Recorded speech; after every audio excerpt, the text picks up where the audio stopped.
9 meters puck 2 guy. We will see what he can do.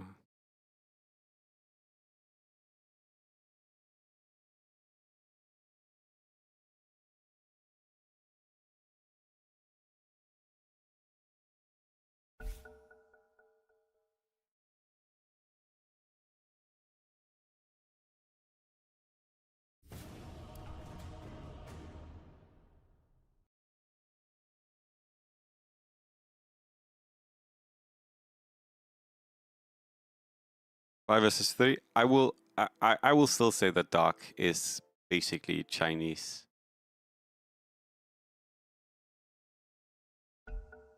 He only plays on the Chinese server.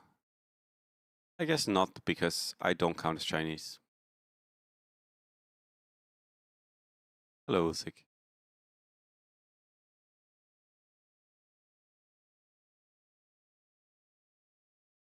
Hello, Jolie.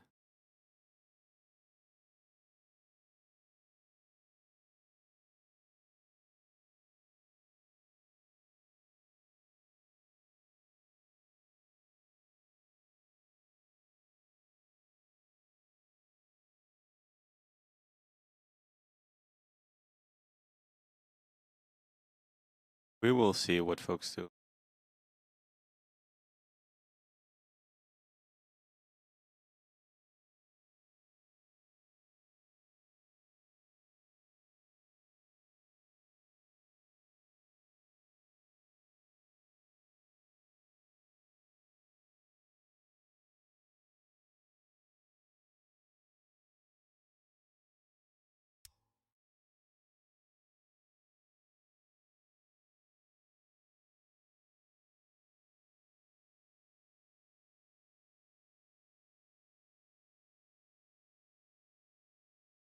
Hello, Mirandel.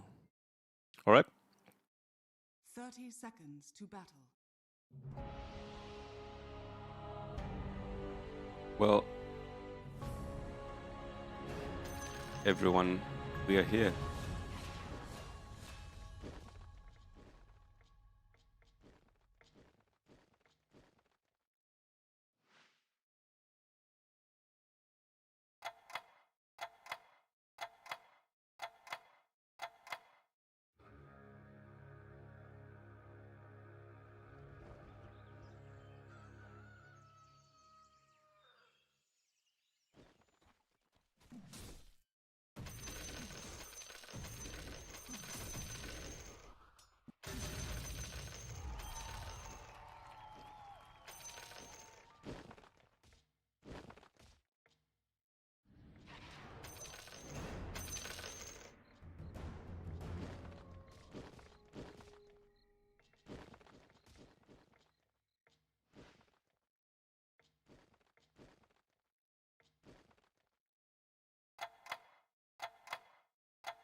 Some of the best versus some of the best.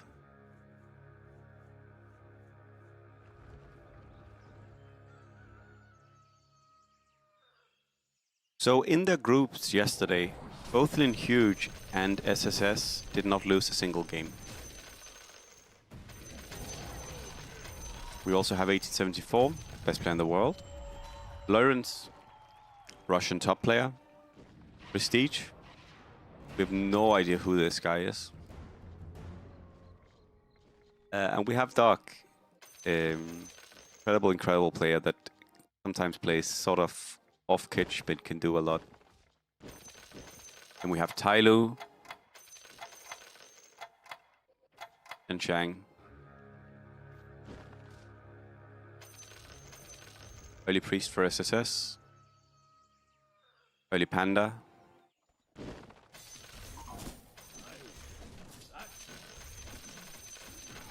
I can link the document once.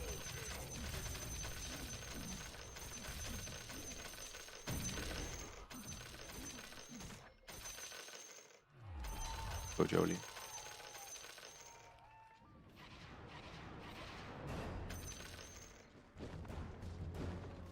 So early Priest here. Of course.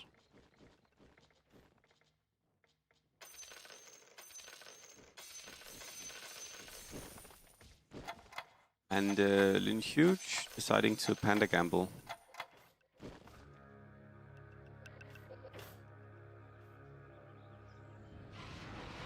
Not so bad.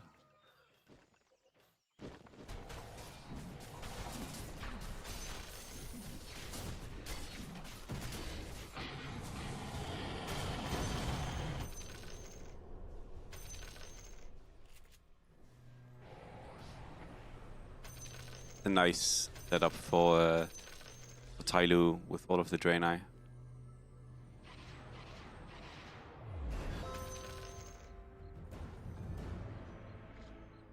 Loss, win. Definitely goes loss here.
Seems like people are going to be playing pretty slow this game. We don't have anyone like really going crazy with board. I mean, Lawrence's board is strong.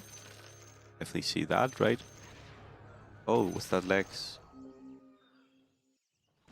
I would be kind of worried going for a Kia here, mostly because Gyro, Tekis, and Lesh. It's not a top 1 build, I think. 9 damage.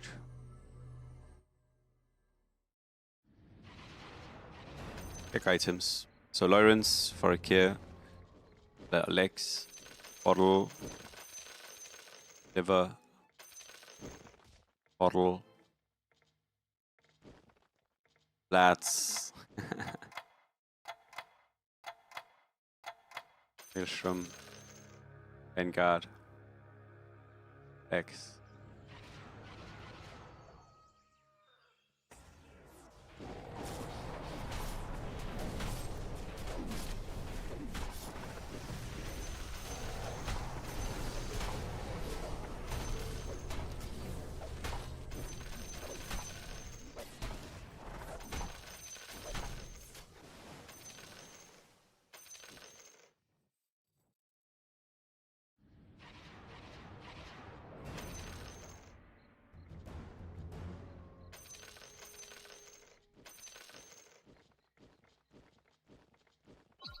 Two loss streaks.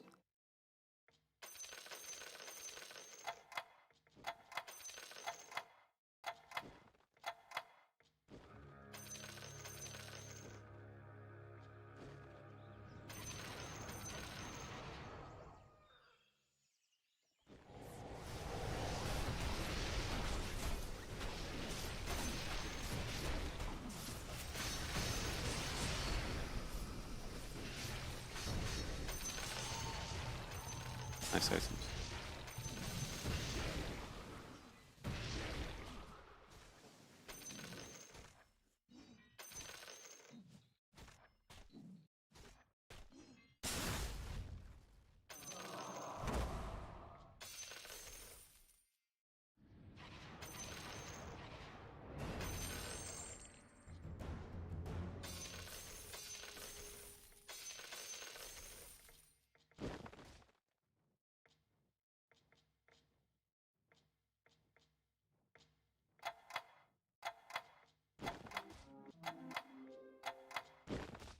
Well, I don't think he needed a level here.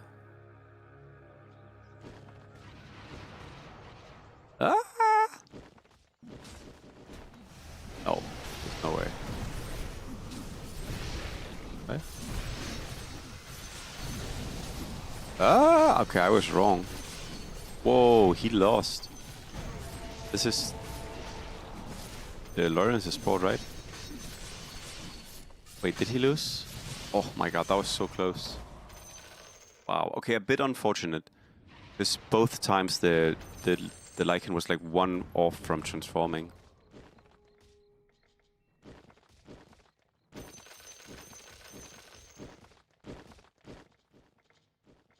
Positionally, that was also wrong, actually. You kind of wanted to have like one unit on the other side and then not get jumped, but...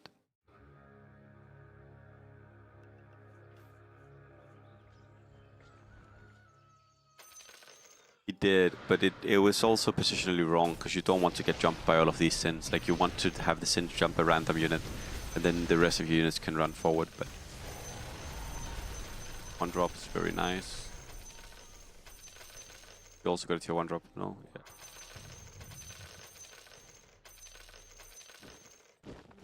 What are the relics? Rapture, seeds.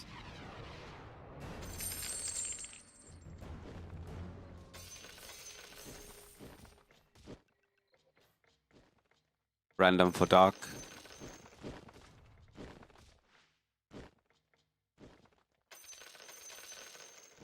This is a Tyloo. This is a Tyloo. Super insane player. Don't get cheated by the ranks. Tyloo is crazy. Super good player. So let's see. Rapture. Okay. So 2 of the best players in the game both have Rapture. That is going to be really fun. E for SSS. Now Key, I wonder if it really means that he's going goblins. He was looking to do something different.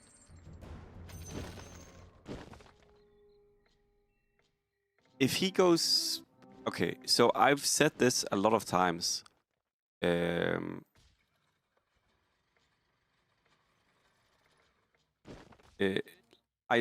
don't like...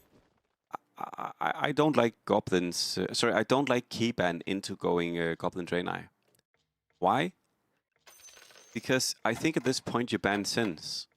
If you want to go, if you want to go for a Kier. Why? Because keyban means that you're not gonna get like in Kunkka for experience. So I've done this a lot. I've done this more than almost anyone. I think this is a bad way to play if you go for a Kier. I think you ban Sins here. Sins and you look for humans.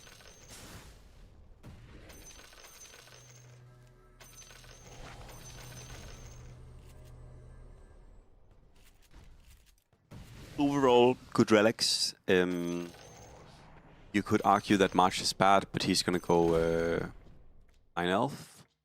I would say that Dark is the one with the worst relic with Weaponsmith here. Oh. Bro, you can't all go for a Kier.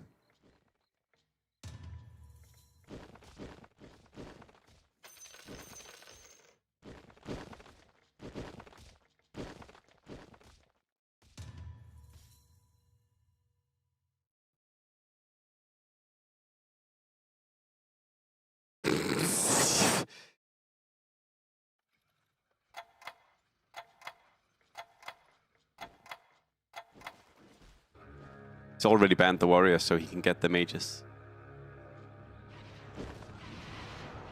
No, king is a step between rook and queen. But ranks don't matter. Like, ranks don't really matter.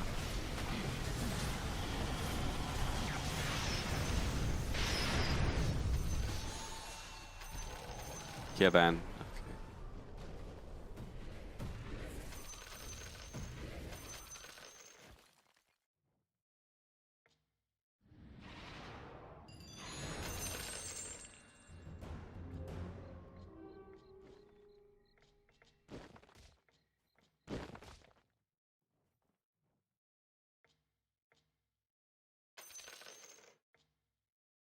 No, I think Lin Huge is griefing himself. I think he's gonna lose.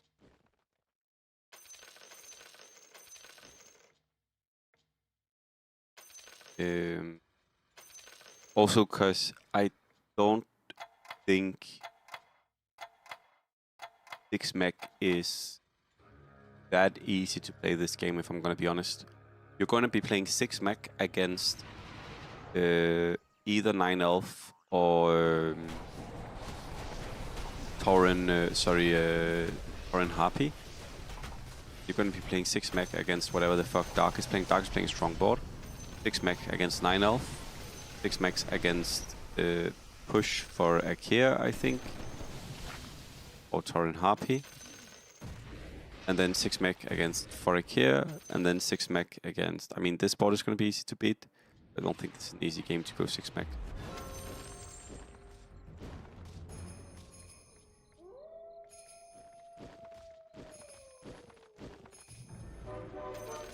I didn't sign up Sandeco.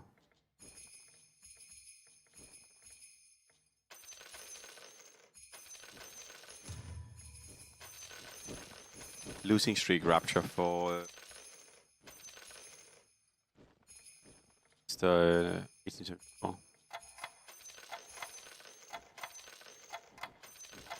Yes, this guy is Tyloo. Tyloo is one of the best players in the world.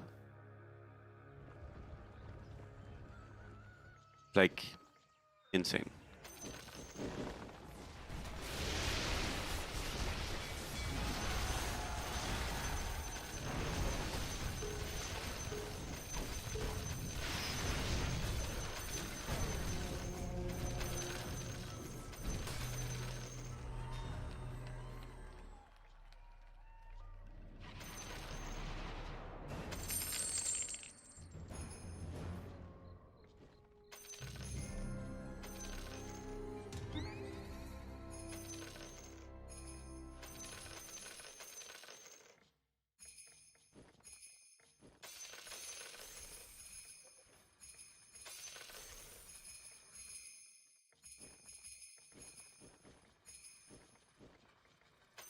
I'm happy he's getting punished here. I don't like when people play like this. I've said that multiple times.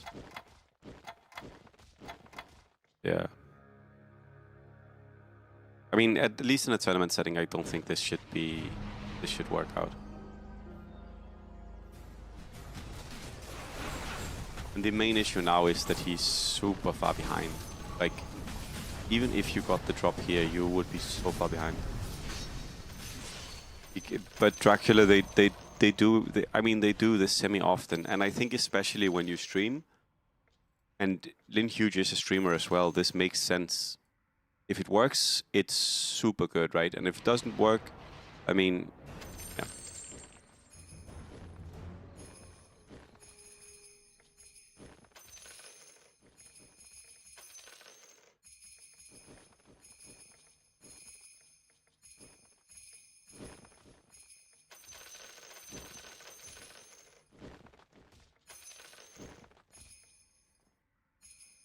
I hope he doesn't IO the Alchemist.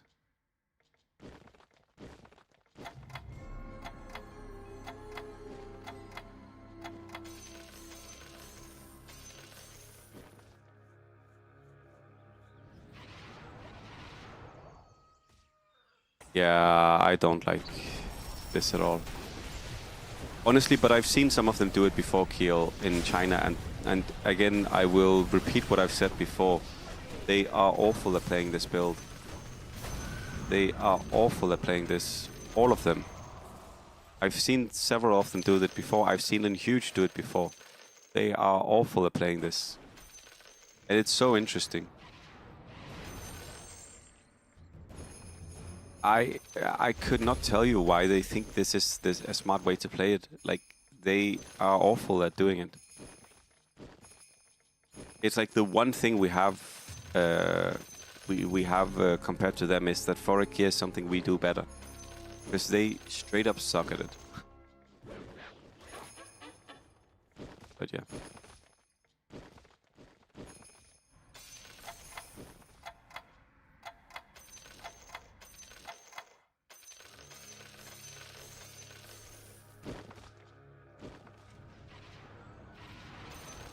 Like level 7, not even close to 8.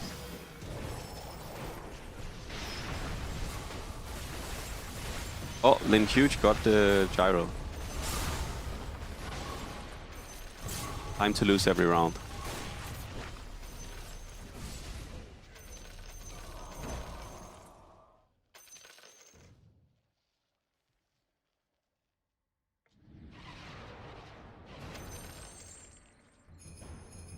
Okay, he has telescope at least.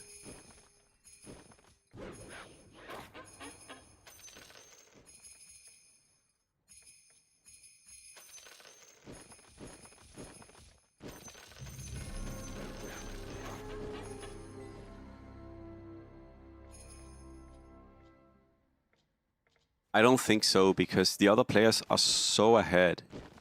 Like, again, because you need to win rounds. Realistically, is he gonna keep winning rounds?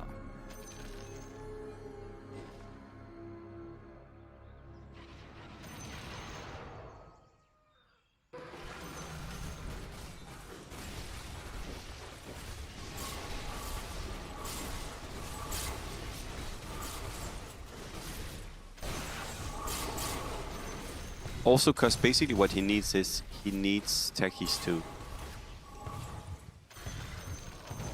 Okay, 4 HP. Each takes another streak.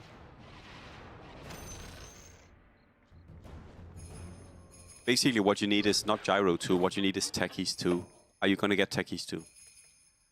Because I don't think Gyro 2 wins unless you also get like Ogre Cap. Maybe.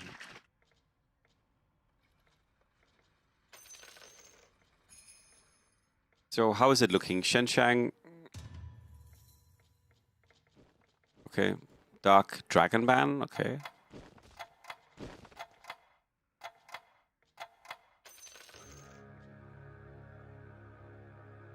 Early Mjolnir.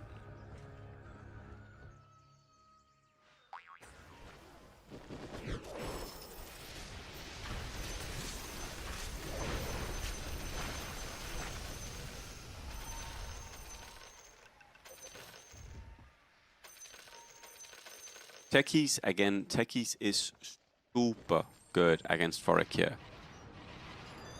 So you're not looking to go Forakir in this game against this Techies.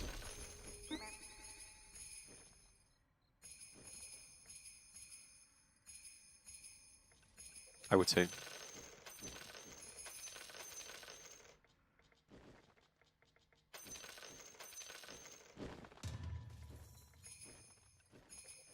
Okay, Ogre Gyro. Okay, okay, okay.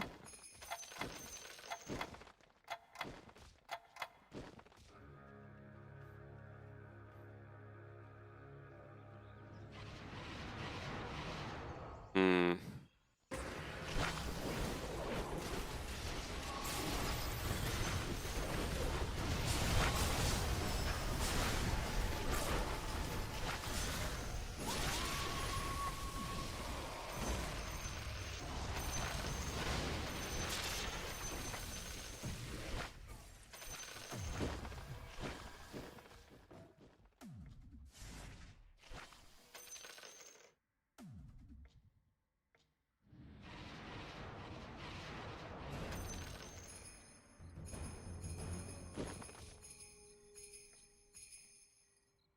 Interesting Tuakia board for 1874 here.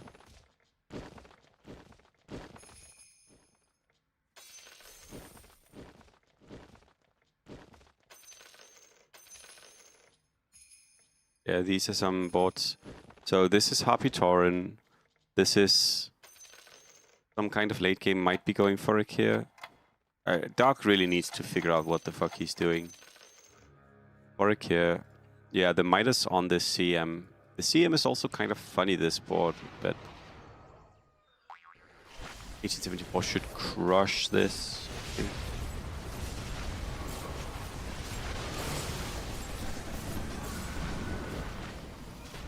Yeah.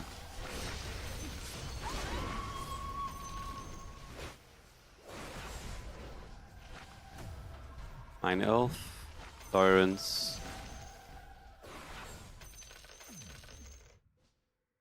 Good morning, Dr. Vision. I mean, most people here are in a pretty funny spot. I'm gonna be honest.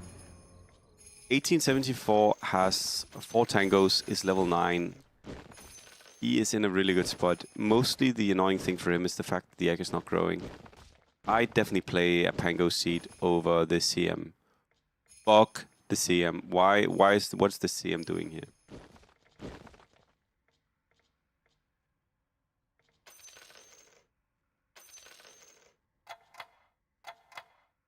Pango seed has to be way better, no? Or an assassin. There's no way. Midas so value though. Thank you, Kyo. Thank you. Hello, Phobos. We're watching the grand finals of the Classico tournament. A lot of the great Chinese players are in. Should be good games.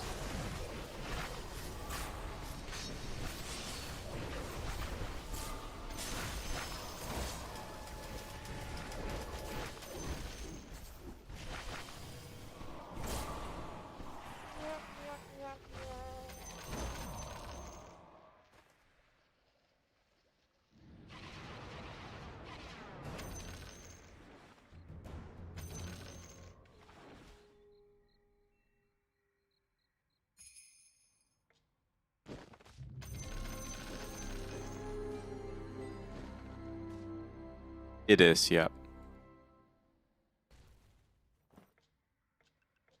So what are we mostly interested in? We're interested in seeing where Dark is going to go. The main thing Dark has is he has Mjolnir. If Dark happens to get like Troll Warrior 2, Troll Warlord 2, that is insane. Generally, I would like 9 Warrior here could do pretty well, honestly. And then we're excited to see where 1874 is going to go, because he has a good egg and he has a lot of gold.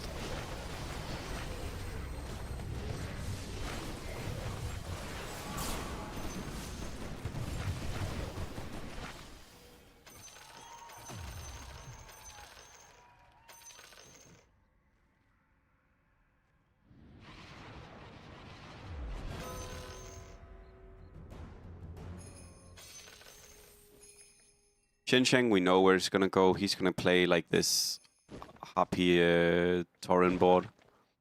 Pretty close to Cash 3.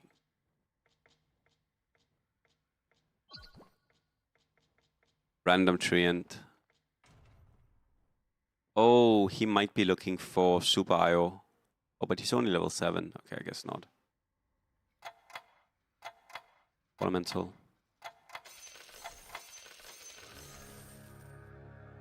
Dark is like playing something whack as fuck.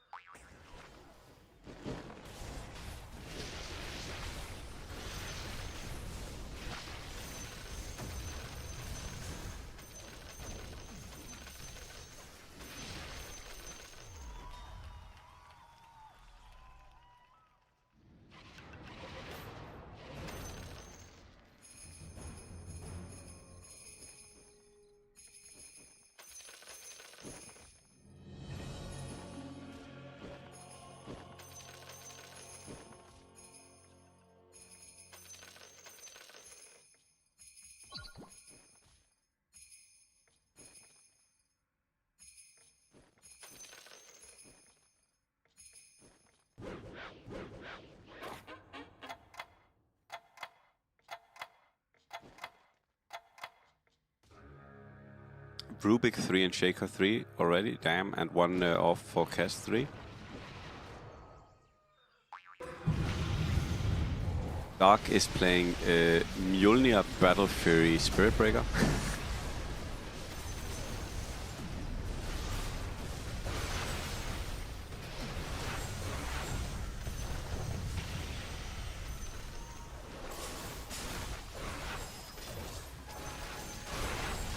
I know. And 19 damage for 1874 here.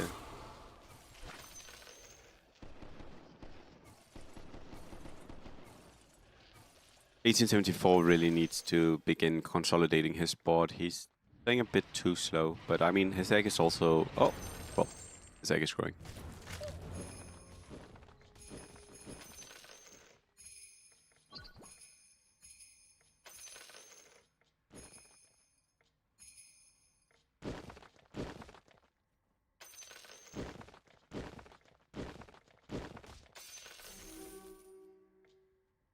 I would definitely play. I cannot agree with this. I definitely think you play double seed over the CM, right? What do you guys think? I would definitely play double snap seed over CM here. Or like there's a lot of things you do over the CM. And I know CM is okay. I know CM is okay, but still.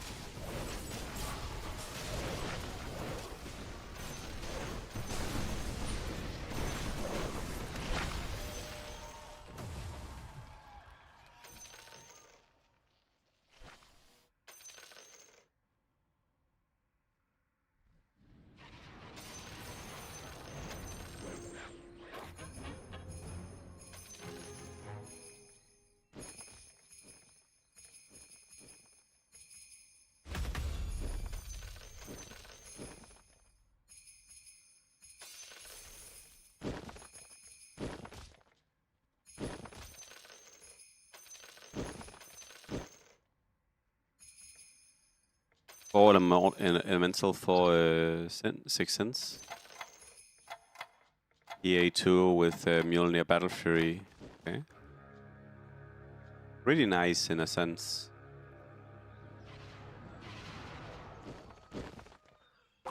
Halbert, Dinkins.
I don't like the item setup here for 1874. He doesn't need to play Midas on the CM. Why are the items split on these 2 units? But we'll see.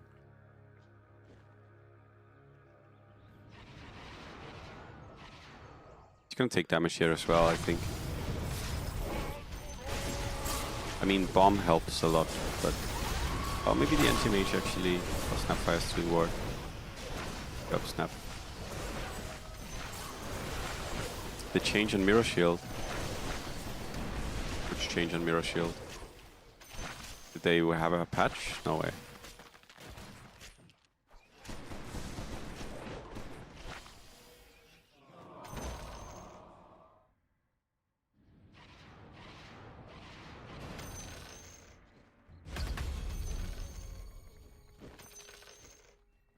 Yay.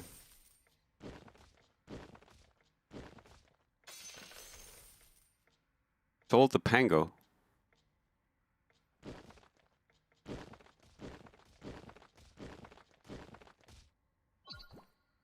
Okay, so he's going either 6 Orc or Faceless here.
Oh, there it is. Okay.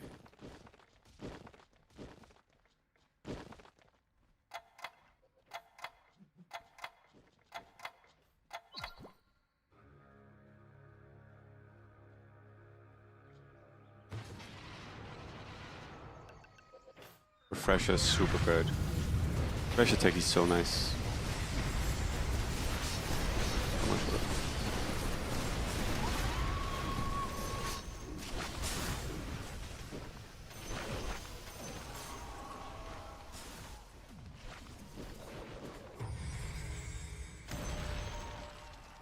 Okay, so we have Faceless, Forakir, 9 Elf,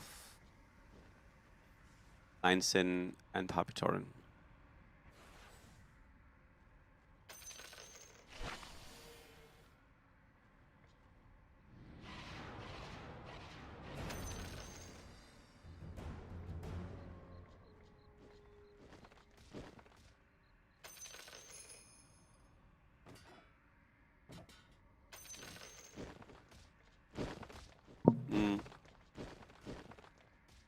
You mispositioning here a little bit. I believe he's going to fix it, but against this, you want to position by having this jump into... Oh, he doesn't have Blink. I don't mind then.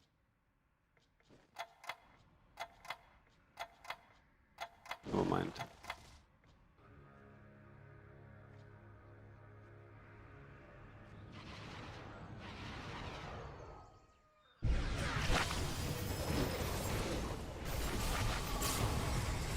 Yeah, the music is intense.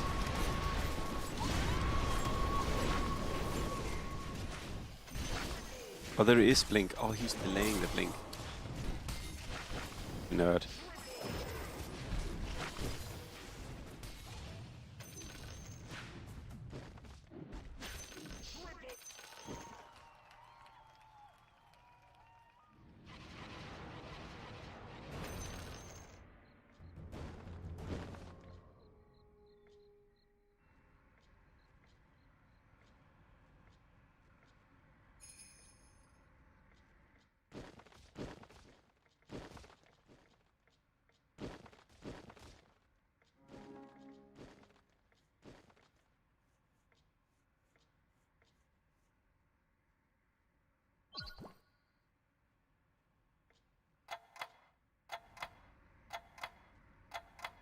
So you see how smart he is here? He's unequipping the Blink. So in case he faces this, look at this. So he doesn't blink into the Brood. Oh, yeah, I think he prays Blink here. That's bad. You don't... Brood, but that is very smart. So now he blinked into the anti-mage. This is what he doesn't want to do. This is why he unequipped Blink, but then he put Blink still. But yeah. Specifically to dodge this positioning. Okay, Marci is dead. Nice.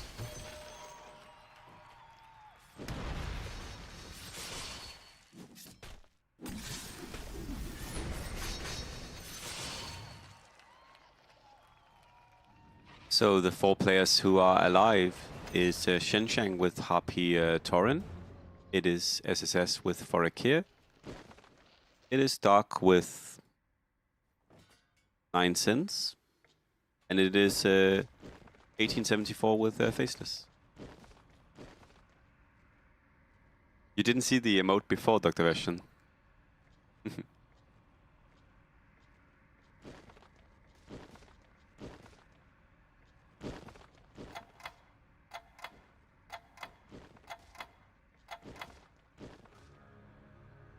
Oh, Primal as well. It's also good.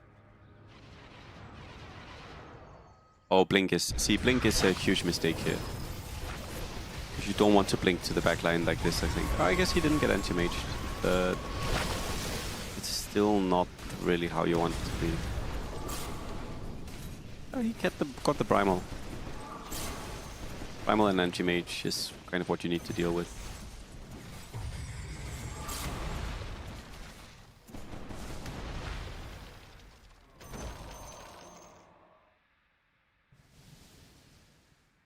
Overall,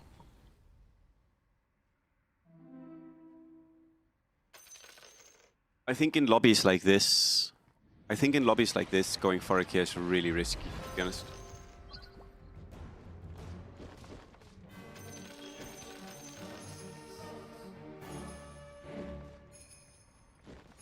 I actually don't know if it does, Dracula.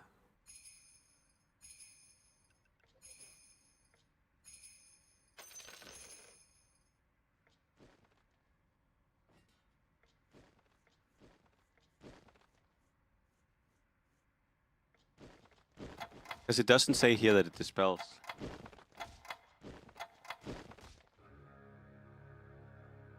I'm not sure it does. Yeah, it's a chill game for him. I mean, he also had the best relic out of any of these, right? He weaponsmith March, and he had Rapture, so I would also say he had Lost Streak into Rapture, so also a really good position for him. You can still lose to some bullshit. But definitely best position for him.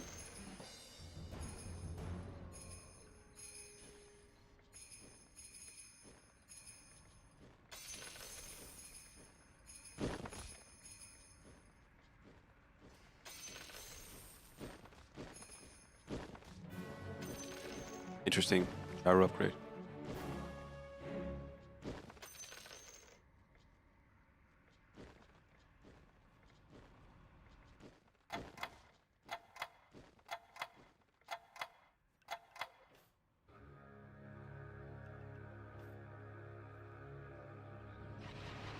Okay. How will Dark do against the Faceless bot? I'm actually excited to see this. Because this TA is really big. Ah, it's too much. It's too much. Don't have any way to fight. No, they don't, Urchelt. That is why I always hop on people who play like Havoc and Dwarf together.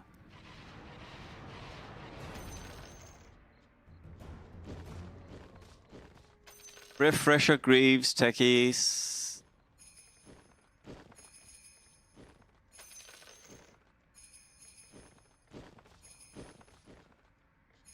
Dash on the Brood is really good. Brood has fast attack speed, high armor. He's moving. He's recasting it, okay.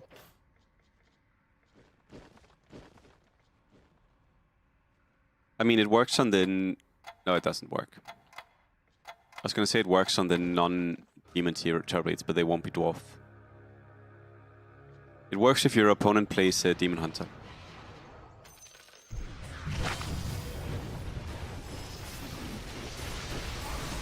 I think you get the double heal, I just don't think you get the double max HP.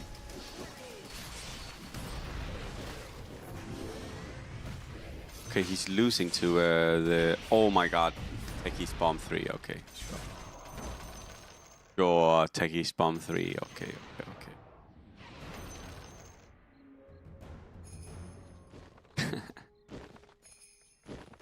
It feels so dumb. It feels so dumb when you play against someone who has Rubik 3 and then they steal Ravage 3 and you're like, okay, sure.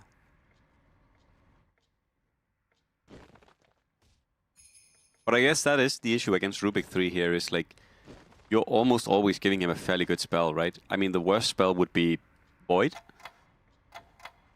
Or Quap. Or Tide. I guess all of these are kind of bad, because they don't do damage, and you have so much, like you don't get affected by negative spells anyways.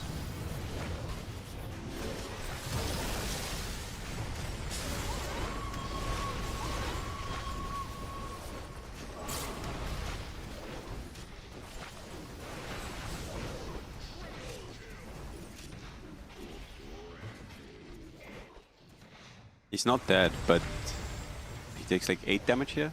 7 or 8.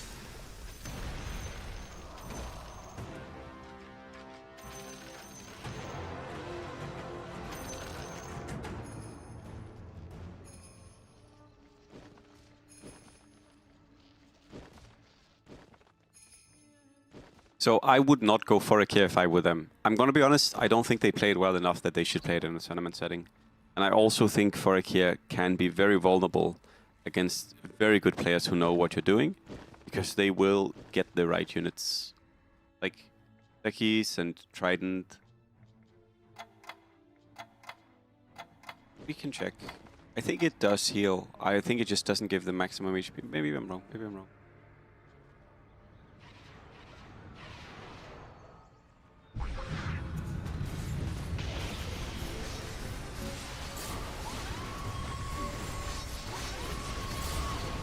It might not. Oh. GG.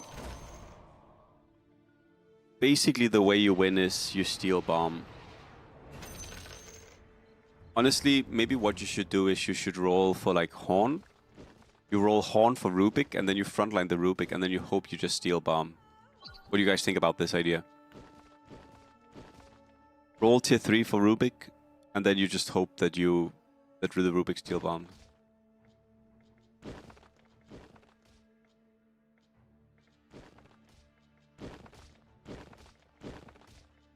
I think the thing about Arc Warden is also that it dispels Arthur, so maybe that's mainly for the dispel.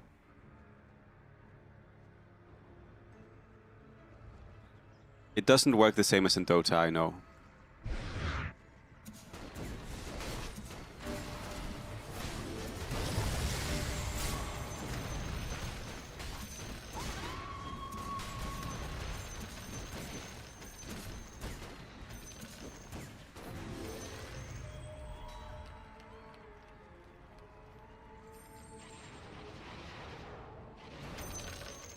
Okay.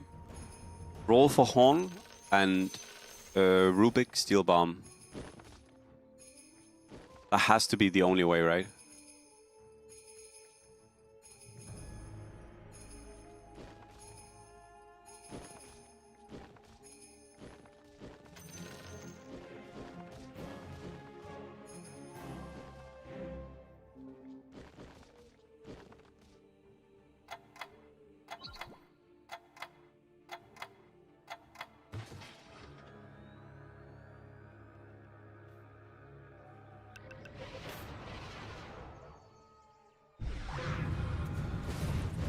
Zero Shield Havoc.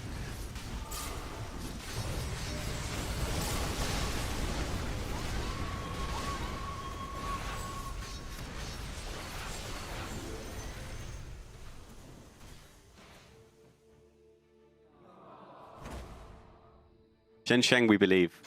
Shensheng, while we're listening to Bile Water, you can do it.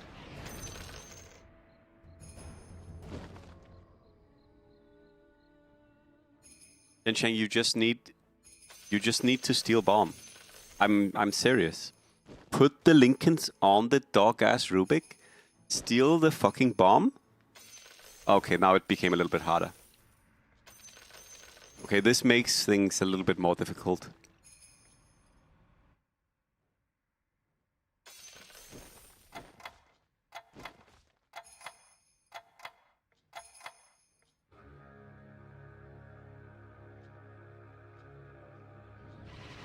Bomb?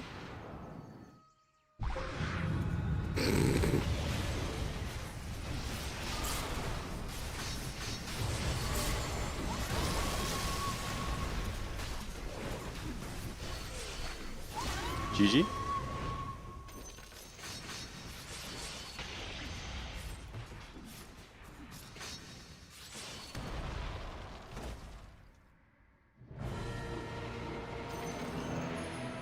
Nice game one.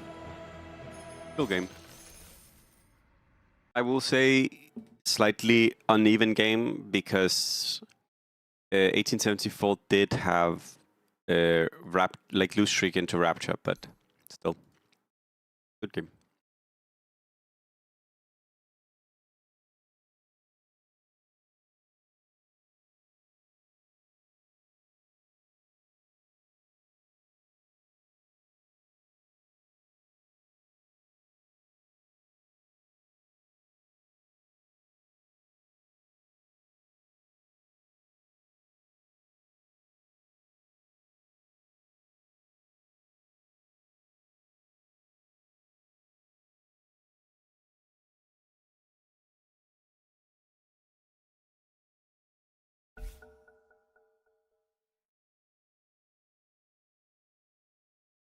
So a win for 1874, second place for Shenshang.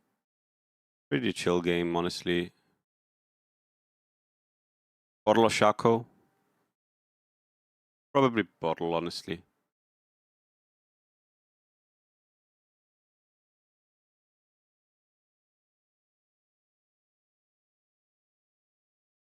I mean, Shaco, maybe, I don't know, actually. Probably bottle. Actually, maybe Shaco for tempo.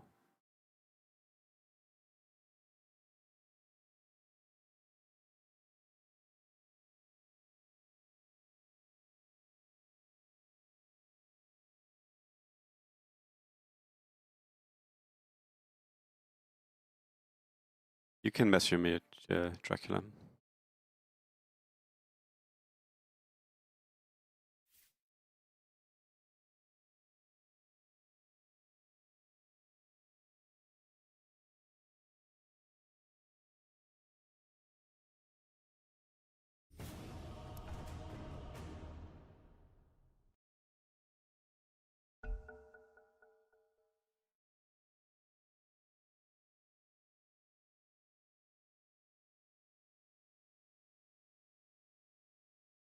That's a pretty good game, though.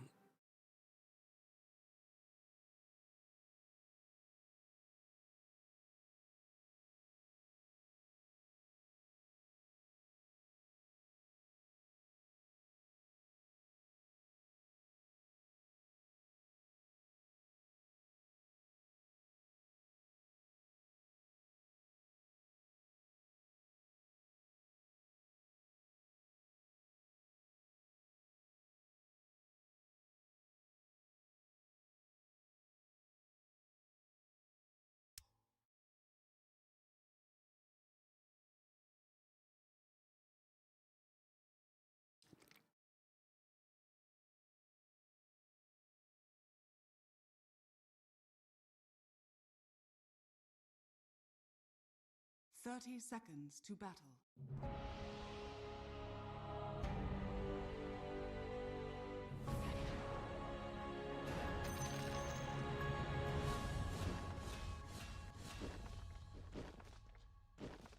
Okay, so Warriors in this game.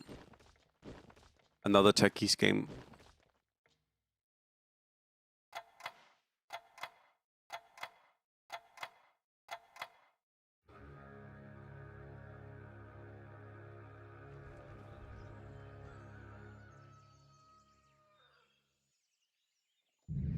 Dark always uses this courier, right?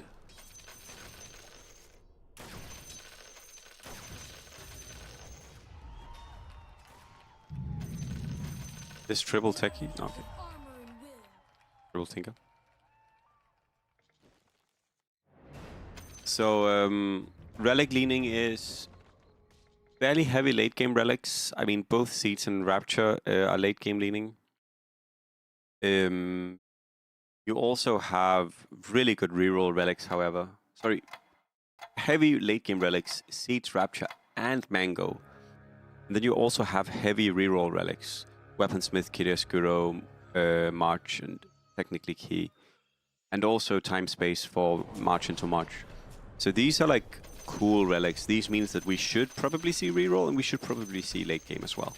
Depends on which relics people get on 10. So this should be fun.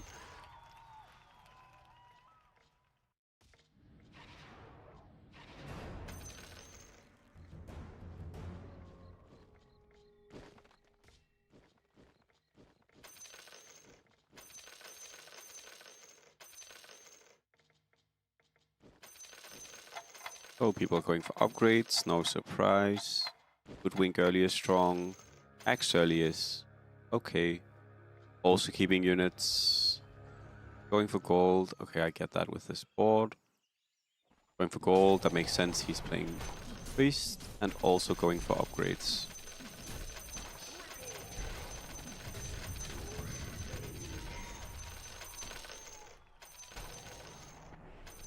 Mars 2, by the way, here for 1874. And he really likes the level early. Do any of you do this? It does not seem that good to me. But we've seen him do it a lot now. Like leveling, he levels round 3. But I mean, he got a Kess and he got a Lycan. So technically that's super worth it because these units are both insane. And having them one round earlier, and I mean, if you're gonna go level 4 anyways, and you have your upgrade, I mean, kind of makes sense, but... Yeah, and he got some really good units.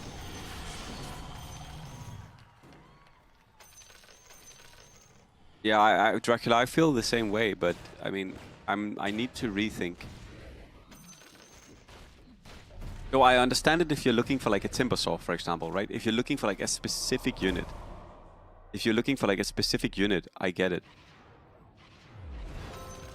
Yeah, but it's not. The question is not whether or not you level to 4 on round 4. The question is whether you level to 4 on round 3. That is the question. Like, do you accelerate and have a lower chance for one cost when one cost is often, because you don't improve your chance on 2 costs, you just improve your chance, or you do improve your chance on 2 costs by 10%. Yeah, I mean, where's the lobby at? Lose, lose, lose, win, win, lose.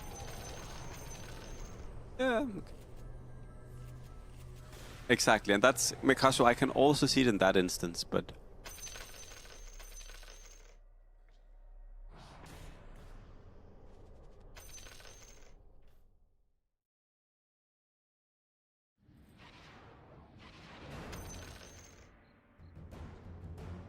let's check tier 2s. Princess Knife. Princess Knife, okay. Darko. Flats.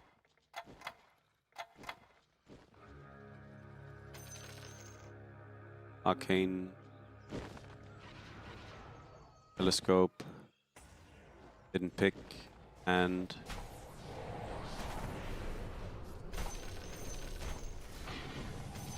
the Princess Knife is not that great, but when I see lobbies like this and where I think multiple people might go Warriors, I do value Princess Knife a lot more, because then you can have Princess Knife on this Sven, for example.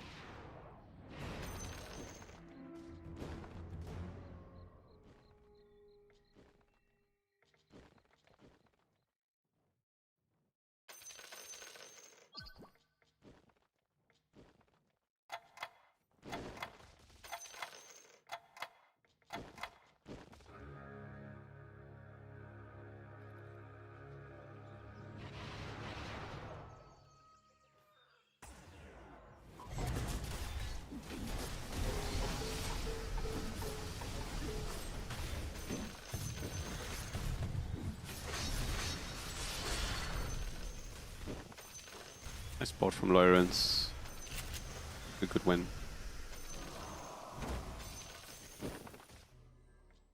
1874 is pre-win streaking here. He will be win streak, like he is win streaking.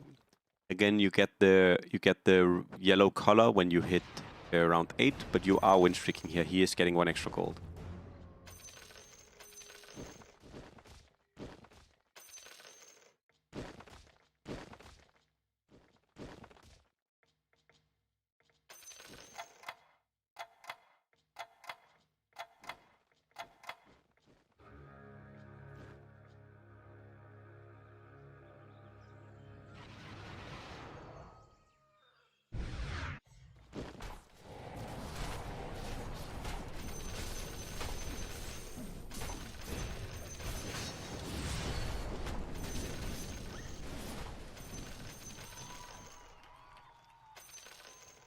Already taking 30 damage.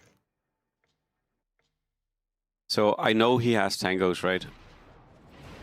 Yeah. 30 damage round 9 is still a lot of damage.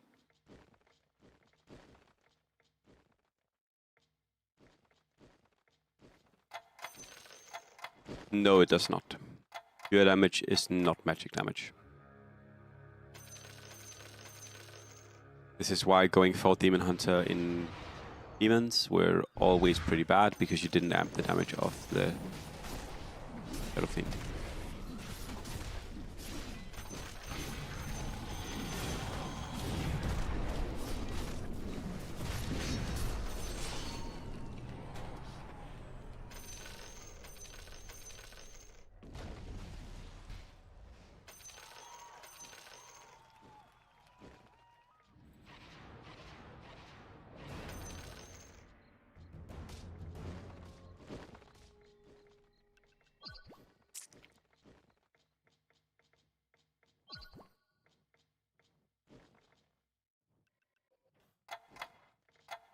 Do you guys want to know what I need to play someday? I need to play Enchantress Reroll. Because I realized you can get almost unlimited Enchantress 3. Think about that just for a second. Like, think about... Like, yeah, you can only get, like, it's hard to get more than one Bounty 3. Like, you really need to be pretty meticulous with how you roll and combine. But for Enchantress, you could have 5 Enchantress 3s on your board. Think about how strong that would be. Look, I mean, maybe it wouldn't be strong, but it would look strong. March, okay. March can be good when you're playing strong board like this. Check what everyone else got. You didn't see any great relics here, right? Oh! The classic Bounty Hunter Knight. Amazing. I'm sure that's exactly what Doc wanted.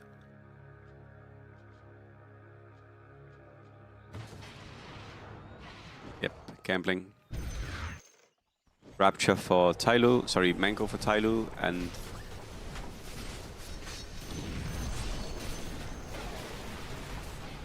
I mean, there's some really good relics in the bunch here. Did people not get good relics? I'm very worried for Lin Huge. He is down 43 health with 6 tangos. 6 tangos is 24 health on average.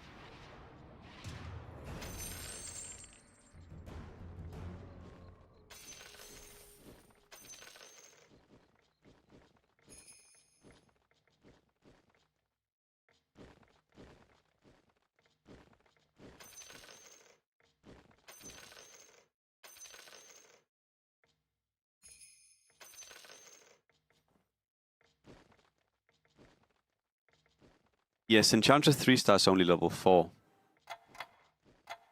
But that doesn't matter. Like Sharuki, that doesn't change the fact that you can get multiple Enchantress 3s.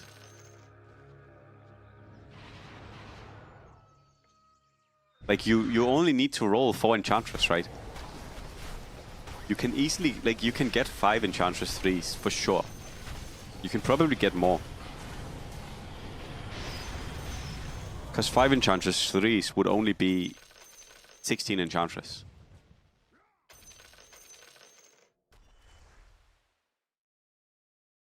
So we're looking at Lin Huge because we're wondering what the fuck he's doing. He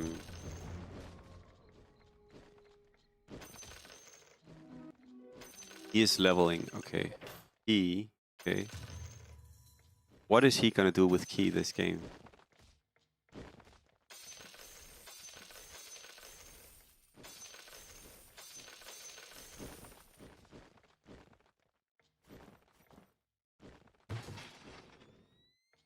Imagine if double Ogre Hood worked.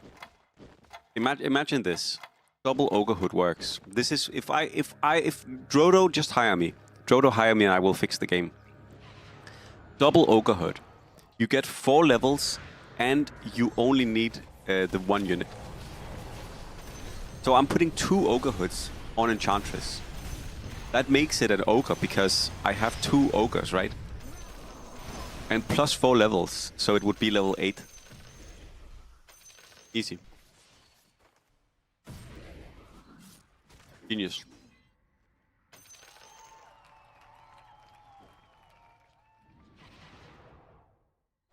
I hope it's all okay for all of you that I share these genius ideas. I know maybe for some of you it might be like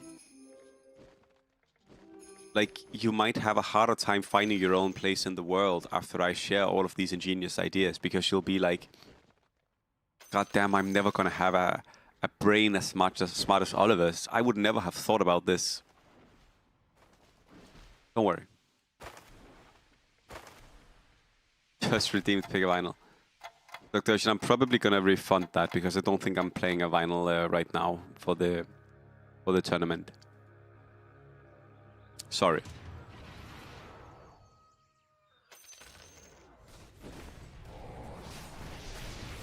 Bill, thank you for the redeem.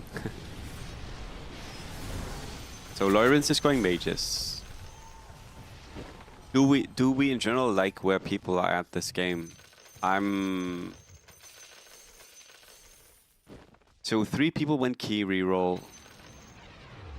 No, like the only one who got a good late game relic was Tyloo.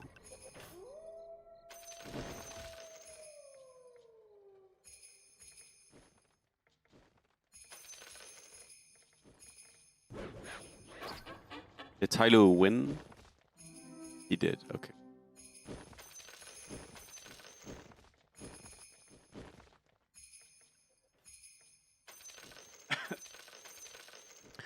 Tyloo going Warriors, which is really good. Jinchen going Luna, which is Luna. Prestige going Sense Elementals, which is Elementals. And Huge going TB. Oh, okay.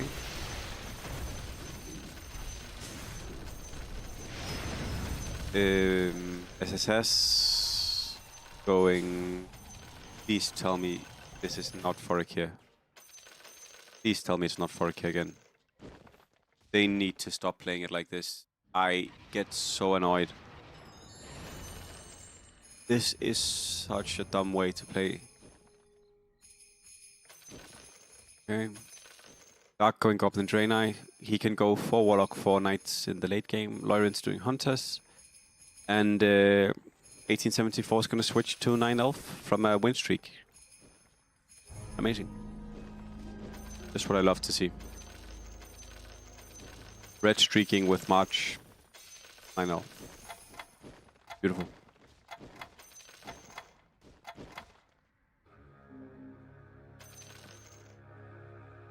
I think this is such a bad way to play Forik here.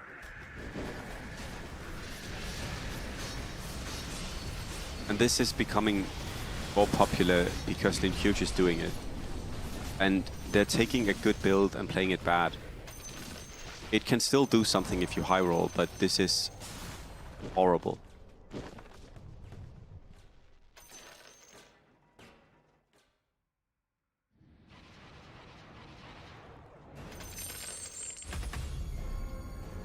Kuro, okay.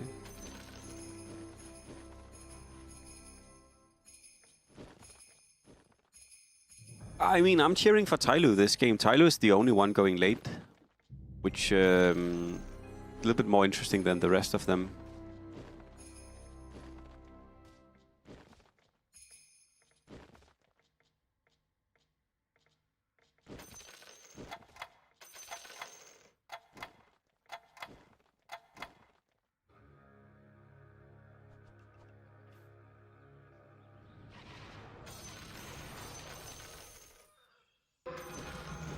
Who the fuck is Monkey King?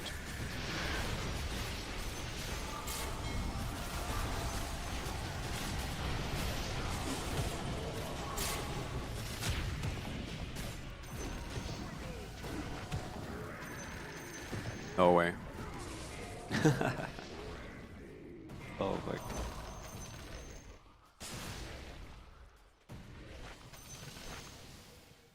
They beat each other.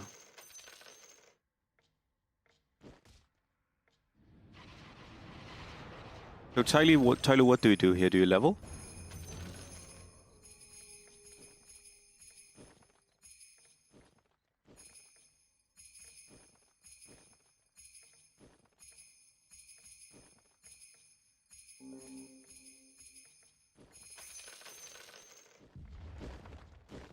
I'm all.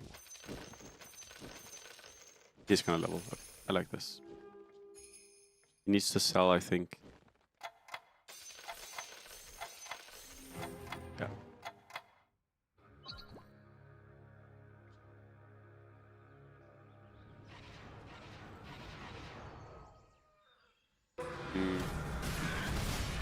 So all of the other units will kill themselves. Okay, the CK also killed himself.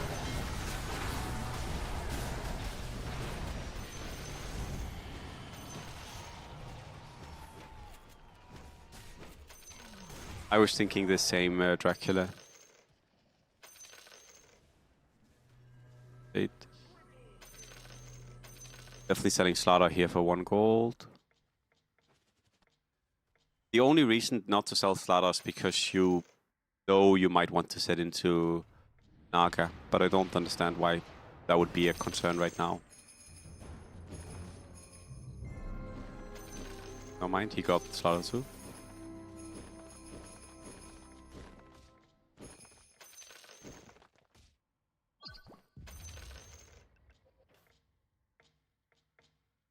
Lauren's doing really well this game. Economy is good, units are really good. Looking nice.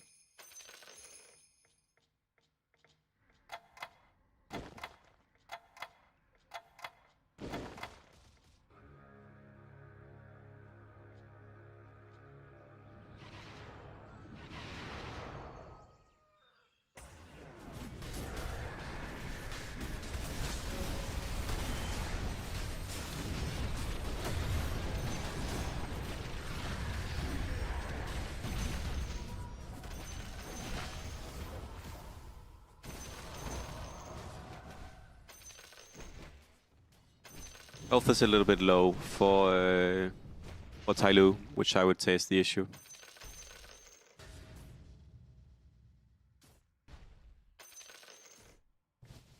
Okay, some pivot here to 6 Beast. I like this way more. Oh, and he's gonna go 4 Monk. Oh, that's crazy. I've never seen that before. First game was won by 1874. This is Shen Shang.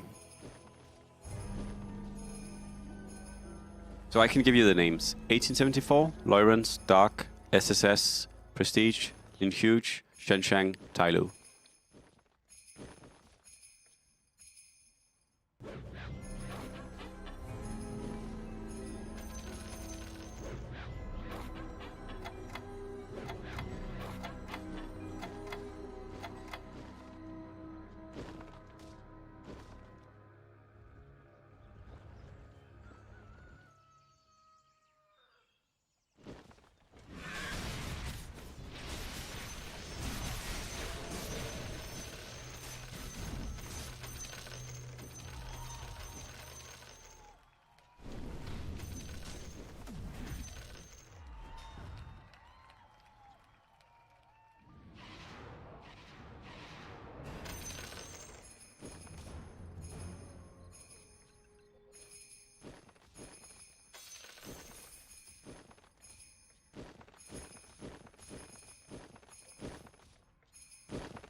You should roll for Marci upgrade here.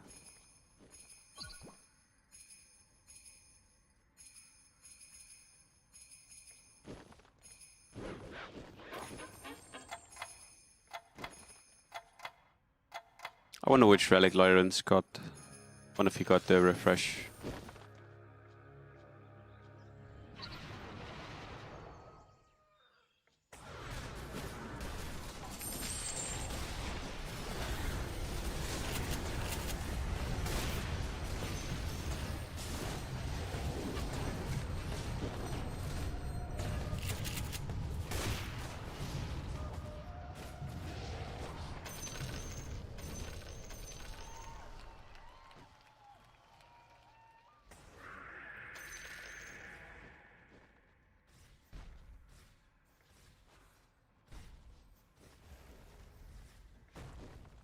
I was like, the only one Shen Shang could lose to is Tyloo.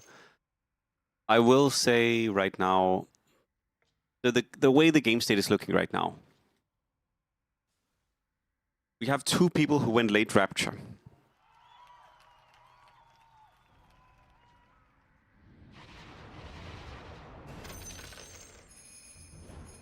So both 1874 and Dark are just looking to scale into late game here. This is good for both of them. 1874 specifically needs to roll a lot of units because he needs a lot more Marcis, but getting levels will be nice for being able to play like Centaur later or some shit like that.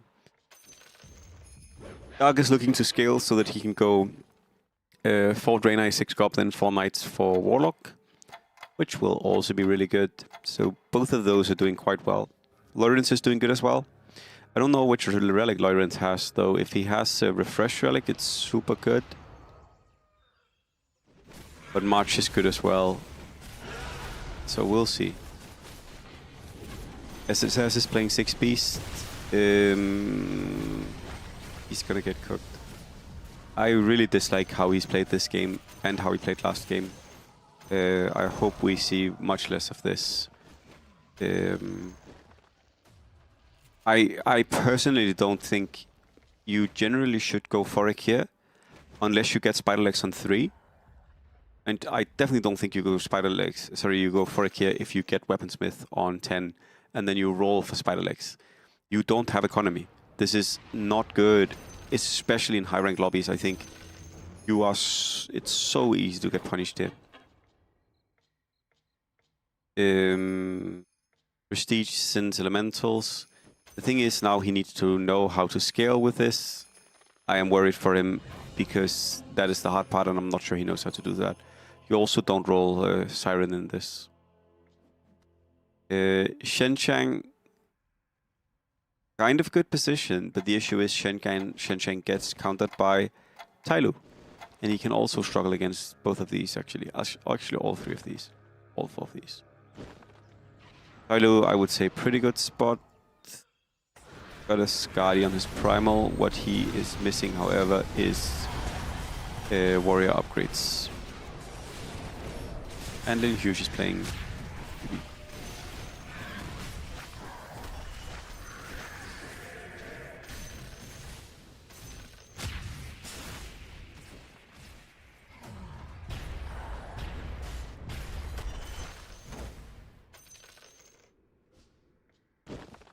Oh, and very cool. 1874 is doing the Fancy Pants version of Marci, where you go Slaughter.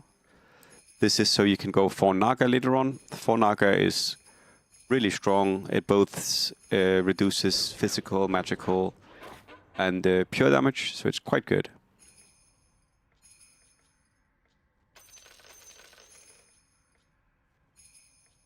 Not that there are any heavy magical damage boards, but it's still a good way to play it.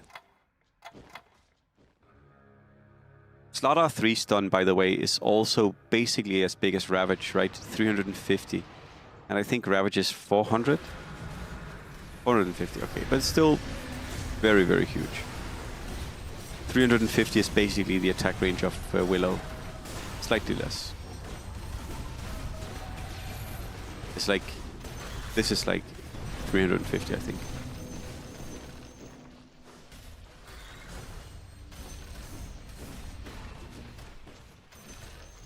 Don't worry, Hanshan. As I said, this is a common build in China. That's why I said this is not for going 6 Naga or Void later.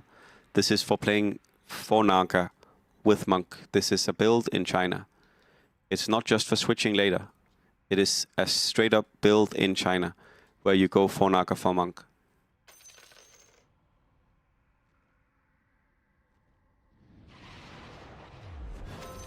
It's a very, very, very strong pivot to have. It depends on how good you are. It's not that hard to roll for, to be honest. Siege for Lawrence is good. Lin Huge, as I noted earlier, lost a lot of health early. So Lin Huge is actually struggling.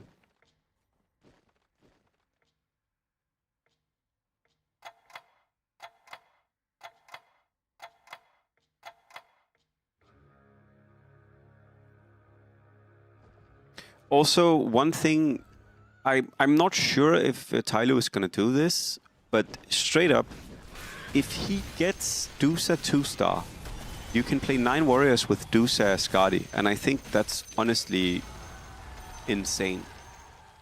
Like, I would go Dusa Skadi, and then I would just put it behind the 9 warrior, because Skadi is so fucking good on Dusa. It's so crazy. You have like the multi-shot is just so good. But we'll see what he does.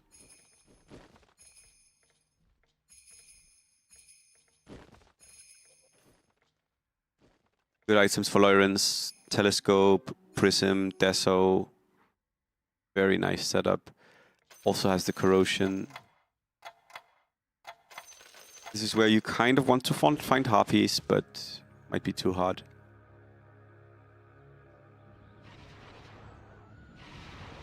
Six beasts.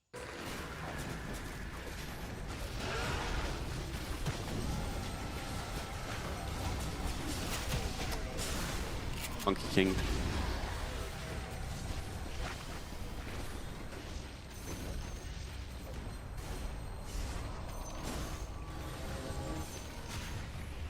Lin Huge about to take another top 8.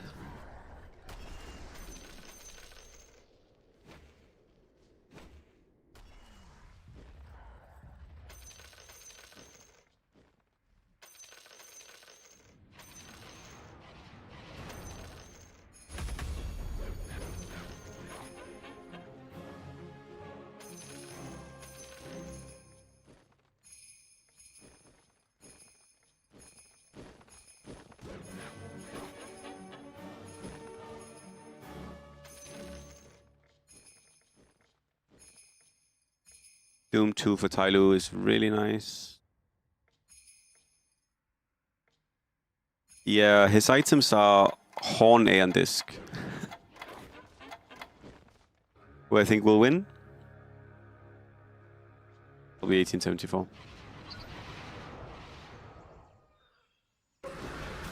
Playing 4 Wizard. Oh, he has the Void on the board. Where the fuck did the Void come from? Sure.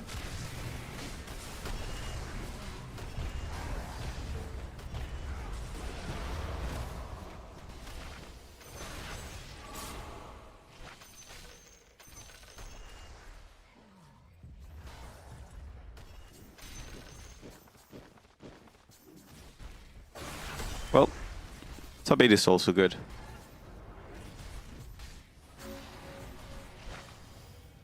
By the way, okay. I have a thing I want to say, and I might be a little bit unfair here.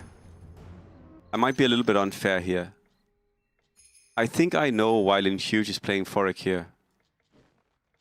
Do you guys want to know why I think we've been seeing him play Forik here?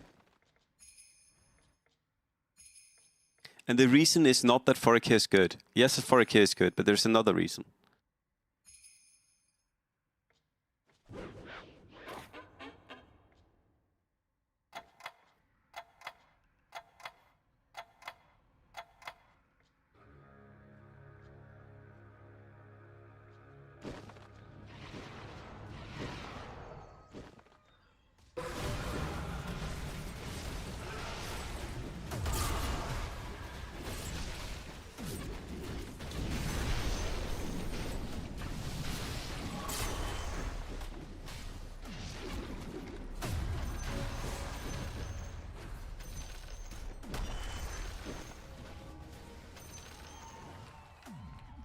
And of course, Tyloo also has a badge. Okay, since no one is entering, I imagine you all want to know. So, commonly we've talked about how Lin Huge is really good at reroll, but what he doesn't do super good is late game. And I think the reason he's playing Forik here is because Forik here is a late game-ish build. So I think rather than improving at late game, he's trying to cheat by just playing basically a reroll late game build, which is Forik here. I hope we see him not spam Forik here badly, but instead focus on like his shortcomings, to be honest, which is late game. I think that would be much better for his for getting better.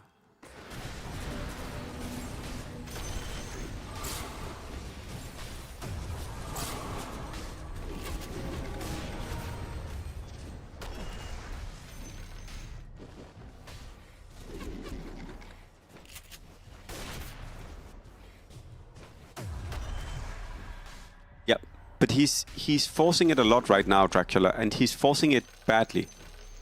But I think that is because he is trying to solve his late game issues in a bad way.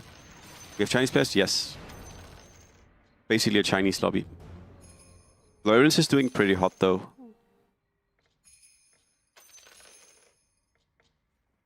No primal for for Tyloo. Oh, sorry, no Sven for Tyloo.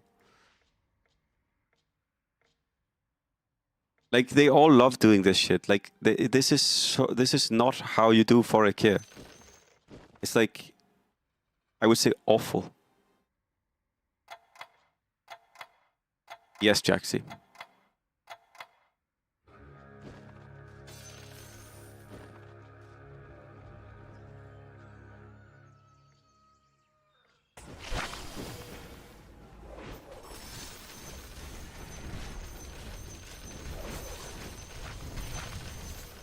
%50%.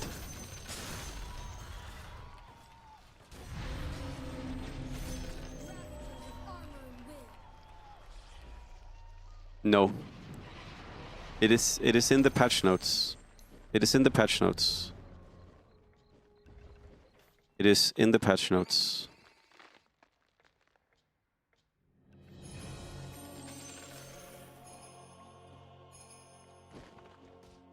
What he should be doing here, he should not have gone for this. He should not have played this build. That's the main issue. You should not force it in these positions. Like, forcing it like this, you're playing for, like, top 4. You're not playing for top 1. I don't get it. Like...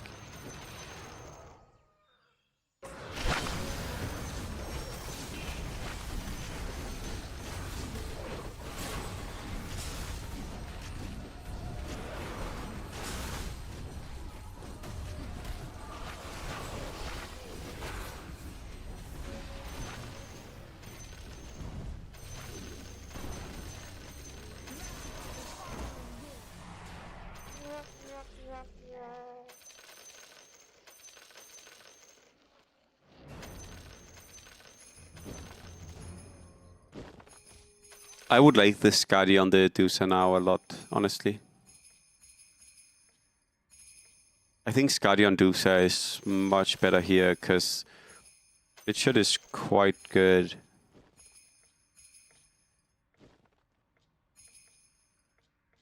You do have Horn Skadi, but yeah.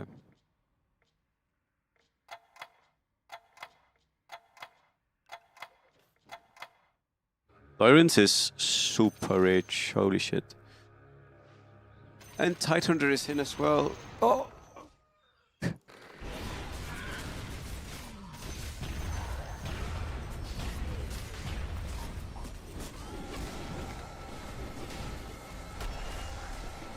Lawrence just beat him. I wonder why he definitely does not beat him this round.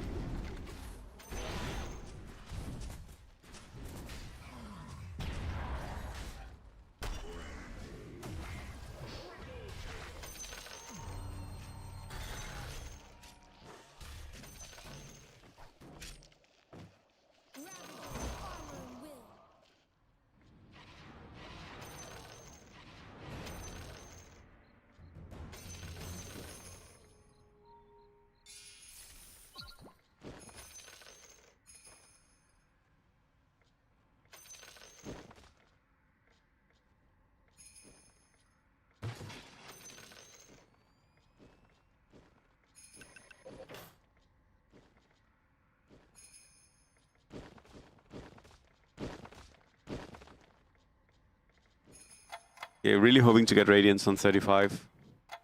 Oh wait, he doesn't have any Panda. Interesting.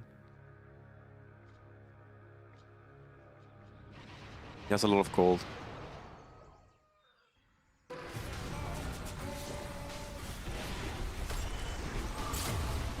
Holy shit, get cooked.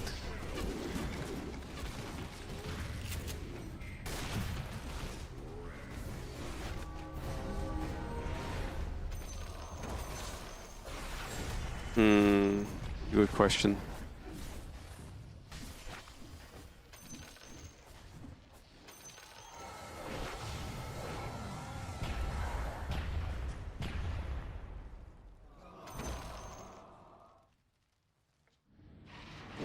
Hello, Clairvoyance.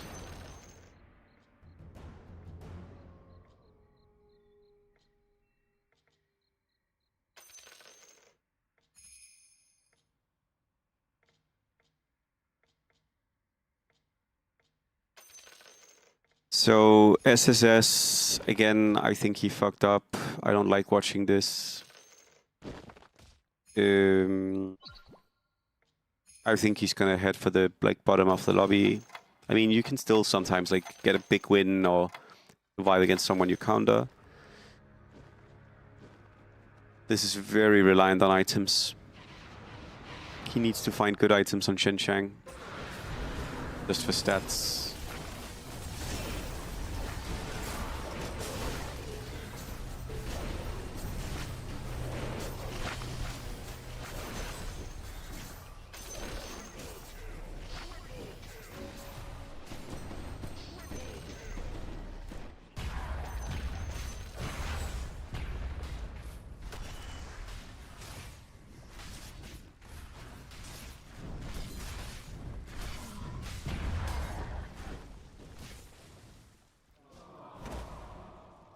I mean, everyone is going low HP. Like, you might be like 6 people alive, but no one has, like, Lawrence is the most healthy one. Does anyone have tangos? 2 tangos for Dark, that is not nothing. 3 tangos for Tyloo, that is also not nothing. 1 tango, that is close to nothing. Interesting.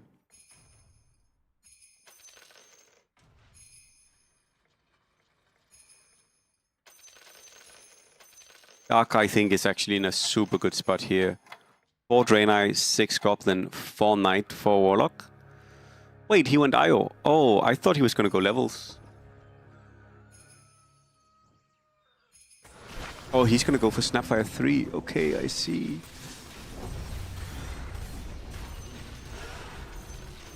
Yeah, Snap 3 will be crazy. Greaves.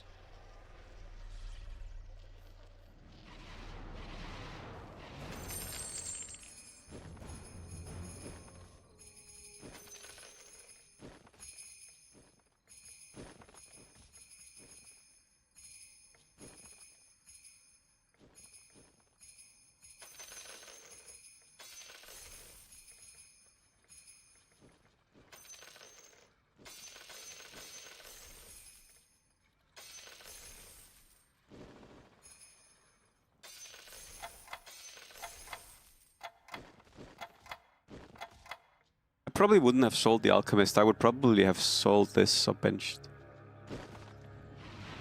Oh, Skadi. Wait. Oh, the Blink. Oh, the Mantas, Skadi, Trident, Gyro. Oh.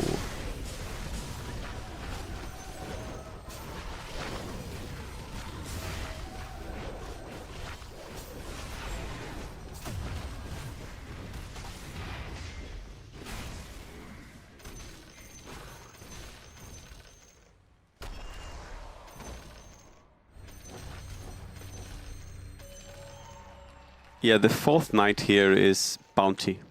The classic Bounty Knight. A bite.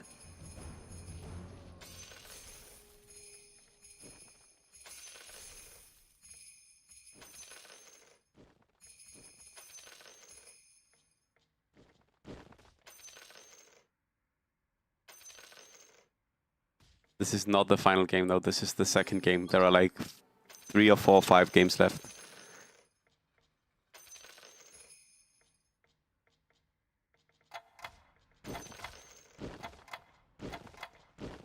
For Naga, 6 health for Monk. Very strong here.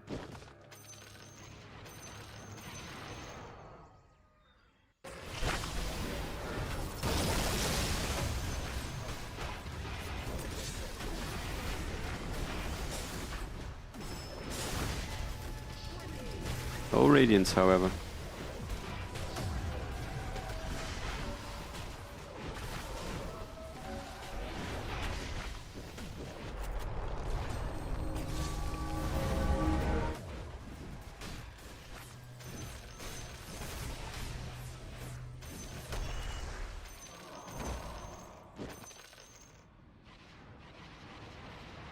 Ends game.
SSS is 6th place. Again, please do not go for a cure like this, where you pick Weaponsmith to roll for the spider legs. In high-ranked lobbies, this is not good. You are so behind on economy. Like, play it when you have a good game for it. Don't play it when you have these dog-ass games for it. It doesn't make sense. Again, I see Lin Huge do this as well. It's like, don't ruin this beautiful build by playing it like this. It's very much not smart.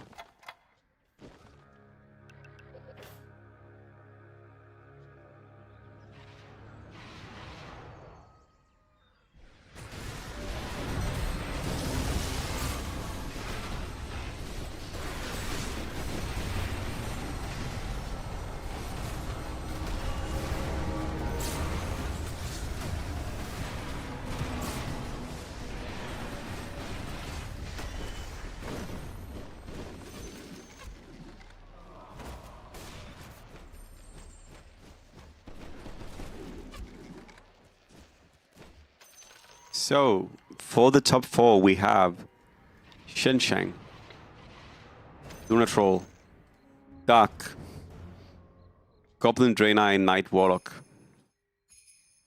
Tyloo. Ooh, big faceless board. Damn.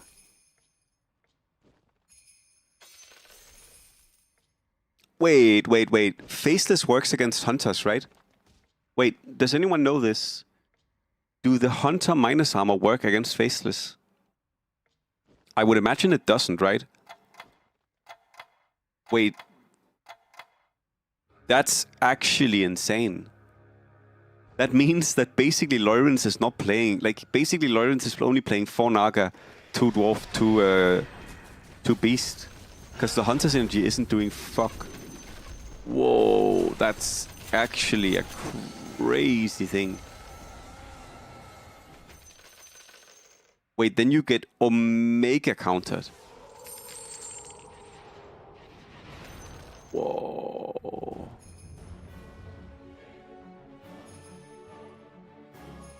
Like, that is Omega insanity counter. Damn.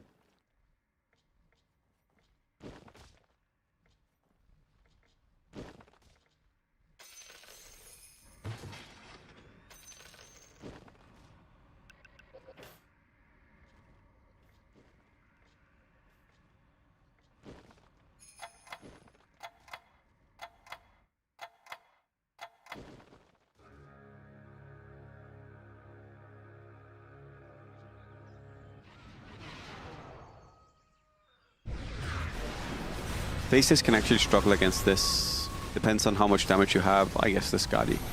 I guess he's not struggling. But sometimes if the goblin board pops off a lot, you can struggle. Be the idea.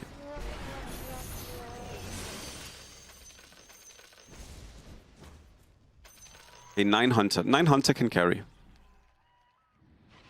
And Dark actually beat the Tyloo. Yeah, so they drew. They drew. Dark beat him, which is crazy.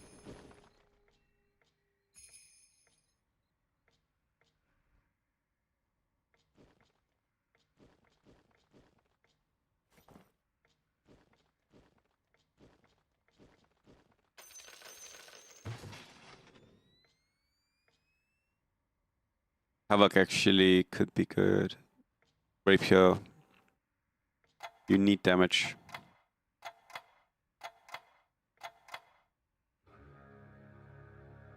Need a lot of damage here. AC is not good at all.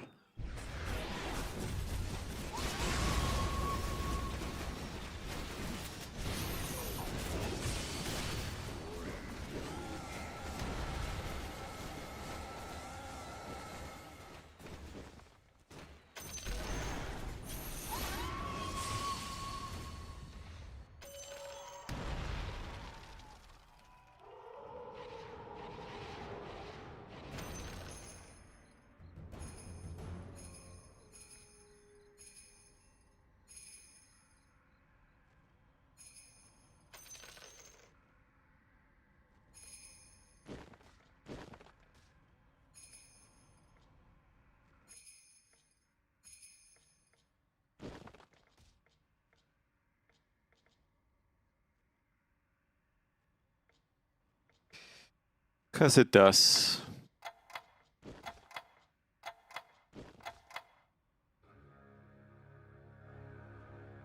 What do you mean, why? Why not?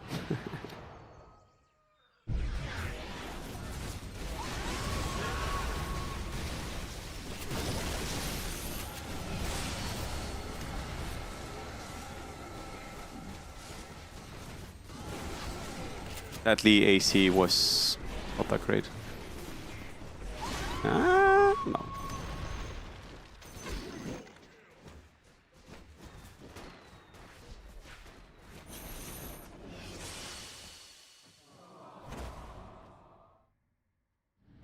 Because that's how it's been designed. I am like, if Faceless Void blocked Mage debuff and Undead debuff, do you guys understand how even more OP Void would be? Like, imagine, like at that point, Void would be better than Naga against mages. Is that what you want?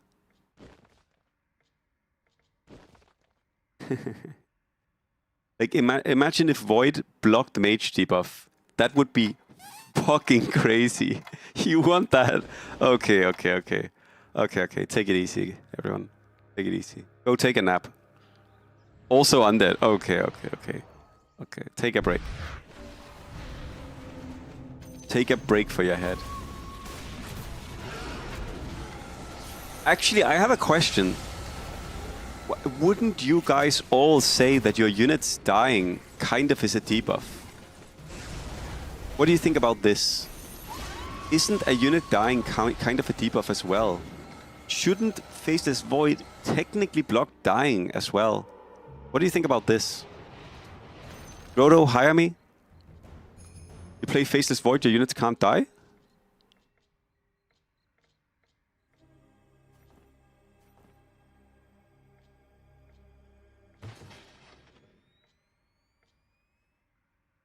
Wait. All friendly chess pieces are immune to all negative effects during combat. Okay, I just have a question. Is dying a negative effect? Would you guys call dying a negative or positive effect? Is taking damage a negative or positive effect? What would you say? What would you say? Drodo, I'm calling you into court. Drodo, let's go to court. Is dying a negative effect? You cannot call dying a positive effect. What is this, some kind of suicide celebration club? Come on! Of course dying is a negative effect. Insane. Insane. You can only beat them by positively affecting them. Yeah, the only way to beat Void is to be like... And...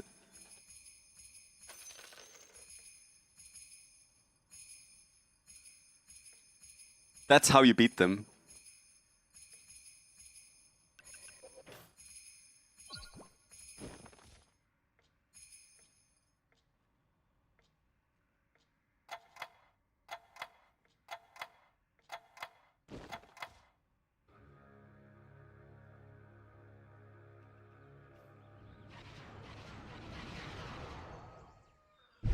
Oh, AC here could be good.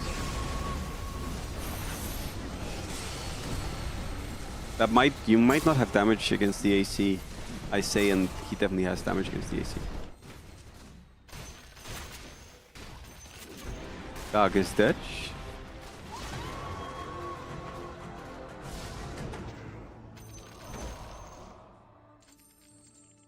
Well, Faceless won game 1. Will Faceless win game 2?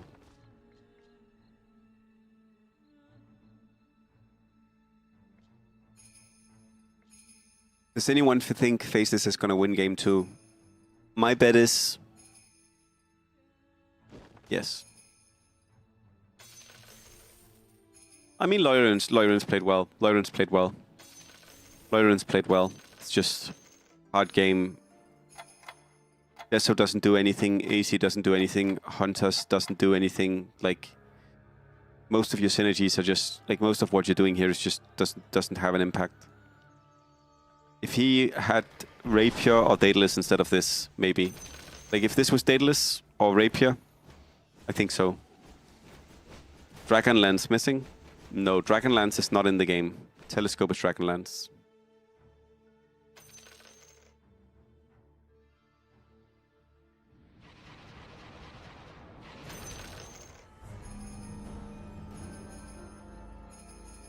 True, Lance is definitely missing. You are correct, actually. Damn, Keeldog, has anyone ever told you you're too smart? You are correct. You are correct, yeah.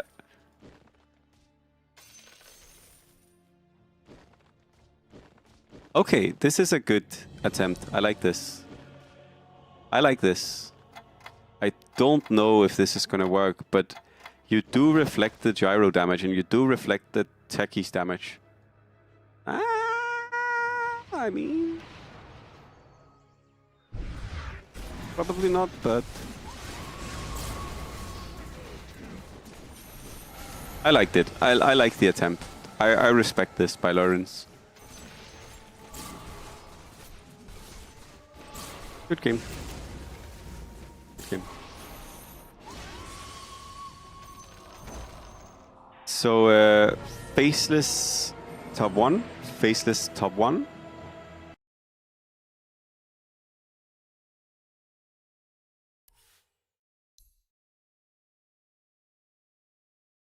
Yeah, Wraith King is insane. Yeah, we need to buff faceless.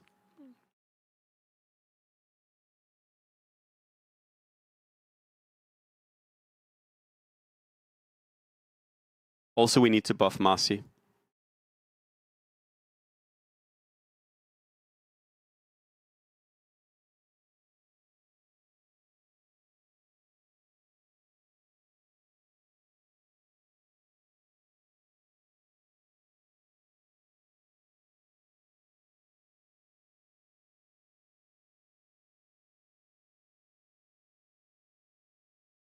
Ranked.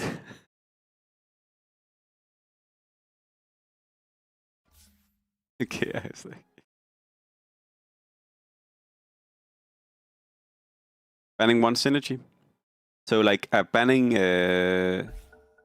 like, you can ban for the game. I would love if there was a banning phase, but I don't think you do it by banning a synergy. I think there could be, like, people vote on a unit. I think that could be more interesting, to be honest, rather than banning a synergy.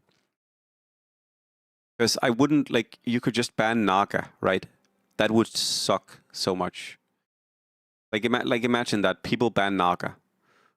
Or like, but so I would think it would be more interesting if you could ban, like, there is a segment of units you could ban.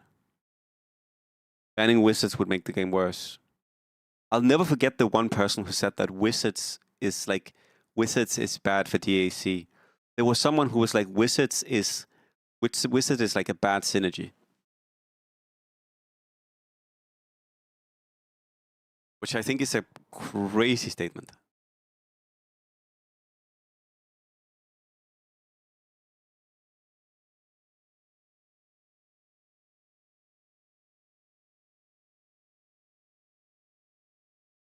Either way, nice game too.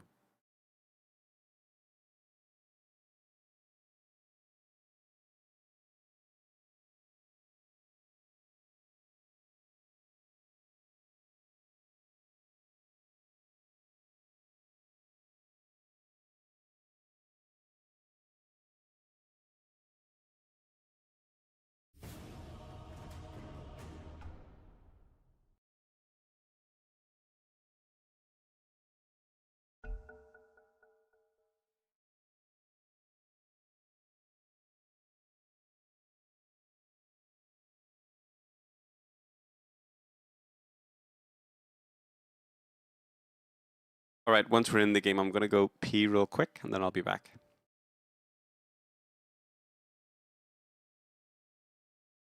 They've been some pretty good games so far. I would love if we saw more late game rather than this. But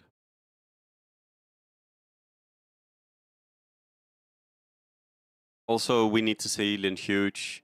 Play to your strengths, just go reroll. Like, just force like a reroll build. Stop trying to be fancy. I mean, he did go reroll. He went TB Torrent, which... Okay, be right back.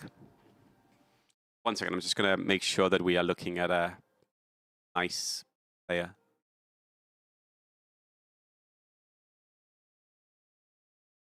Thirty seconds to battle.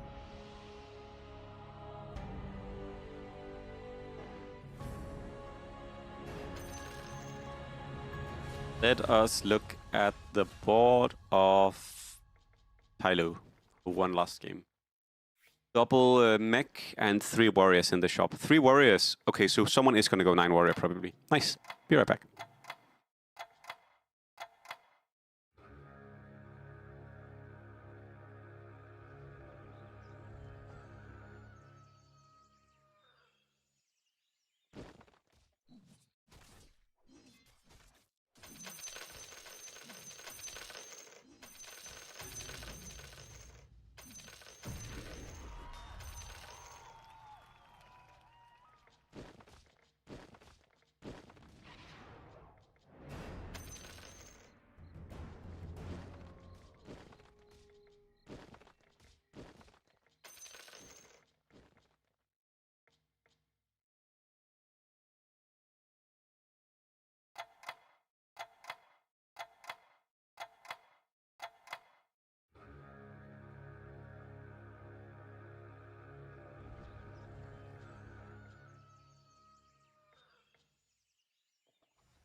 So everyone, this is not the final game.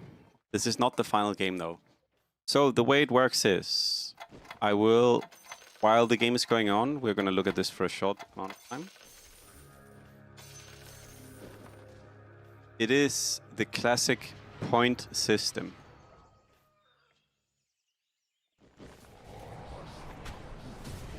Classic point system.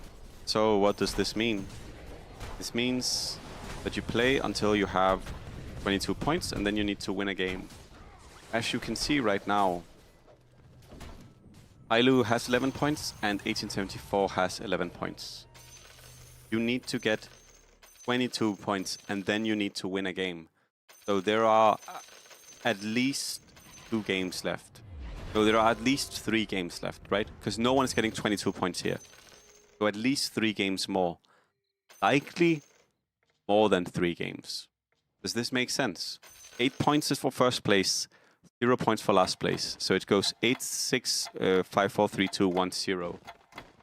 So, yeah. Hope this all makes sense. We're in the 3rd game, and there should be a good amount of games left. Thank you, Yusuf. I will drink some water and take my B12. So, after this round, we're going to check tier 2s, and we are going to see how things are running. No. If someone gets 22 points, they need to win a round after that. Coco. Thank you. I'll stretch as well.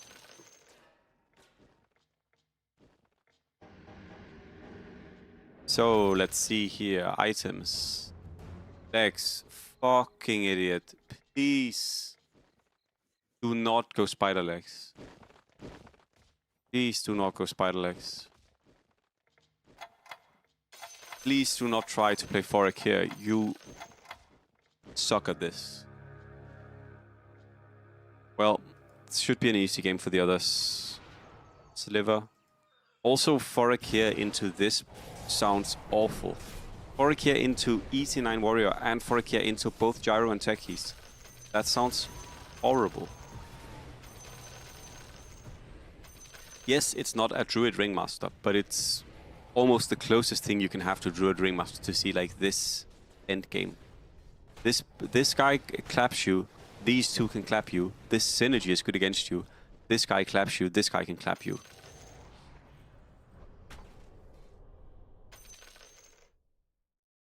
I mean, it's good. He doesn't want to learn late game, so he's gonna cheese. V's. Arco.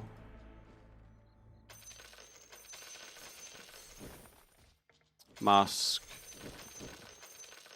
Vitalex. You should not be going Forik here this game. Telescope. This is like a terrible game. Go Forik here.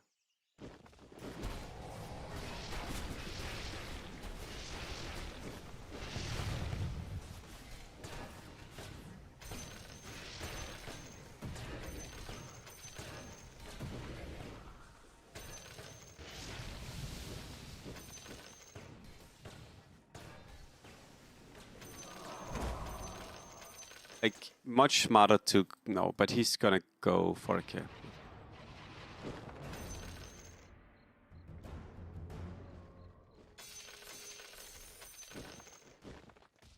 Oh.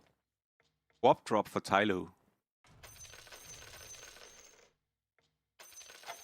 Up early can be super strong, because it's pure damage on a low cooldown with Assassins, and Sonic Wave is just a crazy spell. That's actually really insane. Oh.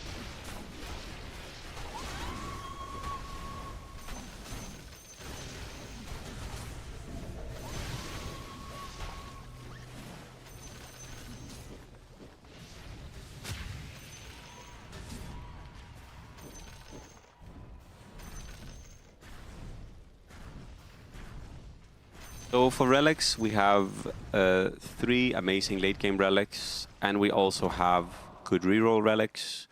We also have gambling relics, so it could be anything this game. It could be gambling, it could be reroll, it could be late game. Shenshang with strong board and Tinker 2, that's very nice. He should switch, yes. Also, Shenshang putting the Pavis on the jog means that he might be able to, like, he might be doing some reroll shit here.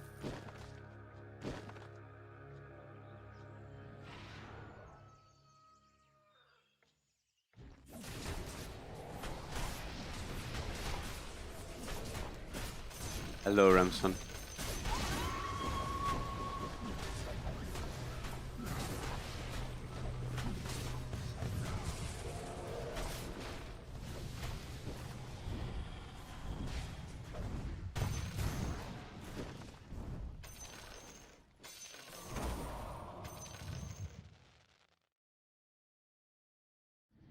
Personally, this game, I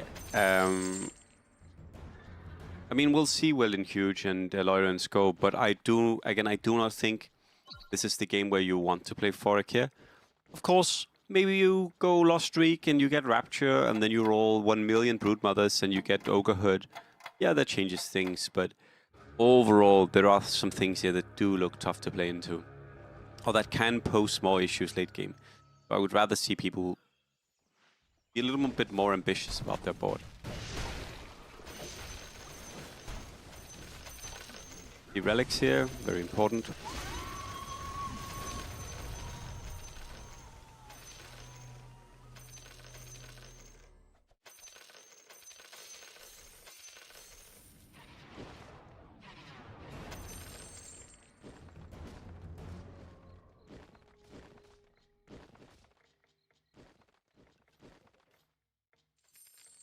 So bench everything. This probably means mango, I would imagine.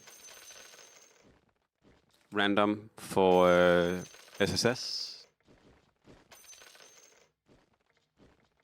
There's no way you pick before the round begins, so he randomed Rapture. Rapture's a good random. This also looks like Rapture or Mango. This also looks like... This could be anything, honestly. Rapture or Mango. Mango for Tyloo. Rapture for Shenshang. Oh. Gambling for 1874. He's gonna use it on this or on Willow, and then hope he gets either mech or like some kind of monk lean. Mango for Dark. Lawrence.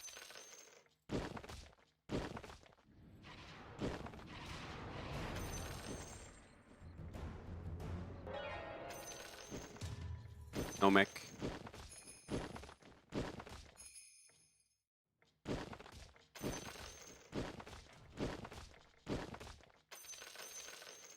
If they're all shit, you can not use it. Okay.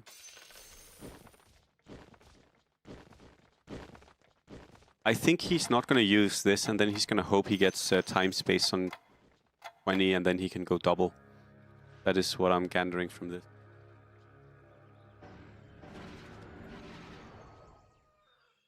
This Rapture, it's Mango, okay.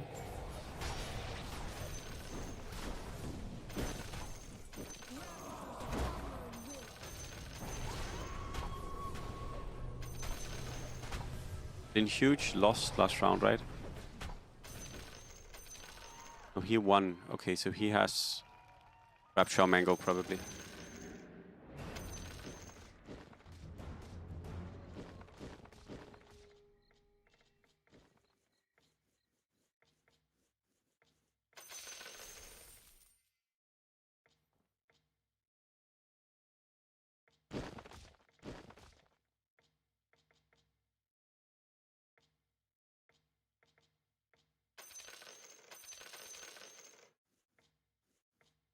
Do any of you like the positions people are in here, like specifically, or dislike the positions?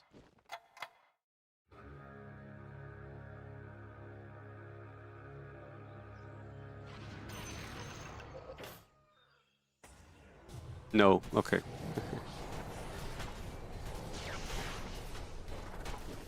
He's going for a kid, don't like that.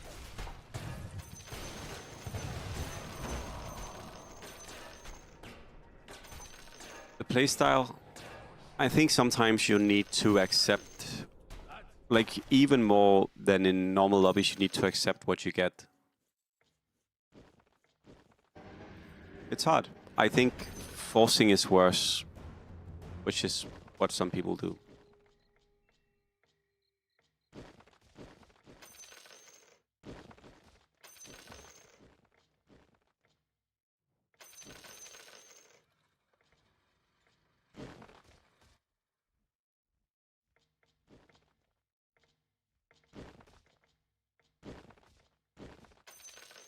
So last game was a really reroll heavy lobby. This game is not reroll heavy at all. It's late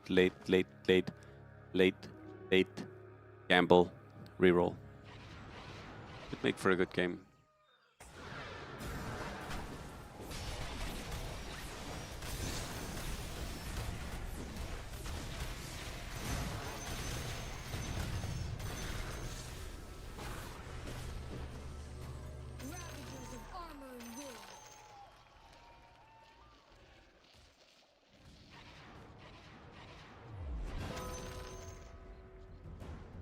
So Tyloo has the advantage of getting a Quap drop.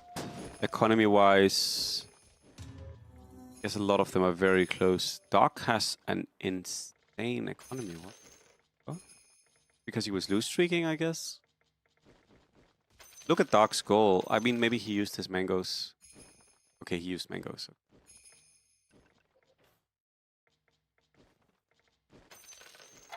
Yeah, I lost the 50-50.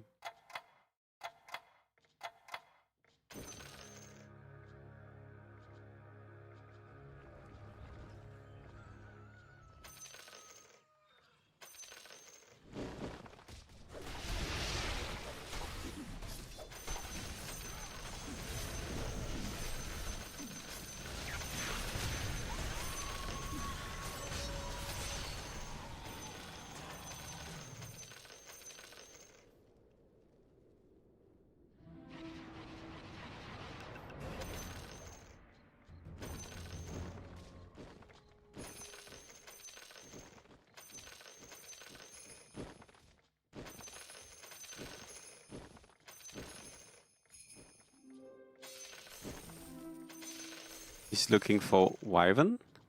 No way. Huh? Why is he capping Finger? Wait, can anyone... Yeah, okay.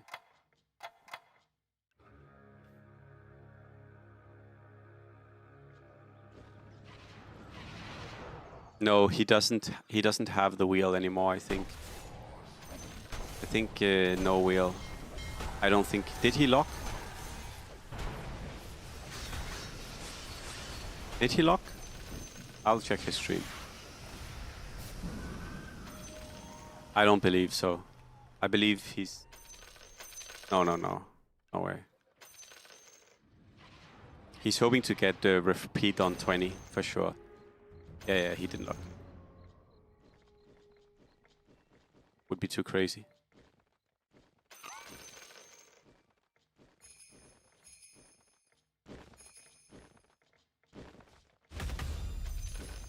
If Ima plays in this tournament. Who is Ima?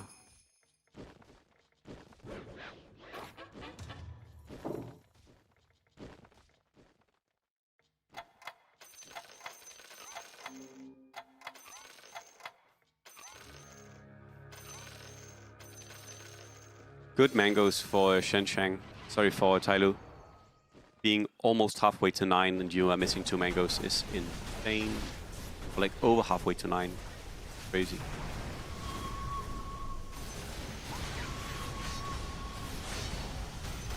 And he wins this as well.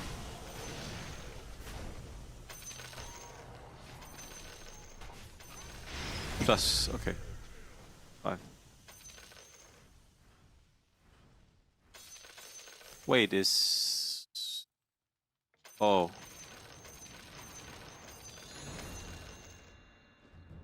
I dislike this so much. I dislike this so much. I hope he loses. I hope Inhuge loses with this. I don't understand why he's forcing Forik here. This is not a terribly good game to go Forik here.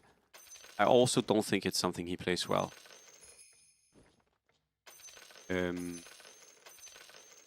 We'll see, but I'm really sad. Again, I think he's doing this because he's recognizing that he sucks at late game, and rather than learn how to play late game, he's just gonna cheese it by going Forik here, and that rather than learning how to play late game. And I don't dislike Forik here. I just don't think Forik here should be how you solve every question that is ever late game. And in games such as this, like, look at these 6 units. Not what you want to do. Either way. We'll see.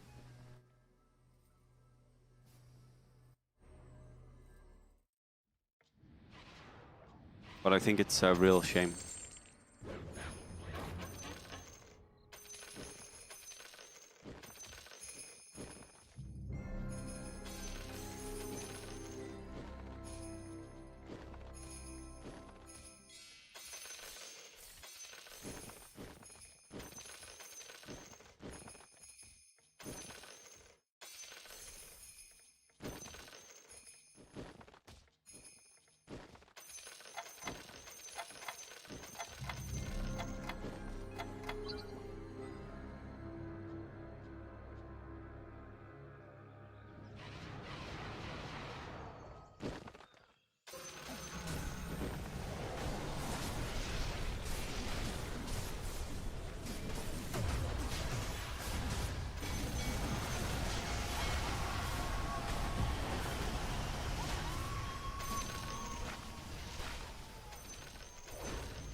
Okay, so it's a bit interesting to see what the 1874 gets.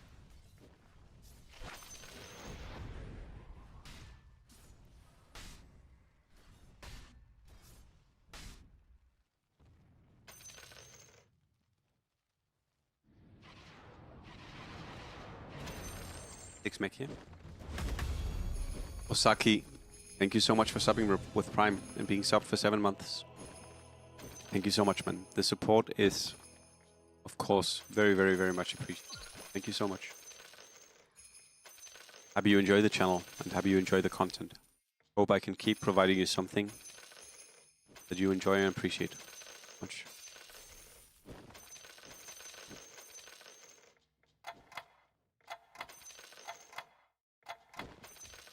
Thank you so much.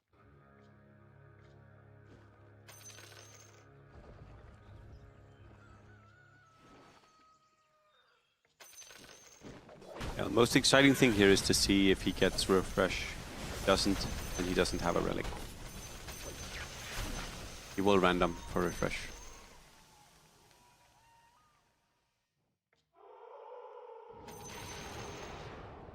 Dr. Version, thank you so much for gifting a sub as well. So much for gifting a sub to the channel. Also very much appreciated. Thank you so much, man. Again, I hope you all enjoy the content and the channel, even when I'm whining. Maybe especially when I'm whining.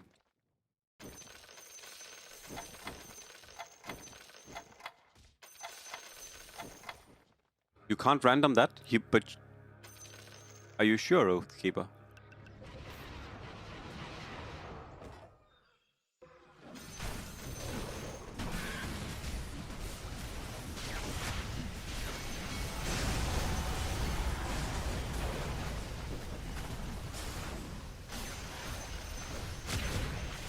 Well, 1874 is losing this game. Dark went for the classic 2 orc.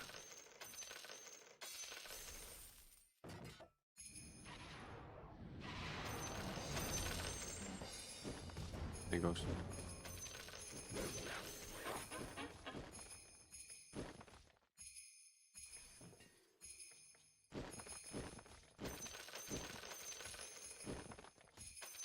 Wait, did he sell an orc? Wait, he had another orc, right?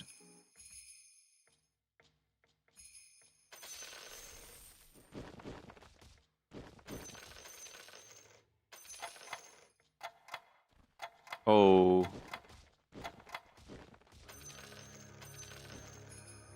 I see. The warrior ringmaster.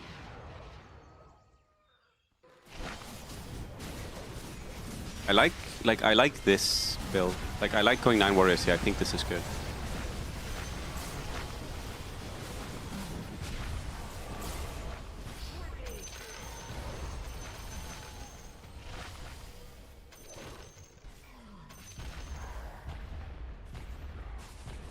Both Dark and Tyloo has Mango into box.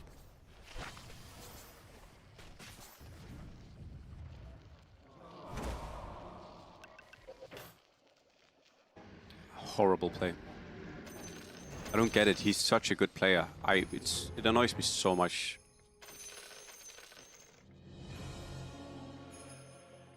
Gyro 2. So Dark is doing pretty well. 10 tangos, box should be enough. Then huge, griefing himself. SSS. Gyro 2, okay. Florence 9 warrior, that's good. Forcing Forak here as well, bad. Goblin should struggle. 9 elf should be good. 9 warrior should be good.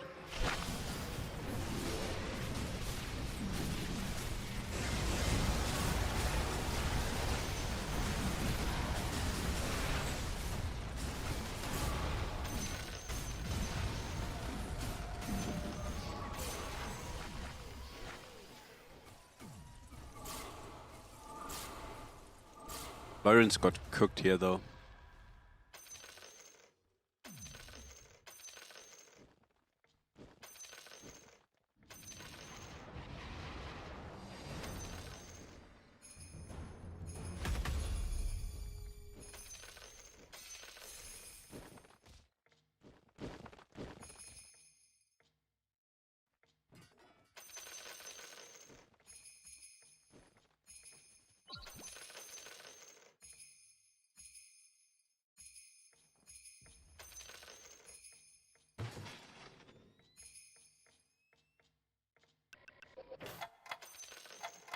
randomed.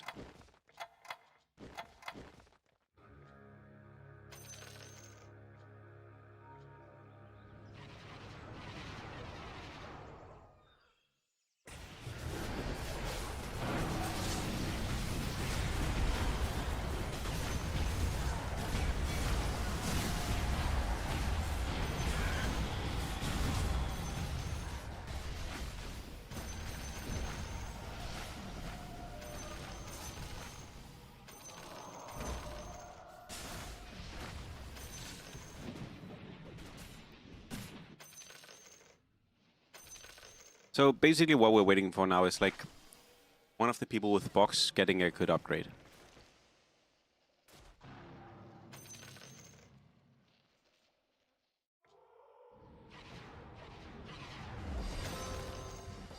Wraith King is so good.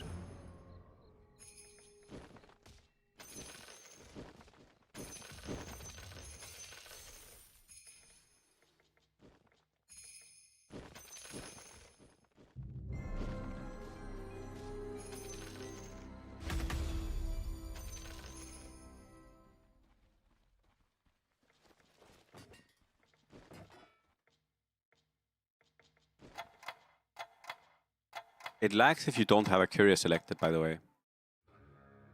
Like, if you're wondering about these lags, like, you see how the game is lagging right now, and then I select a courier and it stops lagging. I don't know.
So it's actually very, very, very close for Tyloo that he is omega strong. Like, if he gets this upgrade, this upgrade, this upgrade, like, look at this.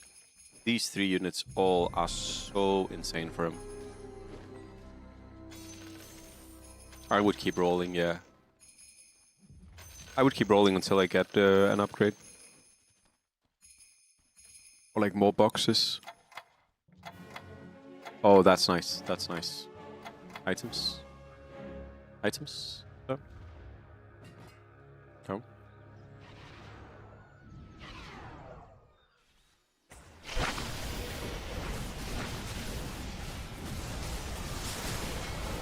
Huge did get a really good item. He got AC, which obviously is insanely good against Time Warrior.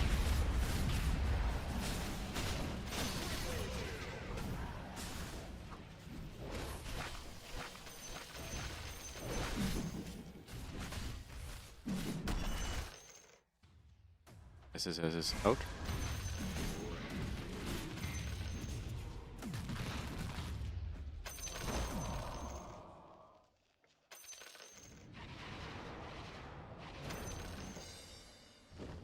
That's insanely good as well. Holy shit.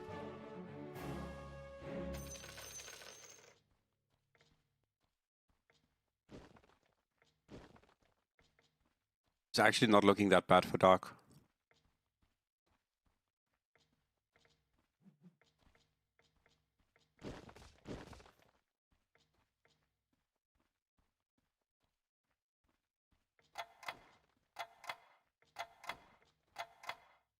Havoc here, okay, that's also crazy. He will really definitely think about Void.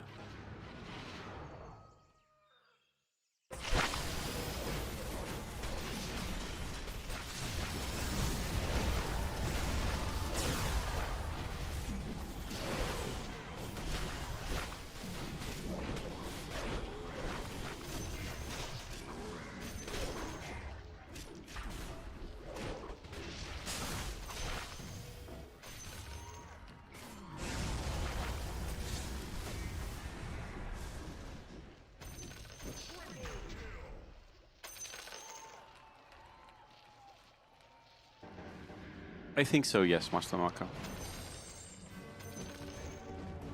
Apparently there is one Wraith King in the pool, actually. So, yes, someone sold a Wraith King, which is crazy. Okay. So now, Tyloo. If we look at Tyloo's board right now, right? Ringmaster 2. Full Warlord 2. Sven 2.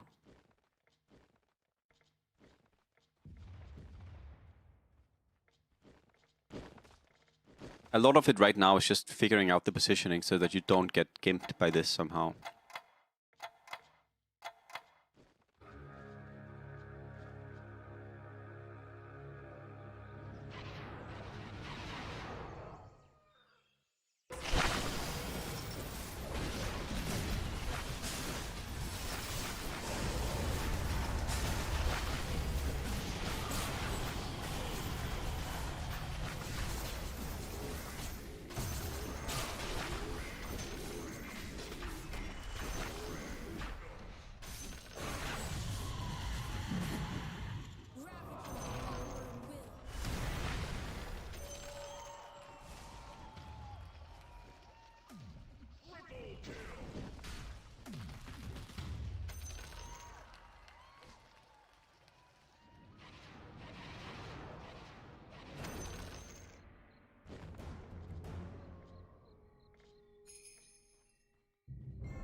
Seven people alive. Looking for one last box.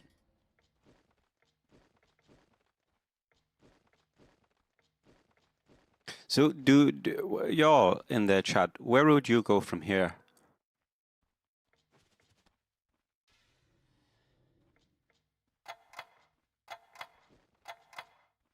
I think Tyloo is in a good spot, but his items are pretty whatever.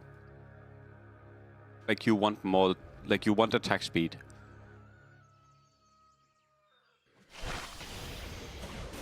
Big Sork.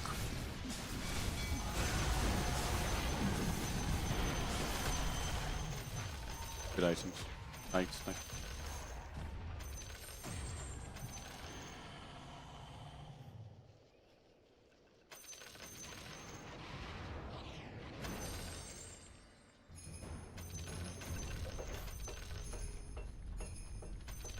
Weaponsmith is really good.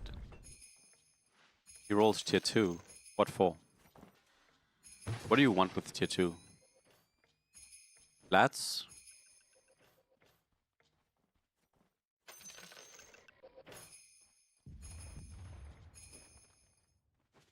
Demon Hunter. Okay, so he might set up the switch to full Demon Hunter later. That is super good. Okay.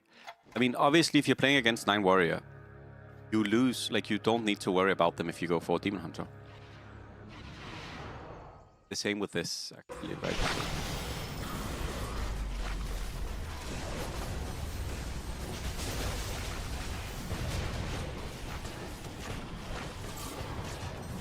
Yeah. These are nice items for the game.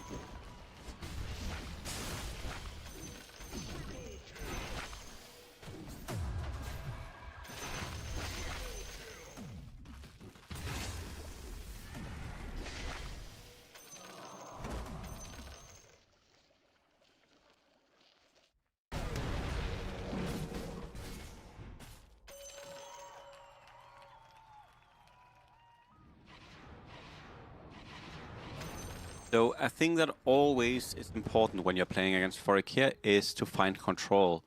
One of the things that counters Forakir the best is like guards. Guards Tide obviously is super good, but also things like Force Centaur is hard counter to Forakir. Like Force Centaur is so fucking annoying. The reason I'm saying this is because this is what these guys need to think about. Like, can you get Abyssal? Can you find Skadi is also super. Skadi is also super. Wait, but he doesn't really have enough items, I would say.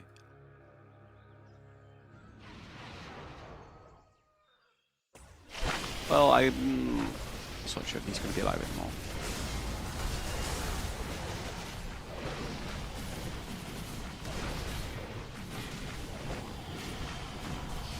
Karogi, I think you might have jinxed him.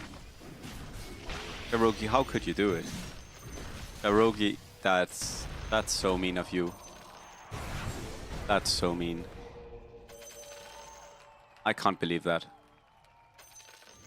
How can you jinx him like that?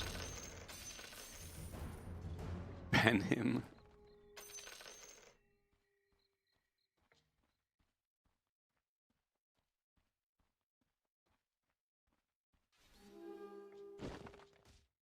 I actually think...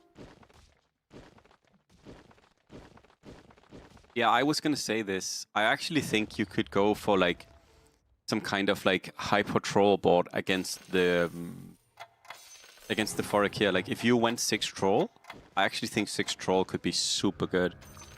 And then you put everything in the corner, and then this troll waller just kills everyone.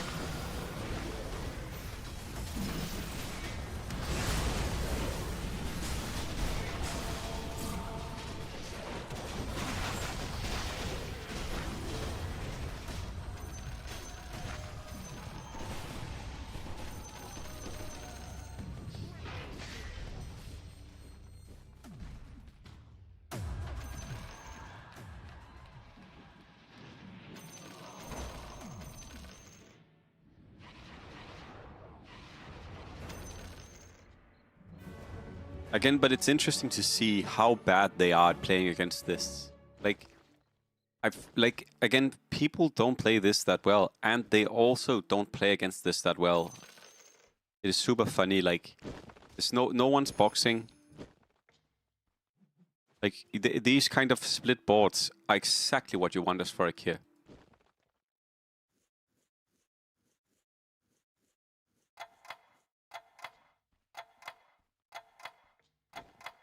Yeah, the items are super good. Sure.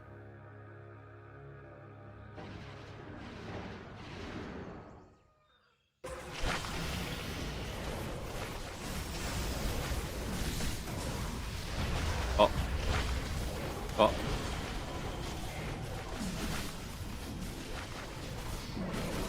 Yeah.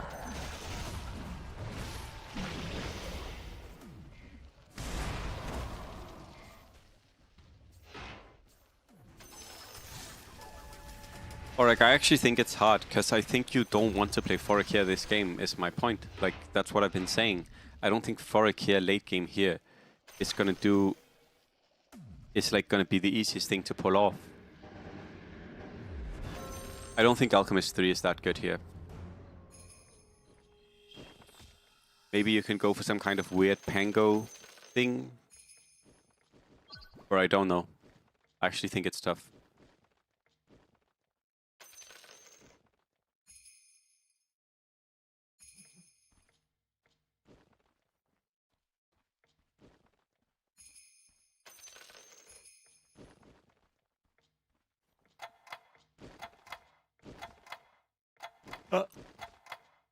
Radiance, Skadi. Okay.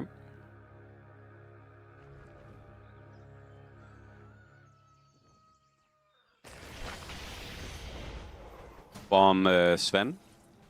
Okay.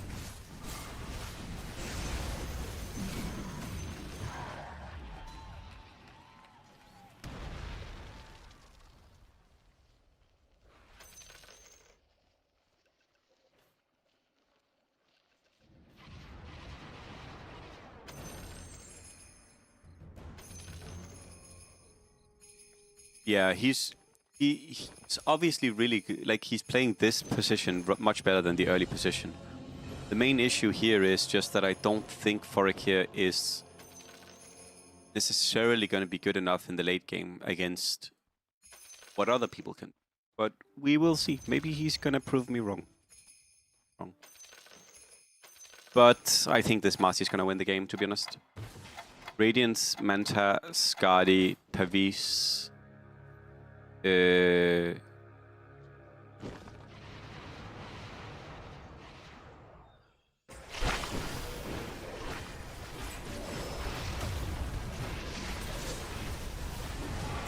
Oh, he got MKB. Well, he has the counter item. No way he can lose then, right? Oh, no. Oh, wait. Wait.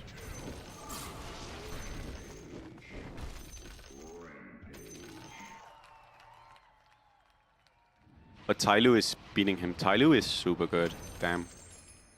Tyloo is such an exciting player to watch. Like, I think the switch from out of 9 warriors into this was really good. Would you guys have done this?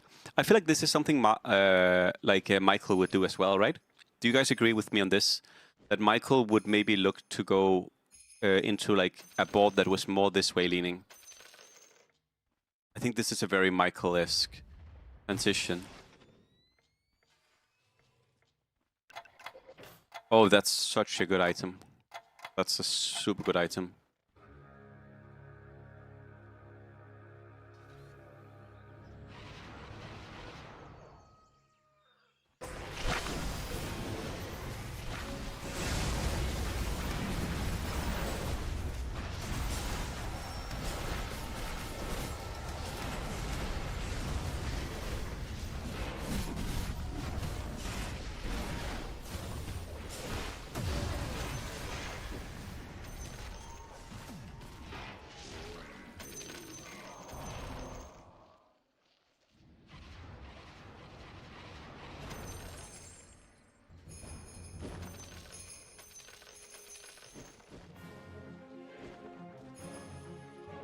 I don't dislike 6 Orc, but the main issue is I think this positioning is, first of all, not that great against the boards.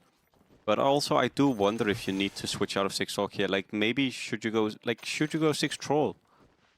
Do you guys think 6 Troll is insane? I actually don't think it is insane. I think 6 Troll here with the Skadi on the Troll could legit be good.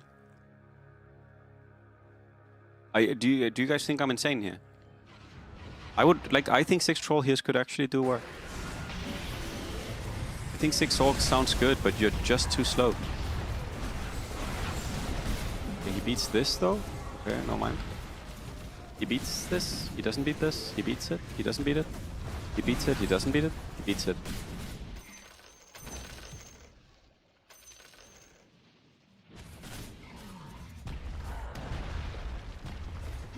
Yeah, and if you get 4 Centaur here, 4 Centaur is so nice against for Akir.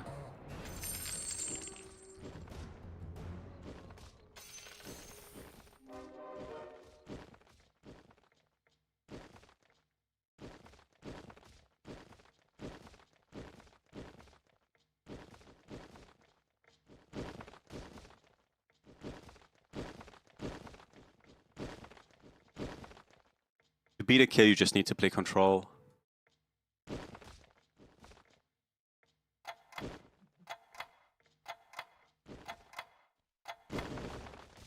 Yeah, he's looking to maybe go 6 Troll. Again, I think 6 Troll would be really good.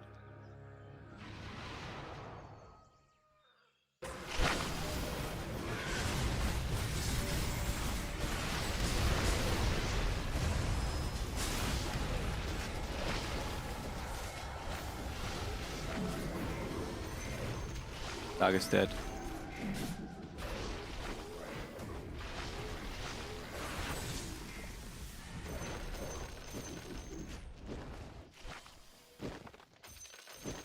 Okay. Well, everyone, where is your money? Money on Shenshang, Tyloo, all in huge. Shenshang, Tyloo, or the huge Lin. Tyloo has max levels unlocked, so he's gonna go for like 11, 12.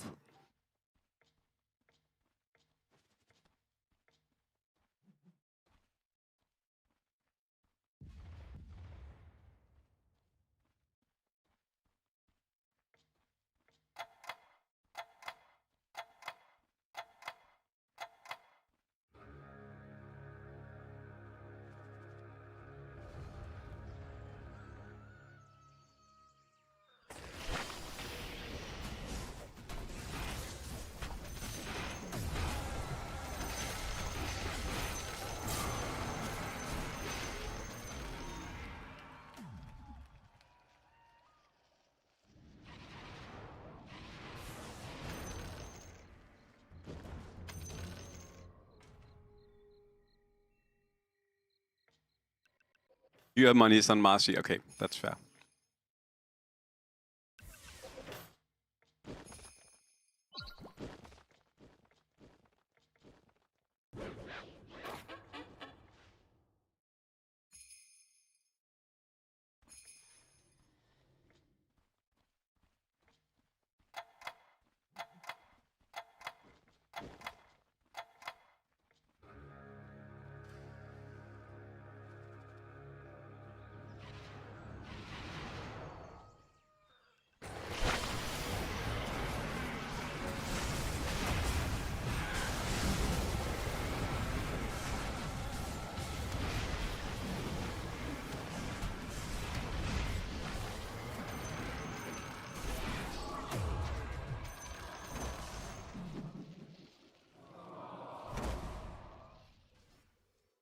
Everyone lost?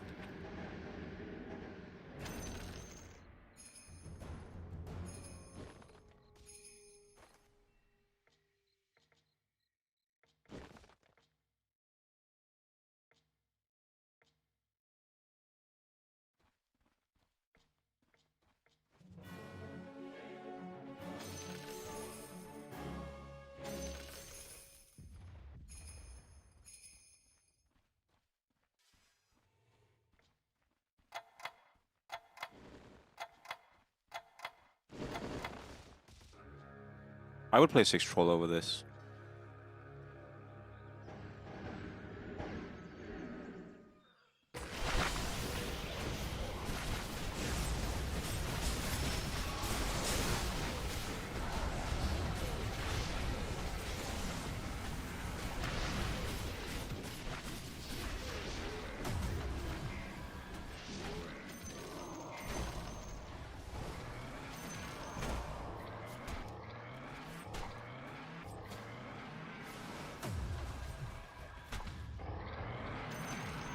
God, I love Marci Elf.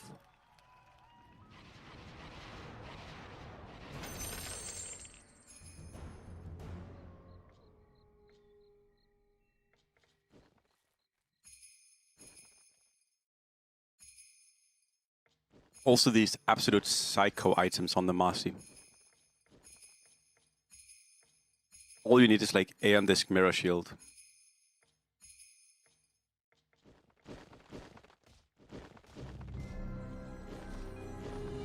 Okay, and all he needs now is Leshrac.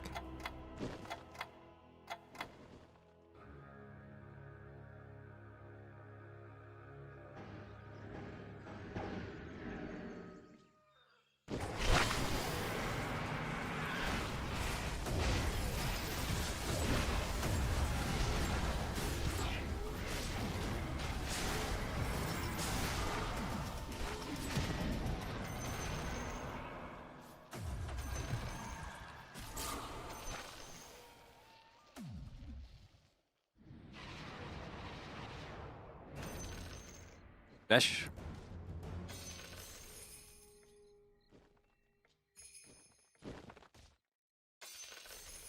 Wait, he sold the wrong unit.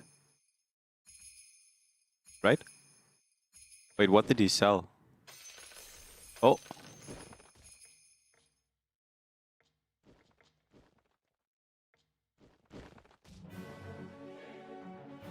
Oh, because he got Lesh. I see. Okay, okay.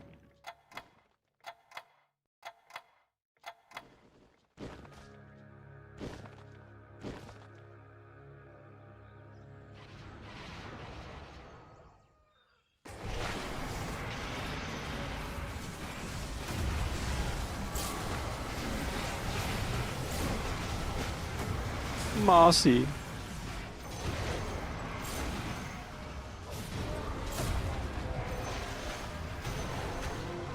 Good attempt from Tidal.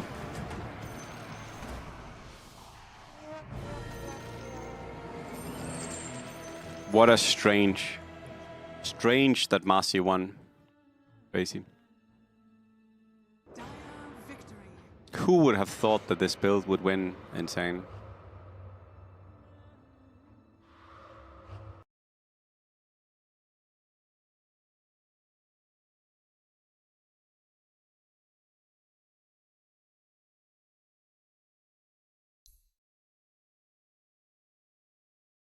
So, finally, not an 8th place for Lin. First place for Shenshang. So Shenshang will be in the lead in terms of points. Yeah.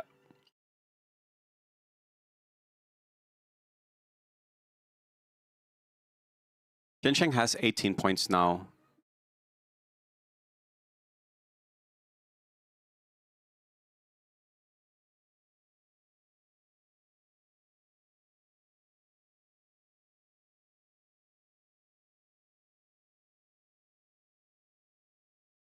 I mean, that was a game. I can say a lot of things, but one thing I can say for sure, that was a game.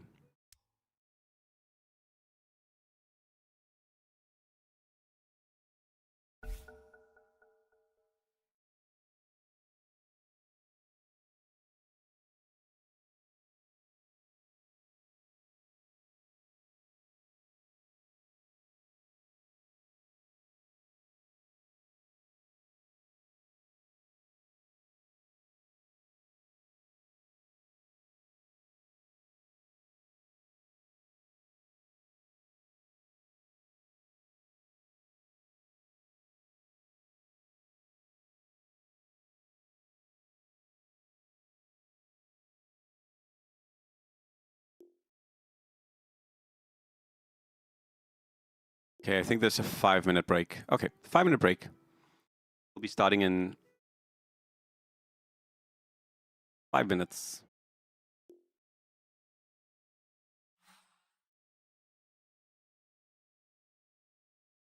All right, how you all like the games so far? I mean, they've been pretty good games. Been pretty good games. A lot of reroll. Kind of wish we saw people just go late, but I mean,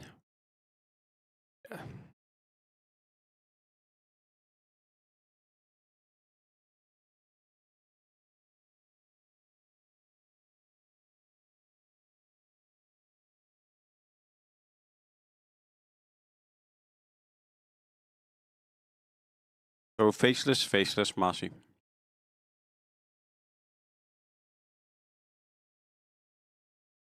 The two people in the lead is Shenshang and Tailu. Makes sense. 1874 gambled this game, he got punished. Dark has been pretty steady, but hasn't managed to turn the games into wins. But, and this is not a slight to Dark, but this is also, I feel like the issue Dark sometimes runs into in these lobbies is he can get good results, but he doesn't necessarily win. I like the games, Energy. I like the games. I like the game so far. I hope I see these guys stop going for it here, because I feel like I don't think they're going for it here for the right reason, which is a shame. But overall, like the games, there's been a lot of reroll. We had again Void win, and Marci win. Hopefully we see a bit more like interesting late game matchups here in the next couple matches, but it makes sense that people go for fairly like cookie cutter things. We need more Puck 2 and 9 mages, I agree. I also think the standings so far are interesting because there are a lot of people who can come back here. Lin can come back. SSS can come back. I mean, Lawrence and Prestige, maybe they can come back, but maybe not. So there could be a lot more games. Been good to watch. I think Shenshang and Tailu, who are the ones leading in points, have also been playing the best.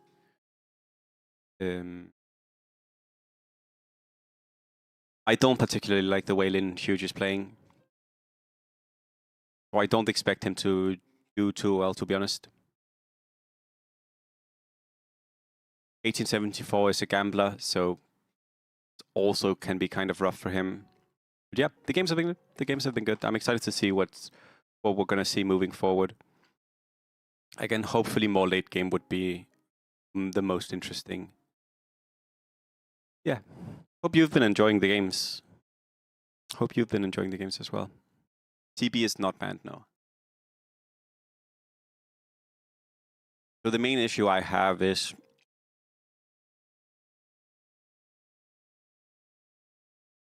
I think Lin Huge should be playing the reroll boards he does super well with. I think this is what he does well.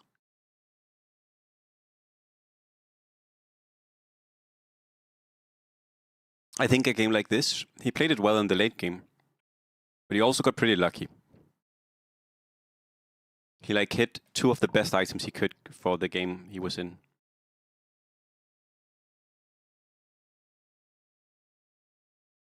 Yeah, overall, Shensheng and Tailu has just been playing really well, to be honest. Been some good games.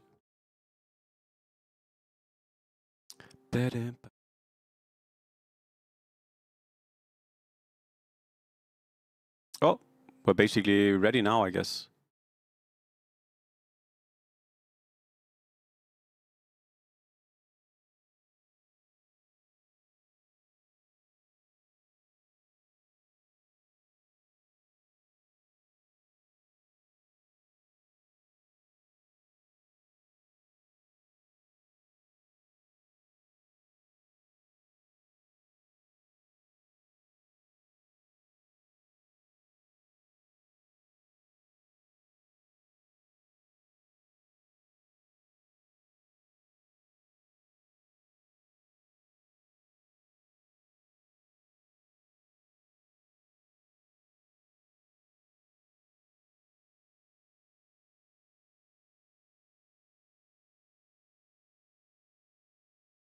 So, just chilling.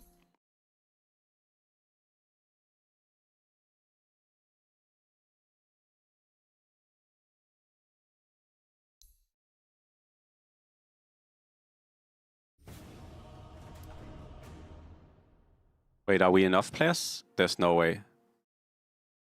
Like, there's no way we're enough players with like 10 players. Right? 1, 2. Oh, we're missing Prestige. 1, 2, 3, 4, 5, 7.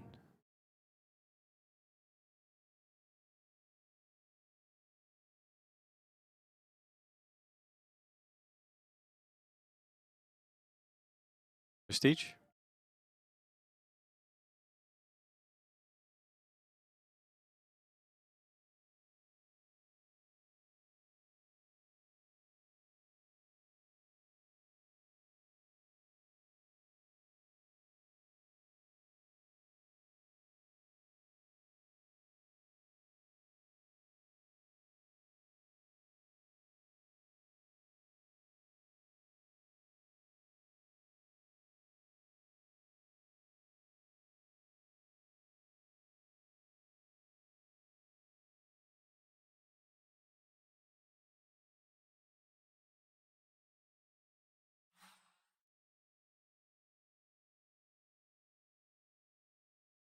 Yeah, everyone, sorry I'm not saying so much. We're just waiting, so I guess I'm just waiting.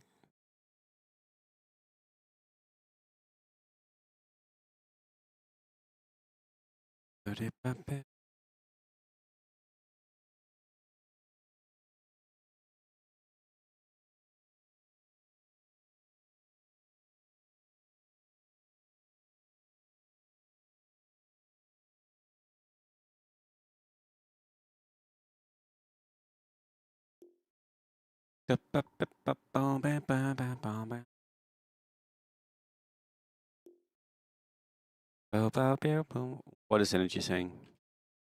What is this message?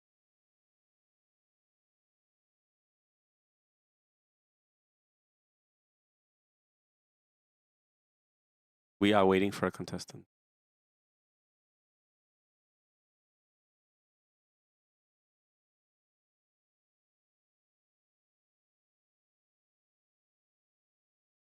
I was gonna ask, which panda do they like the most? Which panda do you like most? I'm not gonna ask. Which cat do you like the most?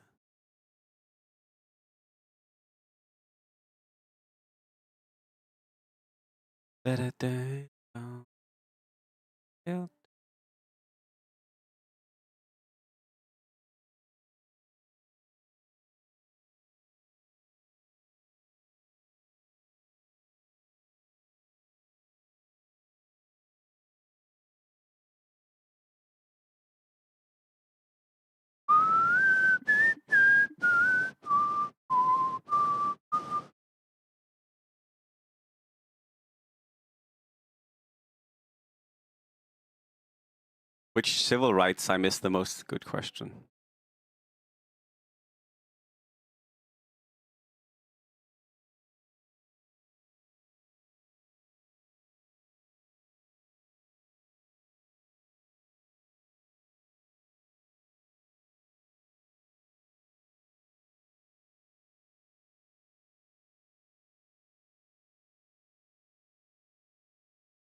Yeah. Not me, true.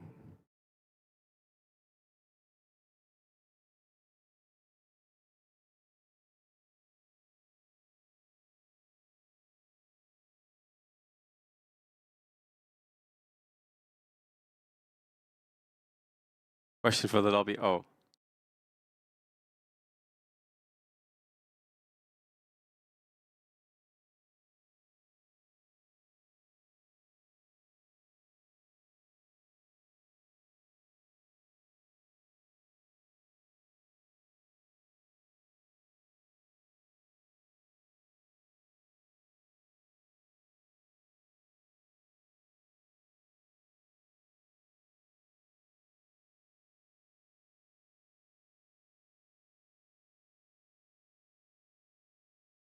No.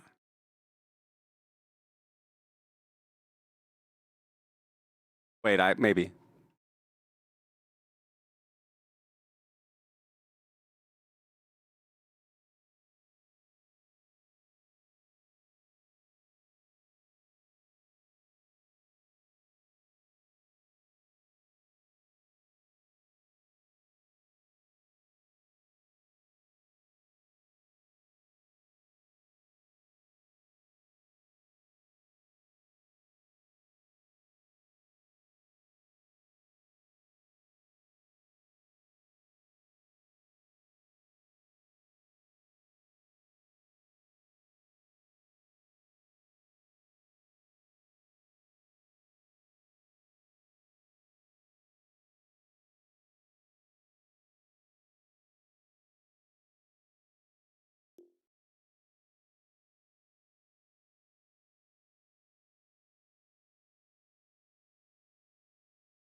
We're just waiting for it, Mr. The Energy.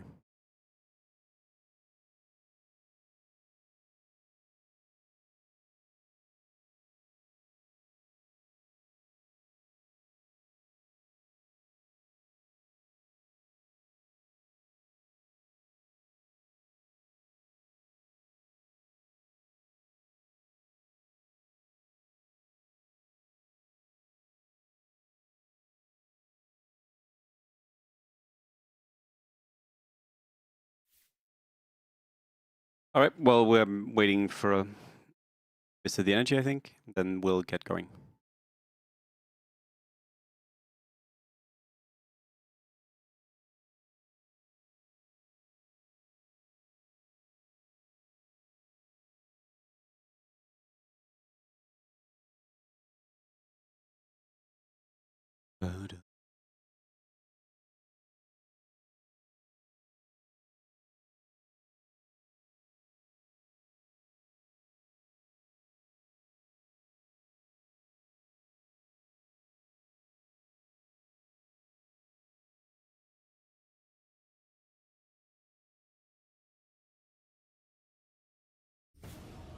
Nice. Oh, it's because there is a new Chinese streamer, I guess. Okay.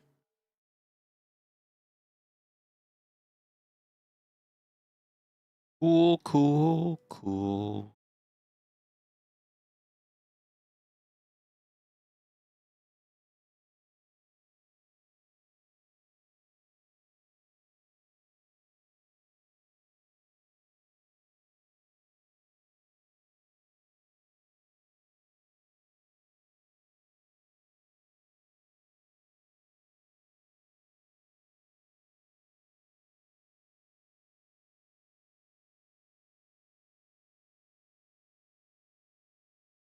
All right. Well, this is the fourth game. Any bets in chat? What's gonna happen?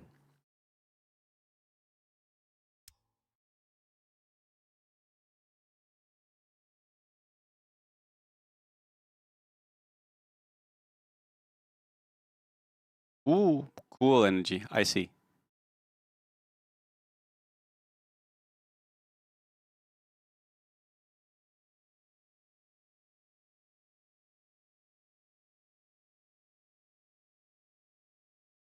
Cool, cool, cool.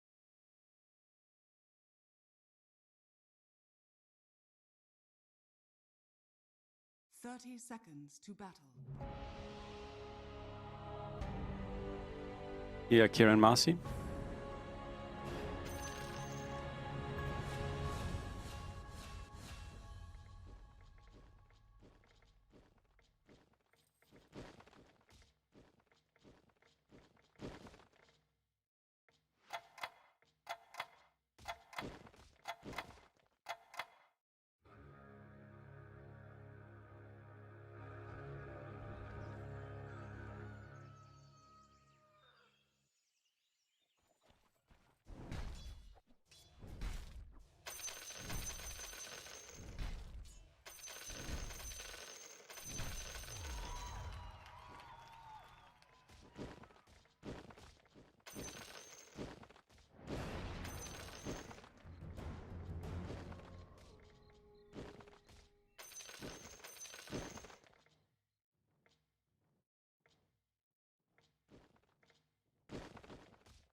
I kind of hope we see someone pick Cap. That would be the most fun. Someone pick Cap and play an undead game.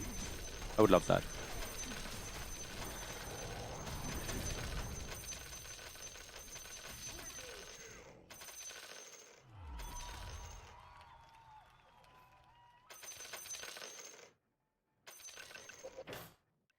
You're fucking kidding me. I'm so sad he does this shit. Oh Oh my god.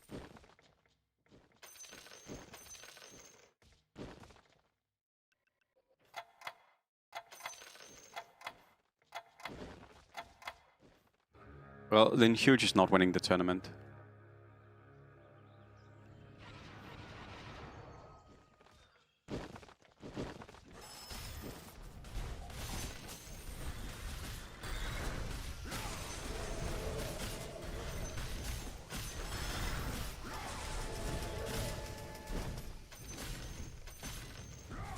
It's 6x.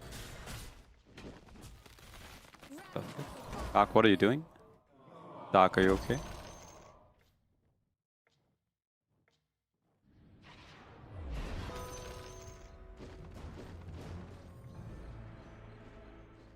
Necrophos was nerfed, so it's not as big of an issue anymore. Still strong. Oh, that's really nice. 3 humans early. 4 upgrades. What the fuck? Sorry, I was not asking about you, Dark, but sorry. But I hope you're good as well. Sorry, I was asking this Dark.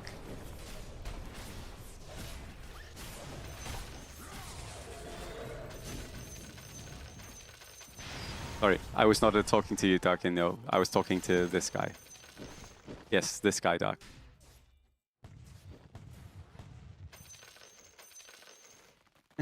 Sorry. Apologies.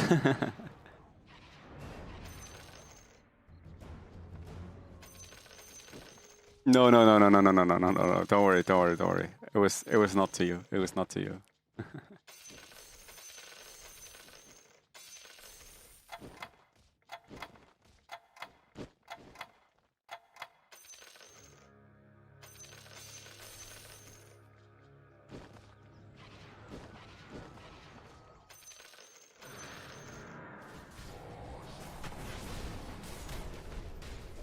It's a good spot to have 3 humans early. Feels really nice. Early level from Huge. He wants to win streak.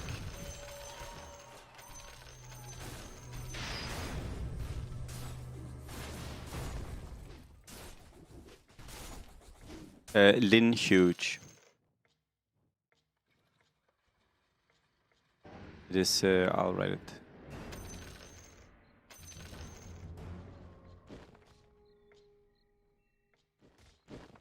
I think that's dragons, because dragons suck. Dragon is one of the weakest things you can go for, and it's only good if you are Omega ahead and you high roll. Commonly people don't play dragons because it is not that good. That's wrong. Commonly people don't play dragons because it is bad.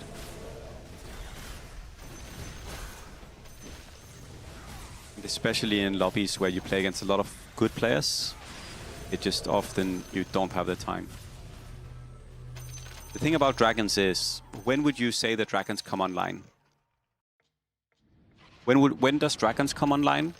And when are the most dangerous rounds in the game? If you can answer those 2 questions, you will see why people don't play dragons. When are the most dangerous rounds in the game? And when does dragons come online?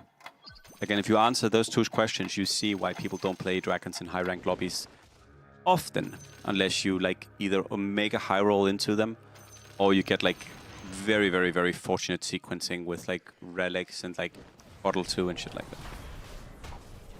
Yeah, so I would say that dragons begin becoming strong around like maybe like 27, 28, 29.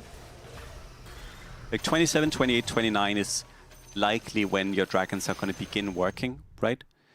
And the worst rounds in the game is between 21 and 30s often, or like 21 and like 28. So often like the timings are completely wrong. You open the poll. I can make a poll. 1 second. Who will win? This is match 4, right?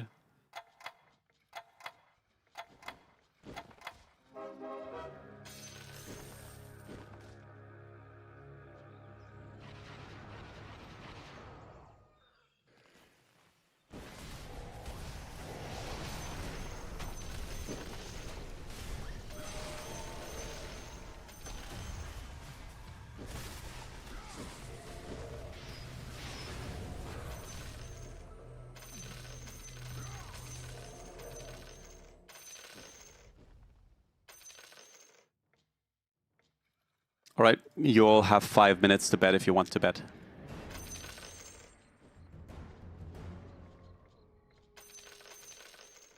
It's this. I think it's mostly the same, Kilo. You should be on the platform you enjoy the most. I actually don't know too much about whether... I don't really know how ads work as much on YouTube as I do on Twitch. So I can't comment on potential ad revenue. But it also doesn't really matter. Like, just watch on the platform you enjoy. I think Twitch is... And I guess the difference is that there isn't any music on YouTube. And on YouTube you can do live rewinds. Whereas on Twitch we have music basically all the time, right? Those are like the big differences. The relics, I'm gonna go grab something to drink. March and March, okay.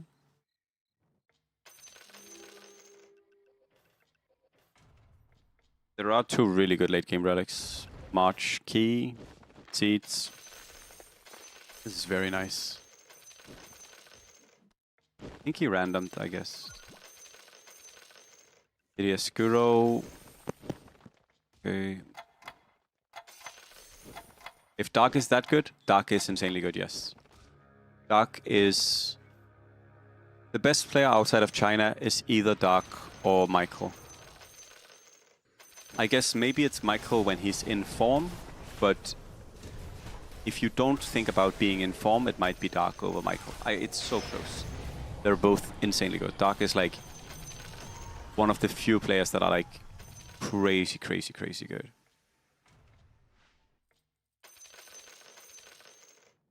Seeds feeling huge, okay. And Huge has a super good game.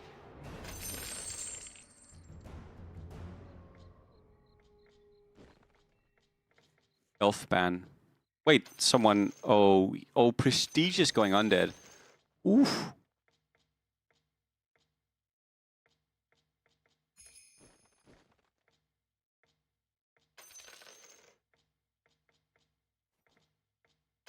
What is Shen Shang doing?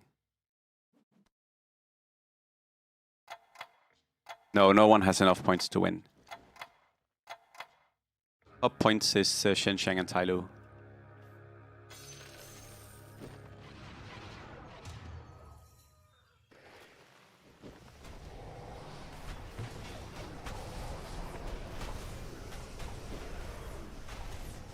Oh. And it looks like Tai Lu and Lawrence already knows what they're doing. They're both going Marci. Okay. Okay. Well, we'll have 2 Marci players.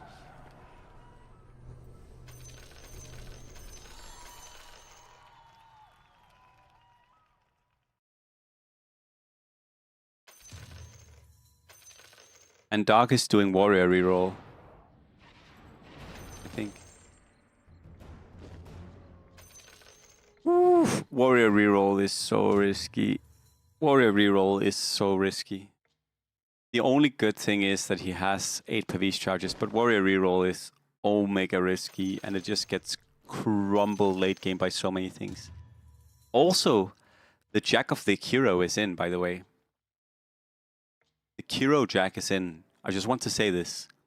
The Jackie Kiro. Jack the Kiro.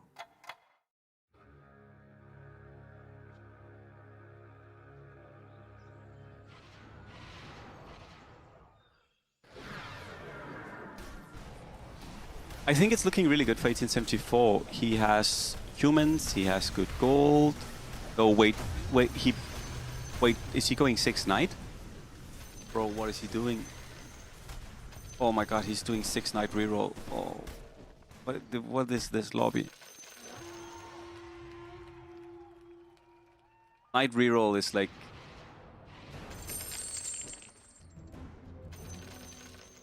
Have you guys seen Knight reroll work lately? I haven't really. I've seen people play it, but...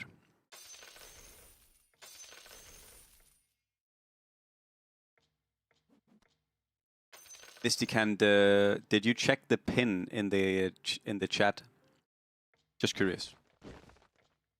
Did you check the pinned message in chat that says standings? I'm not trying to be mean. I'm just asking. Did you check the pin?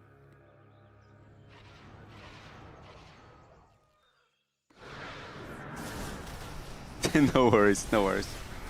The bed covered the pins. Oh, it's so easy to make excuses, huh? Oh, that's okay, that's convenient. Oh yeah, sure. Do you think Twitch would make a UI error like that?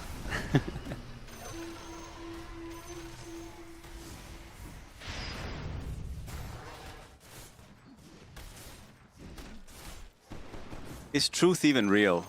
Is truth even real? Come on. Reality is subjective. You can't use the word real. Wait. All right. I'm gonna go get something more to drink, and then we'll see how this this board does.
More alcohol.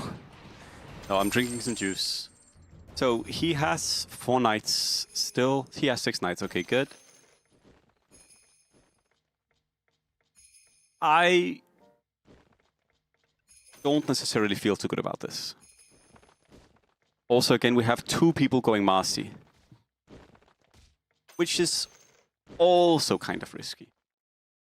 And one of them already has Battle Fury.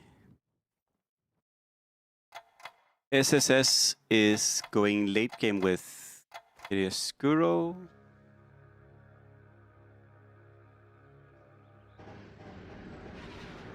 That's kind of a thing. And Huge is still gonna go Forik here. Sag. Doc again doing Warrior reroll. Wait. Oh, he is doing Warrior reroll, right? This is just random beat. Yes, that is the idea, Kilo. The issue is it's not that good. Or like the issue is just that there are a lot of things that counter one unit, right? And you might be like, oh, but then you go faceless. Sure, but then your opponent gets Diffusal, or they get Primal, or they get Havoc, or they get Marci. Like, it's just... It's a very vulnerable tactic, if you ask me.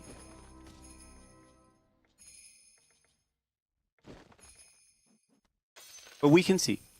He is obviously an insane player, so maybe he can make it work.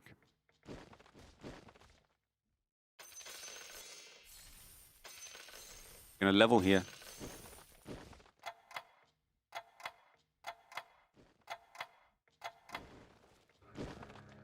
No. Faceless doesn't counter Elf Evasion, and Faceless does not work against Monk synergy either. So Faceless doesn't do shit against Marci. You can't get bashed if your opponent has Basher, but...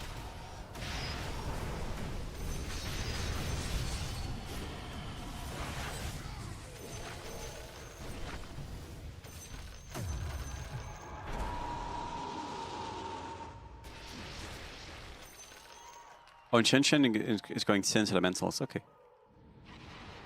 Yes, you can break Faceless with Diffusal.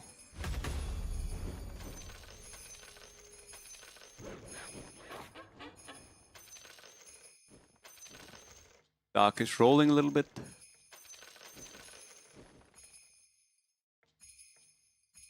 Dark is really patient here. I would have rolled more. Oh, and Tiny gotten by Xinjiang. Doesn't matter too much. Xinjiang is actually behind on the 2 cost. It'll be good. Also has Sliver Witches. Prestige is...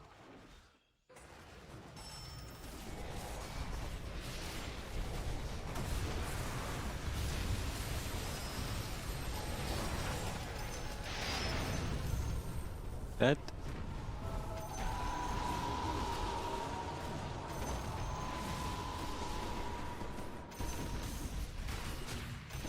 Yeah, he is super rich. Might lose his streak here, though. No. Damn. 13 wins Legion. 13 wins Legion. That is a lot.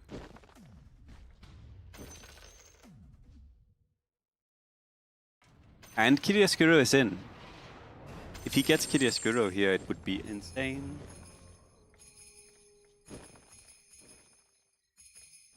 Yeah, Prestige is going for top 8.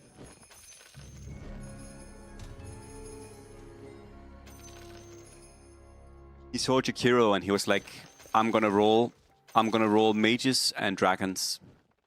I'm gonna do it. Mage dragon roll. He has the cap on the CM so he can get the Wyvern. He knows what the plan is. He's gonna play 5 dragons on level 4, on level 7.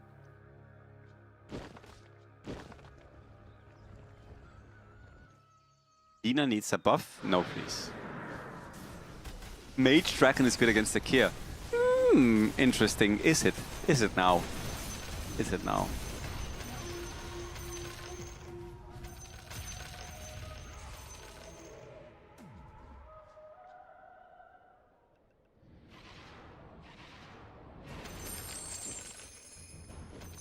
He's so rich, it's insane.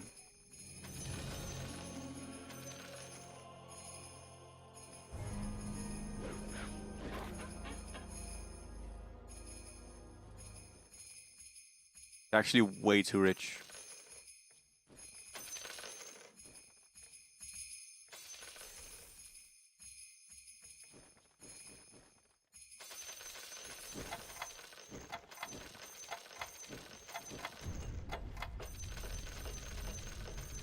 I wonder if he has Kiriaskuro. Weaponsmith, okay. I mean, if he's really lucky, he can maybe roll his units next round. That would be crazy, though. Would you guys not be rolling here? I think not rolling here is crazy. Just sell a seed and roll as much. You don't have time to roll. Oh, Radiant Lawrence.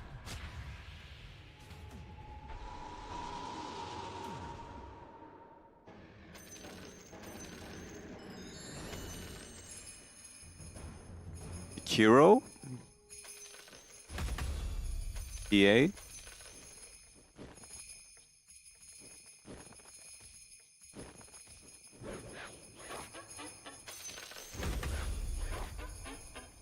No Sand King.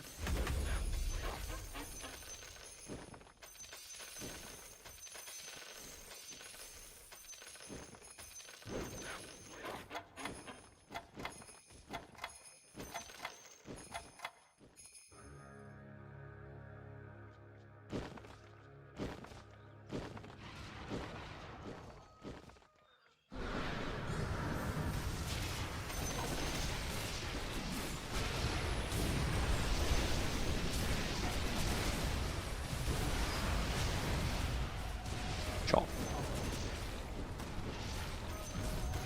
Chop. Chop.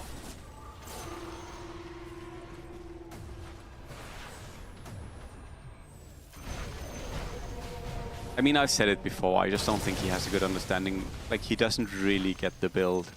Like, he knows which units you have in the build, but he doesn't understand the timing or when it really is worth playing.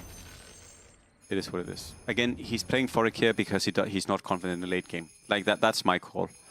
I think he's legit playing Forik here because he doesn't trust himself to win in late game. So he's trying to cheese it by not playing late game, but by playing Forik here instead of late game, if that makes sense. Which I think is a bad way. I think you need to learn late game rather than cheese. But oh, the POG upgrade? Okay, nice.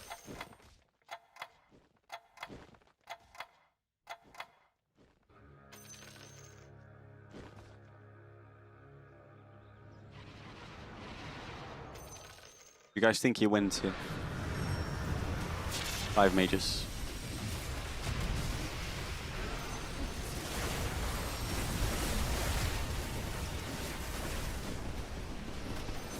Close.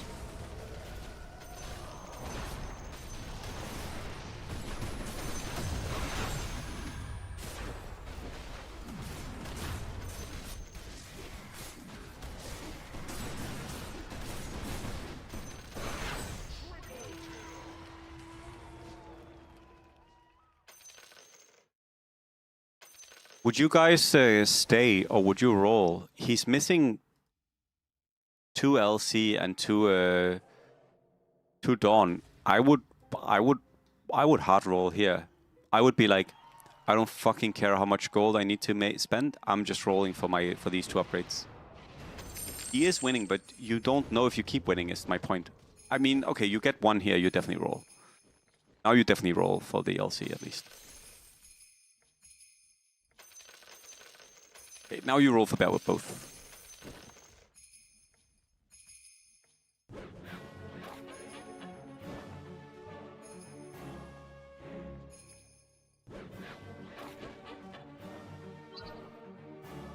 One, 2, 3, 4, 5, 6. He's missing a unit. Put in the PM. Maybe he only needs 6 units. -2 experience.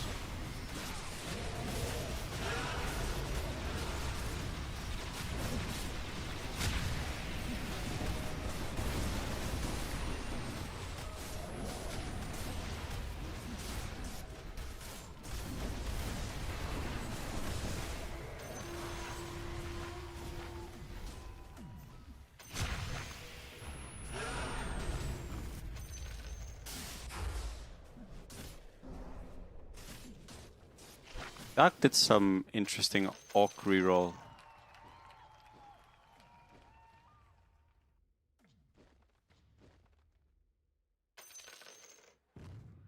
And huge getting cooked. It's good.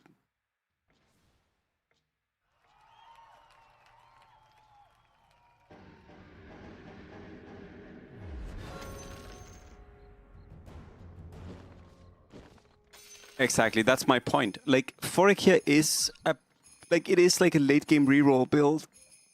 And I don't dislike Forik here.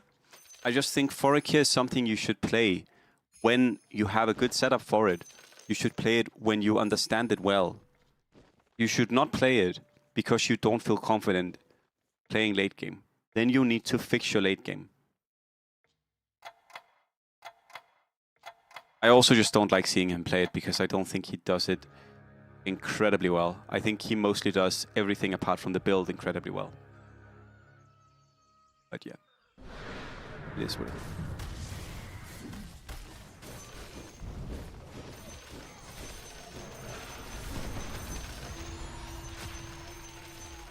Invoker. Invoker's insane. That's how easy it is. Invoker's just crazy.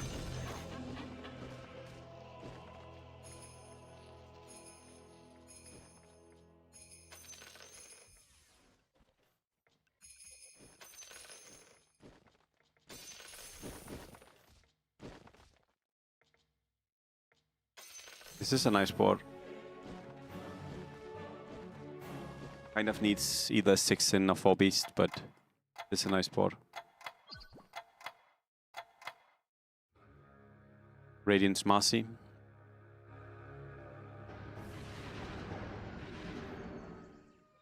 No Radiant's Marci.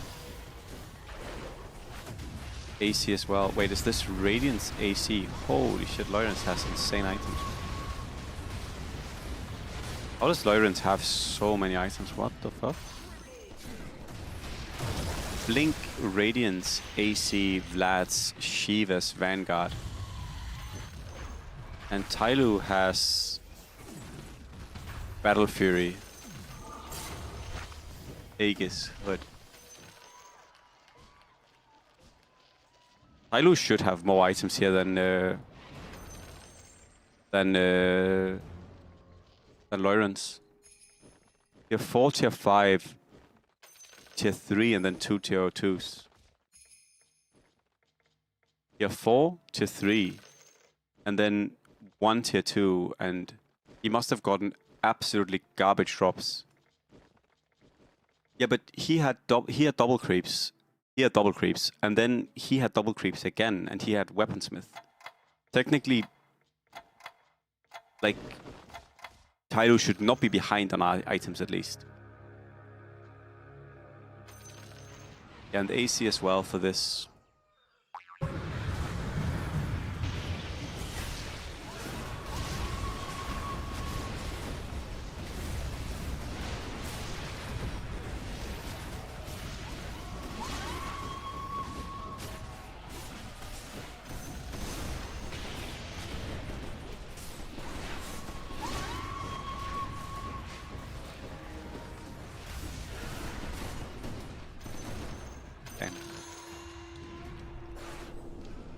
Yeah, he must have gotten like sliver drop or some shit.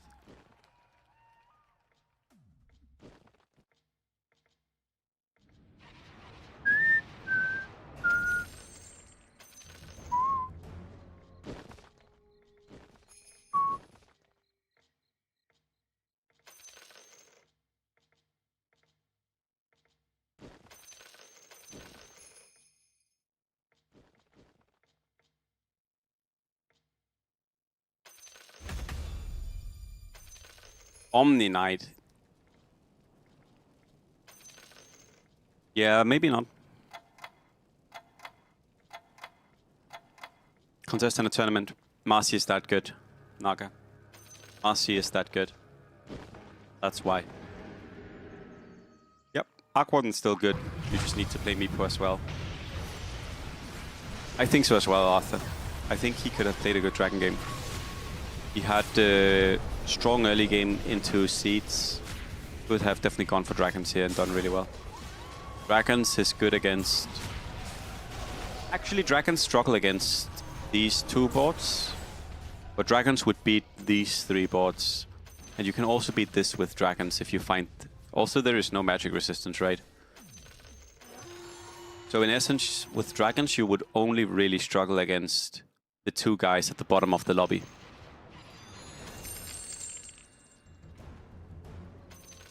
Lesh is in, Invoker's in, Tide is in. Definitely way better Dragon game than Foraker game. Especially with getting the Jakiro early.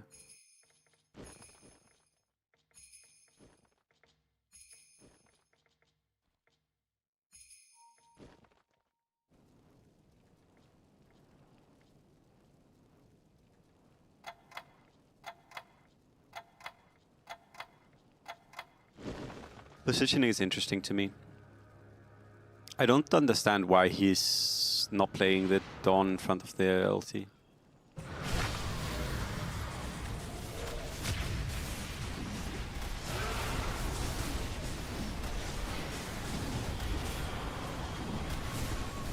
I am unsure. I think the Warlock is also because he's getting everything here, Kilo.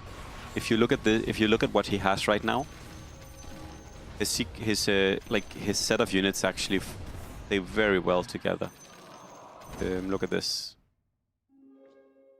He has 2 Warlock, but this is also 2 Troll, and this is also 2 Draenei, right? So these 2 together actually are super good. You need Dagger. I am not sure you want Dagger here. I think you just want to play slow with the LC. Like, I don't think you want Dagger, because Dagger you move away from the other knights. I think you kind of want to stay together.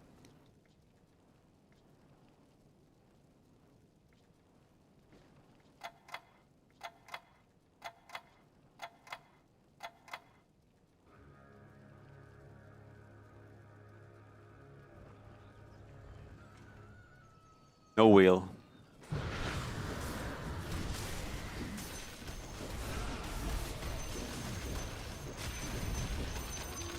Which item was it?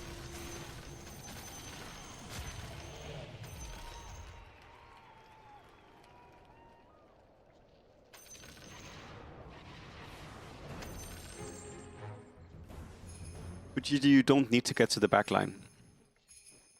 You don't need to get to the back line. Like, if someone was playing dragons or hunters, sure. But you don't need to get to the backline here. Like, there are no builds here where you need to get to the backline. Everyone will get to you, right? They jump you, they jump you, they stand against you, they jump you, they jump you. Like you don't need to jump away here. Like, I think jumping away here is much more risky than it is just staying.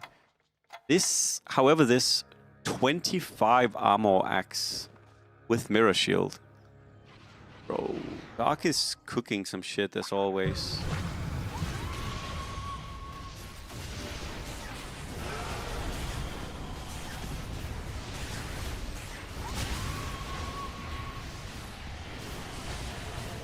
Plus 57 armor.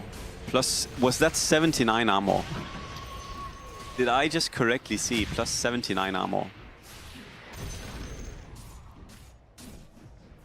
And then he gets killed by Quap.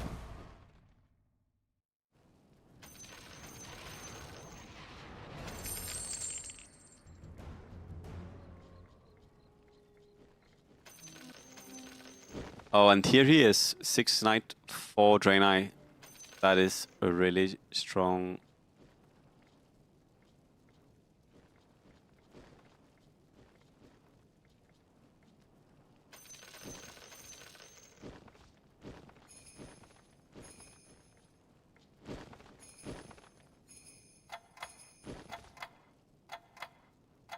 Yeah, I like this positioning more. I don't know why he didn't have Dawn in the front before. Now he does.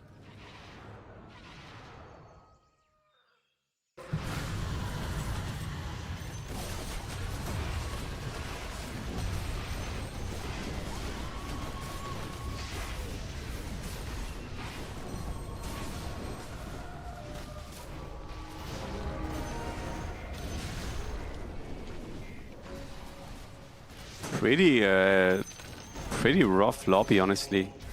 Is Dark getting cooked here?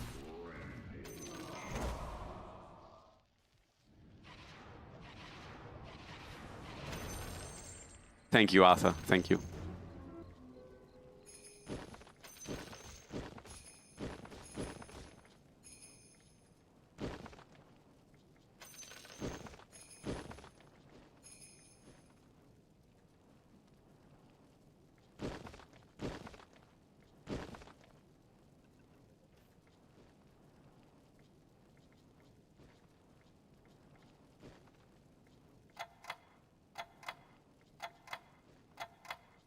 Yeah, he did. He actually, it's so interesting because we don't usually like knights, but somehow it's crushing this game. Knights usually are too weak, especially in like late game settings, but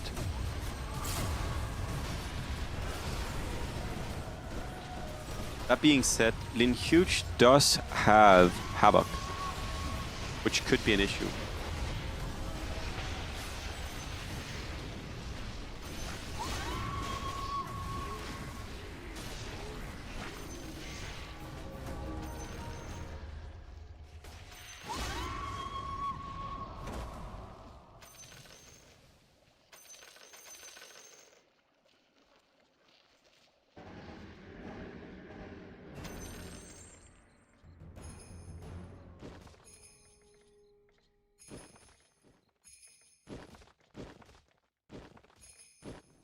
I mean, they did also buff Knights. I mean, it's a small buff, but they did buff Knights, right?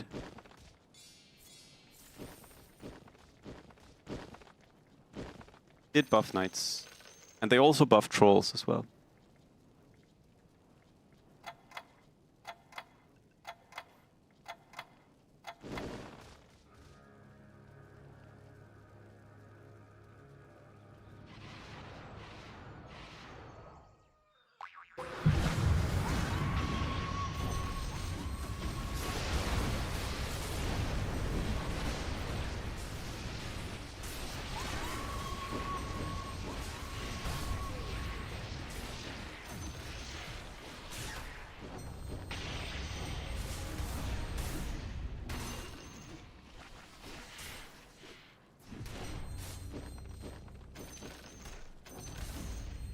Shenshang is Denshang.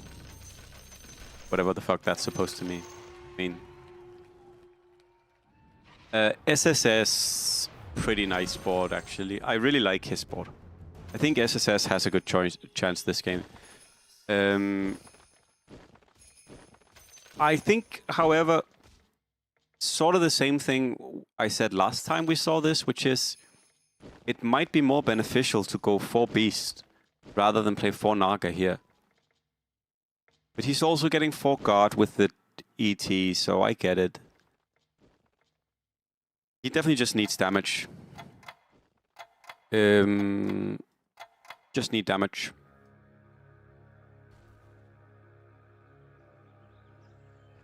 Just need damage.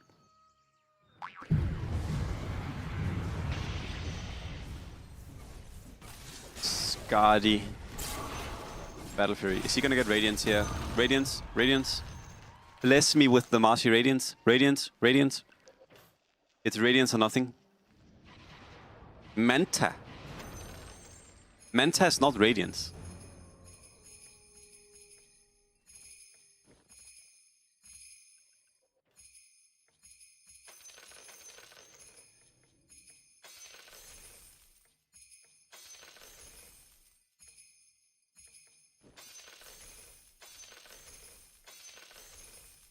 He's rage selling.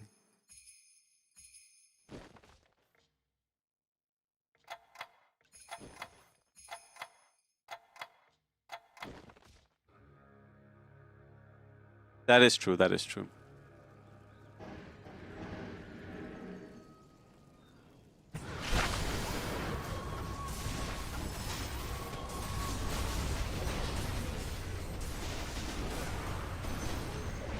Oh, the Havoc. Yes.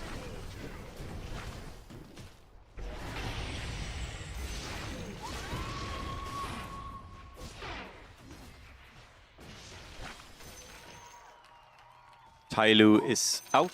6 Guard Quap possible. I was thinking about it. The issue is... I mean, if this was me playing, I would be thinking about going 6 Guard Quap, especially with these items. But no, SSS is the kind of player who could go 6 Guards, but I'm not sure he's going to. But like, if you look at these items, I would consider going 6 Guards. I mean, if he gets Tidehunter, it's because he's considering going 6 Guards, to be honest. Like, the only reason he gets Tidehunter and Omni Knight, actually. Like, the reason he's getting these units is because he's considering 6 Guards. But he's missing Moss and the Oracle.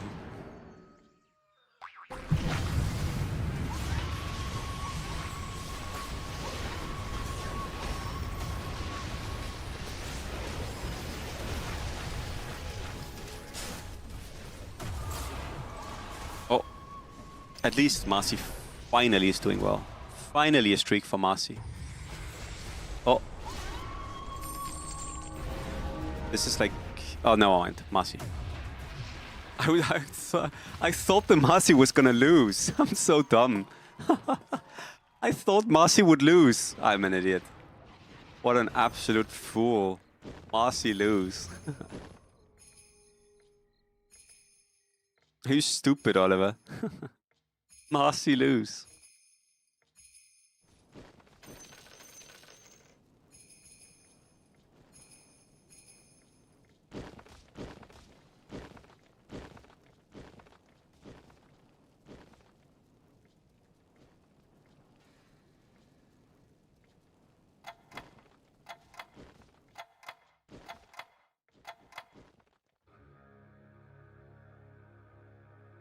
I really like what SSS is cooking. Okay, SSS probably gonna lose here to the Marci.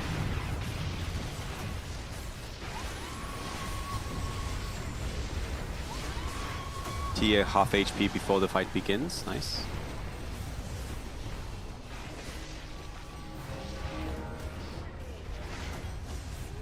Amazing.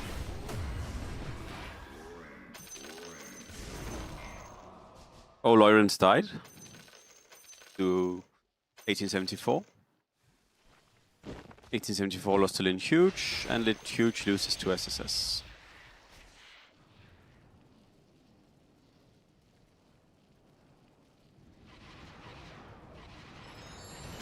So I agree, Arthur, but I think it also depends on, do you know, like, can you keep pushing the game? And you see here, he's actually level 11, right? Now he's actually playing 4 Naga, 4 Draenei, 6 Knight, and this does change things. Telling Kunkka is a mistake, however, because next round is creep round, but all mistake. But it's like you don't want to sell. Oh wait, he's playing March. Oh well, okay, then that's correct. Monk in general, Monk. So Kiva, you could just write Monk ... is insane in my world. But yes, Naga counter everything. Naga is good against everything. He's just doing Naga because it blocks damage. Super good. And again, more importantly, he's level 11 with 40 gold. And he's gonna get 28 gold here, right? He's gonna get 28 gold here. Think about that. This is March, so he gets 28 gold. 28 gold is, of course, a decent amount. As long as he doesn't die, which I could be worried that he might, but... He's also setting up for Elementals. Elementals is super good here as well.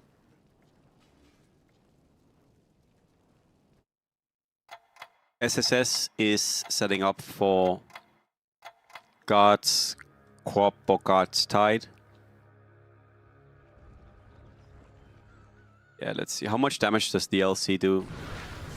700 damage. Okay, I guess 700 damage is pretty good. Never mind.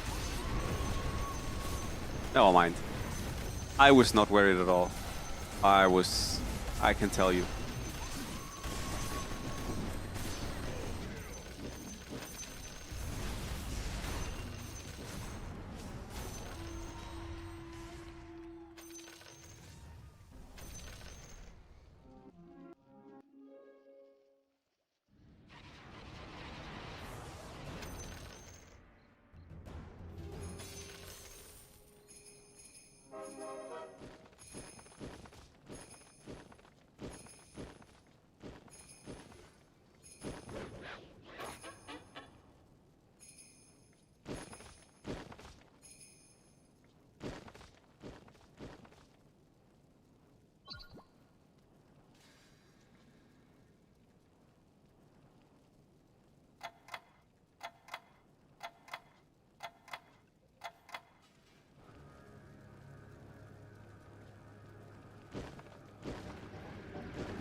Aghanim's Quap, 6 guards Quap.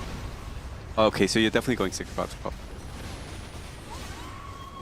Quap with Aghanims and 6 guards is just constant scream, especially with these items. That would be insane.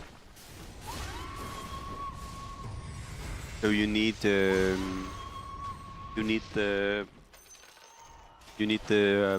Mars, right?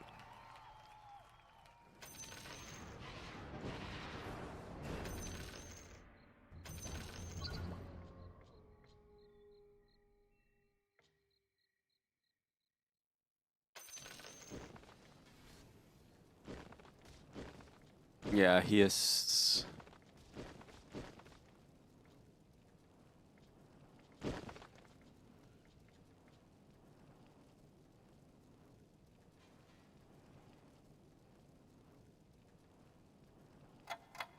The damage that trolls do is ability damage. Jack KK. Both. I guess this is both to Arthur and Jack KK. The magic damage that the trolls do is because they have an ability that they use that does magic damage. If you click them, you can see it's the same with the birds. They have like an ability that they cast, which is an ability that does magic damage.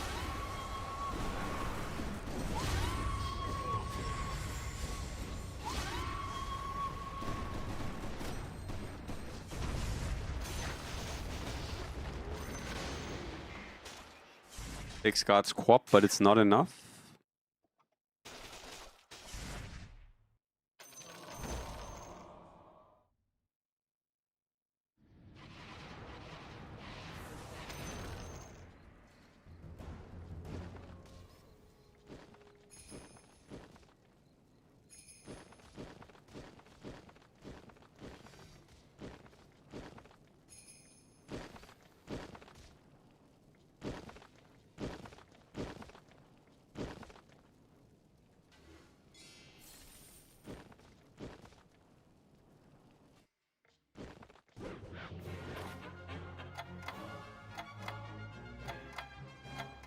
Would you put refresher on the Magnus 3? I would.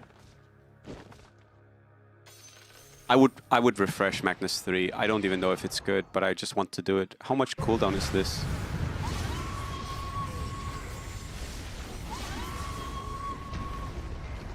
But the Quap refresh is so good though. Guess you don't even need to. Holy shit. Holy shit.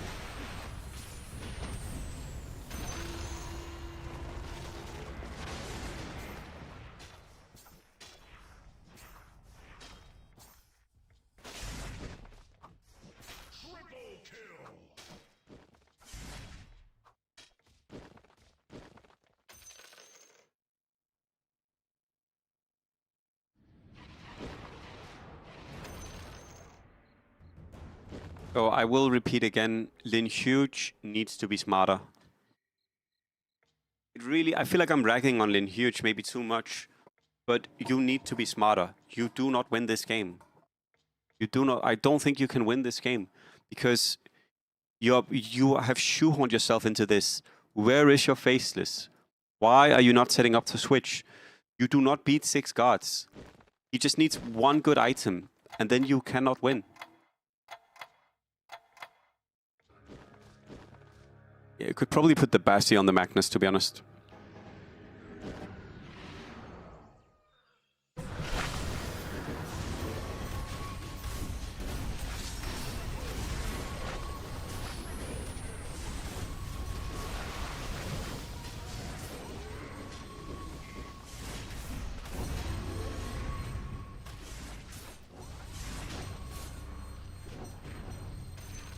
You should know that this is going to happen. Like, you've seen this board come 15 rounds ago. 15 rounds ago, you knew this was going to happen. You need to know, like, you need to already be, you need to have the switch ready.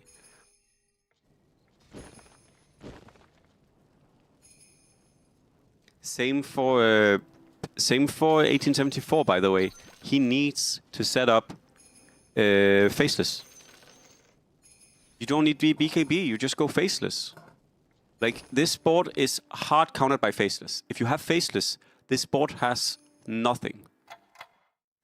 nothing if you have Faceless. You just need to make sure you set up the Faceless.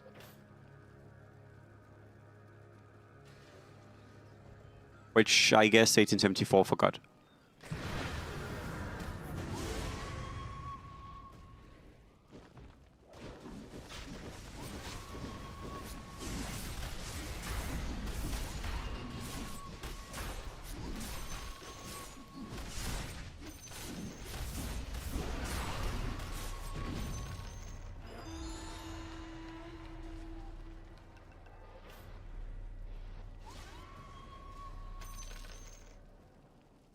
BB. I mean, BKB is good, but Faceless is better.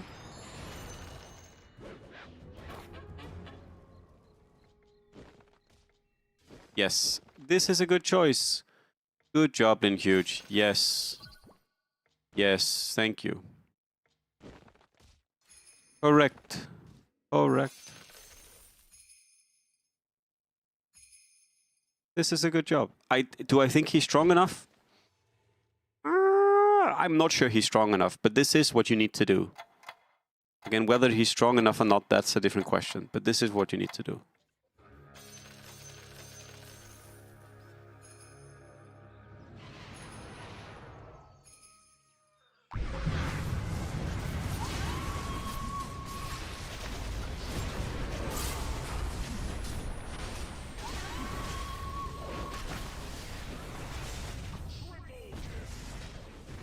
Yep.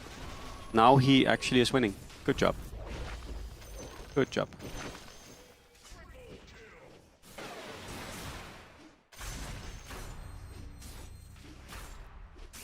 Yes, this is 1874.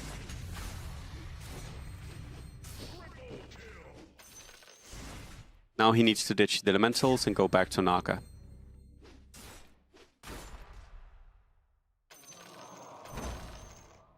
But I think he knows that. I think he knows that Naga is what he needs now. Yep.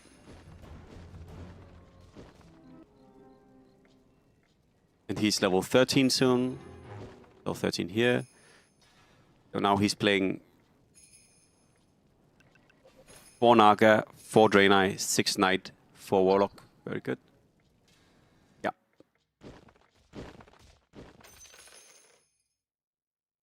It's hard though, because he wants to play Spirit Breaker, right? I do understand why he's playing Torrents, because Spirit Breaker is a Sin, and you want to play a Sin, and then you need to replace the Earthshaker with something that's good, but what would that be? Maybe an Elf, honestly. Like maybe you go double Elf, 6 Elves, and you try.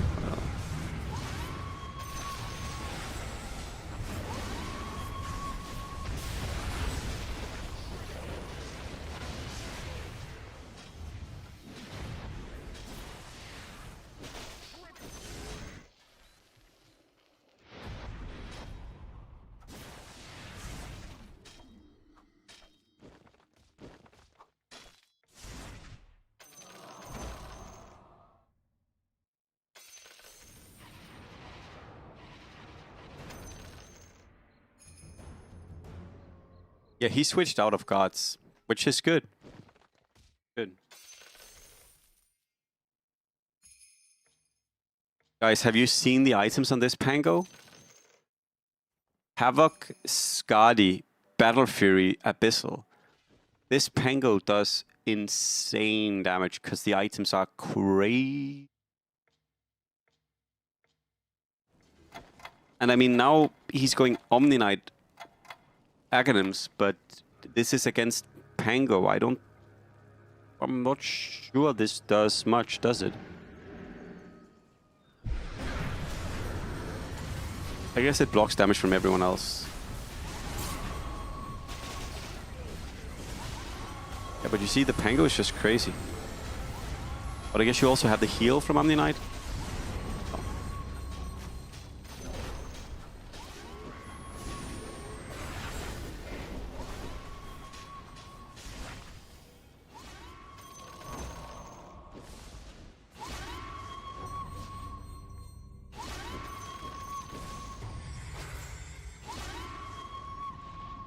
And years later, is he gonna kill this?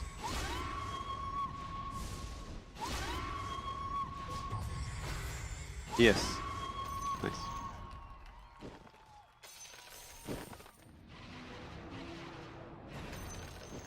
So you can roll tier 3, however.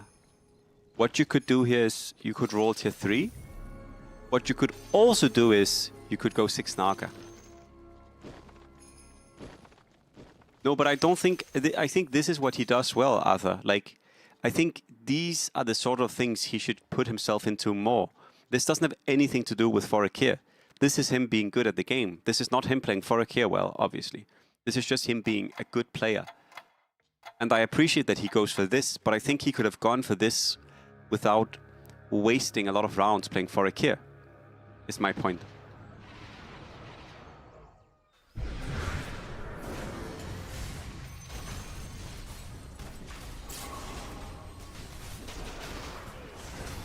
TSA pay, don't be sexist.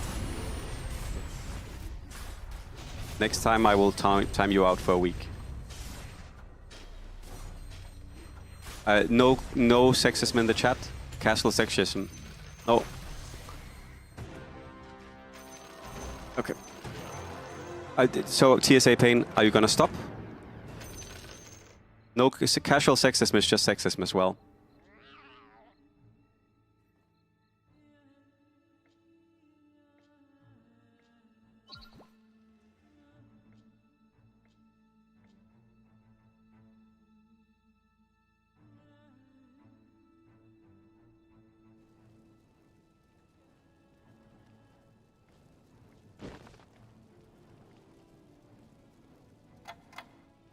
Who wins? Todd. How does one get invited? You could sign up for this if you wanted. The sign up was on the Discord. Don't defend sexist jokes.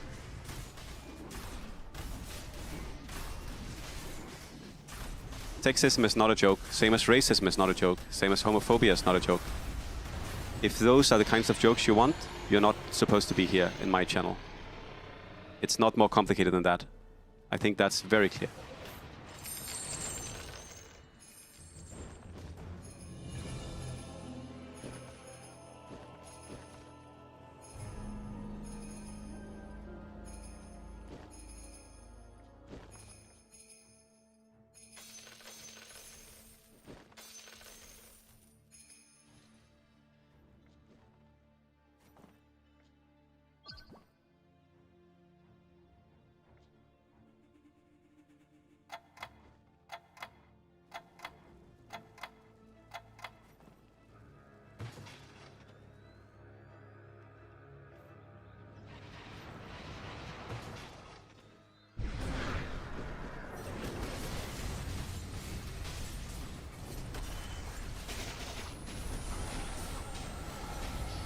This Pango is going crazy.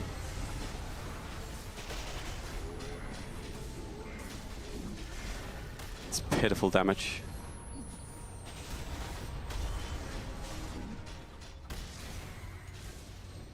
Wait. Wait, did the LC not get bonus damage? Wait. Wait. Did you guys see this? I'm not sure the LC had bonus damage. 340 plus 440. It might be. Scotty debuff.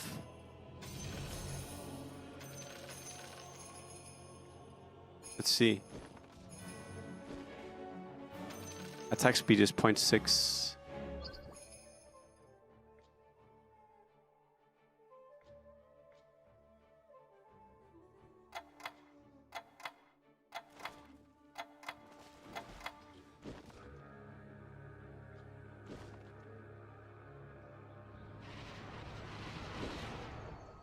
Okay, it does have now, okay. Okay, yeah, it is just the Scotty debuff. But that doesn't make any sense. Wait, so Scotty removes from the total damage, not from your base damage. That is insane. Did any of you know this? I don't believe anyone knew this. That Scotty reduces from your total, not from your base. That's crazy. That's really whack as fuck.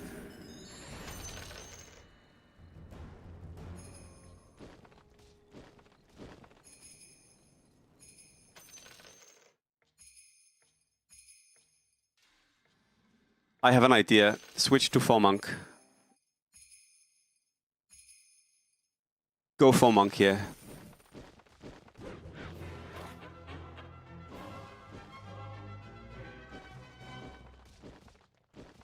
Or monk it up. Monk it up. Switch side, maybe?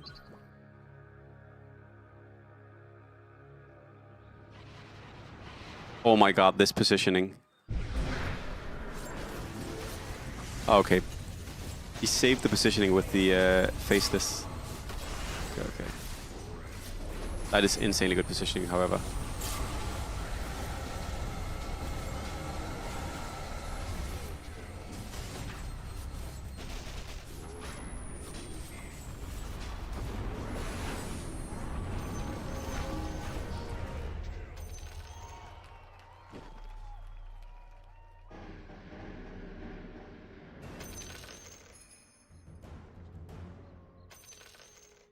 Again, just in case anyone is wondering what I'm talking about, he is placing a void in front of the Pango, so the void will jump into the trapped enclosure, right?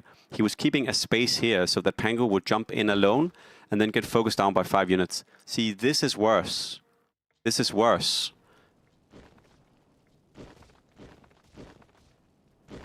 Yeah, 6 Naga, 6 Knight, 4 Draenei. We will see, however. But that should help.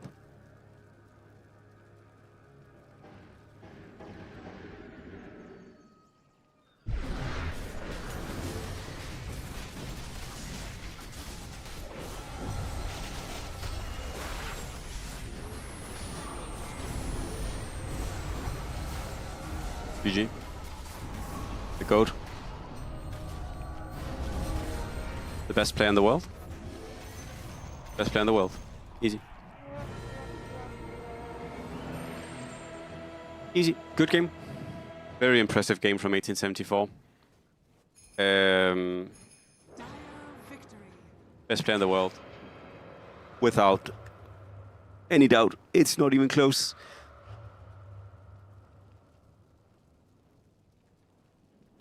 Very, very well played. Very well played. Very well played. Very good game. GG. That was the 4th game, everyone.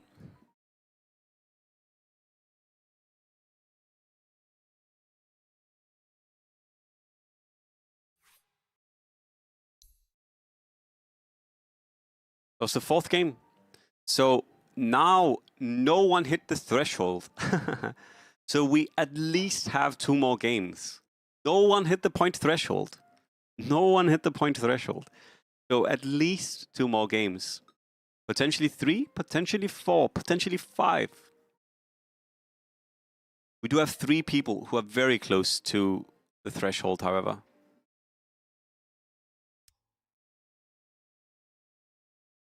Three people who are very close to the threshold. 1874 is 1 point away, Shenshang is 2 points away, and Tyloo is 3 points away. The people who are behind is Dark, SSS, Lawrence, and Lin Huge. And all of these could come back, to be honest. All of these guys could come back. Prestige, I'm a little bit more worried for. Yeah, maybe he's going to do the 9 mages Puck 3 thing.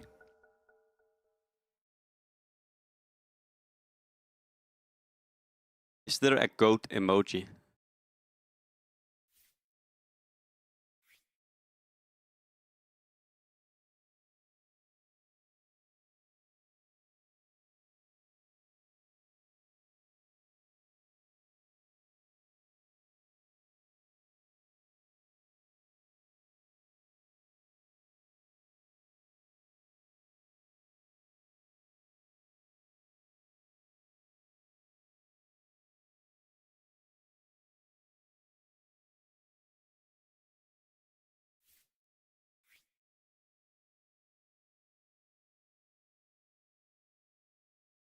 Oh.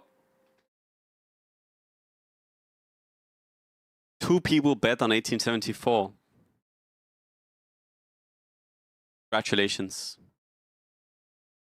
Here are your points. Congratulations. Winner. Winner, winner, winner.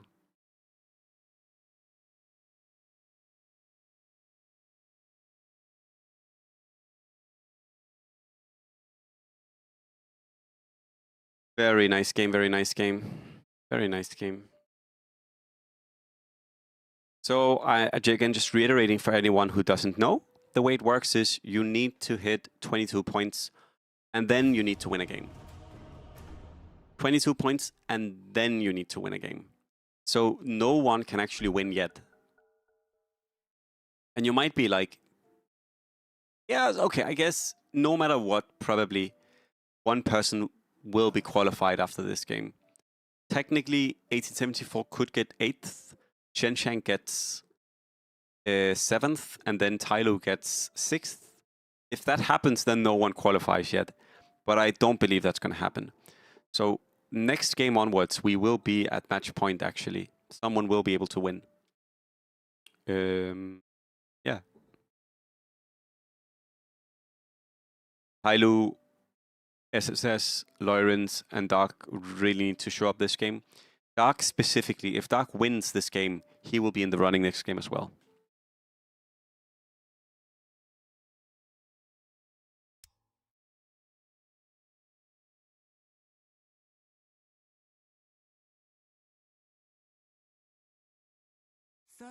Shensheng is 20.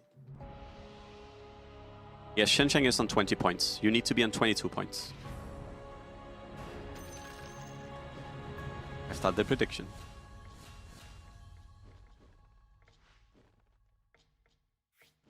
I did. I played in my own tournament and I played in the classic...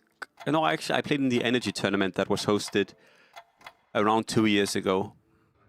I got 3rd place in that one. That was the first time I competed. I lost to Dark and Classic. I'll never forget that. I played like shit.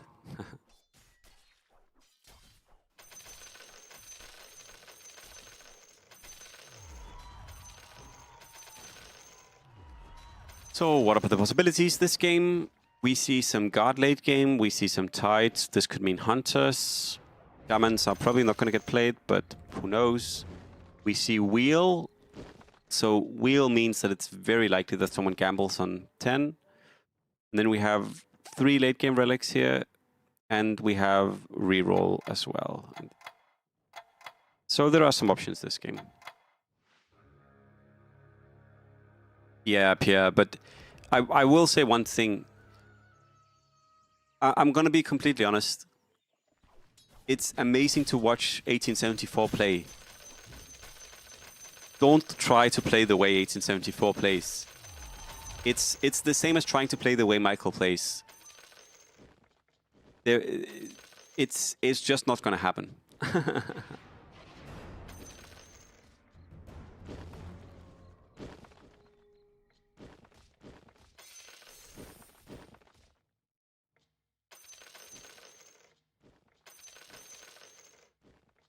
(1874) is this guy, the best player in the world.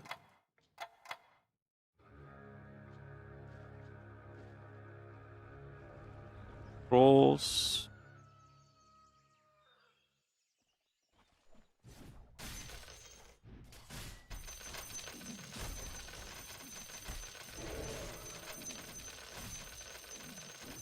Again, I'm just saying for your own sake, it is basically impossible to emulate his style because his style hinges on having insane basics.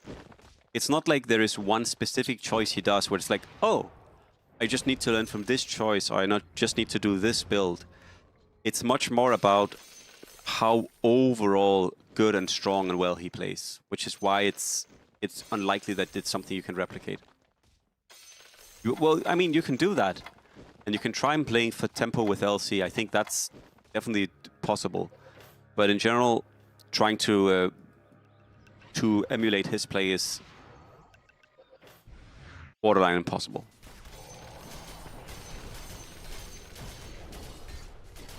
But it's not just that he's good. It's that he's good, but he's also just better.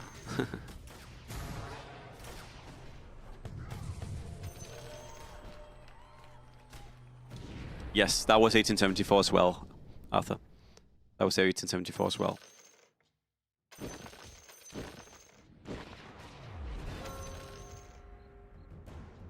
Like, it's the same as how, you know, if you, like, if I'm sure someone can tell me that if, like, for example, I'm not into like basketball, but I'm sure that there is some basketball players where it's also like, you should not try to emulate this guy because he's so good, because he's like the GOAT, or like he's so good because his body is like, he has like a crazy body and you don't have that sort of body. It's kind of the same thing with 1874. It's not that you can't get good, it's not that you can't beat 1874, but trying to play the way he does is not how you're going to beat him. You're going to beat him by getting better yourself. For sure, but he's an amazing player to watch. Hello, Dark Person. Well, you can see, this game is... There is some luck involved in this game, but mostly I would say this game is not a luck-based game. Of course, luck does have an impact, which units you get, which items you get, which relics you get, but more so than that, it's about knowing what you're working with and how you're moving it around.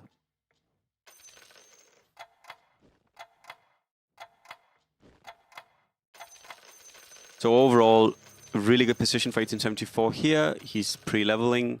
Bounty 2, he got 2 gold from his bounty earlier as well. Super, super strong. His economy is going to be insane. Really hopes he gets a kill here. Doesn't. Should have put the items on the bounty. Small mistake. Yes, and remember to... oh, the submissions are closed.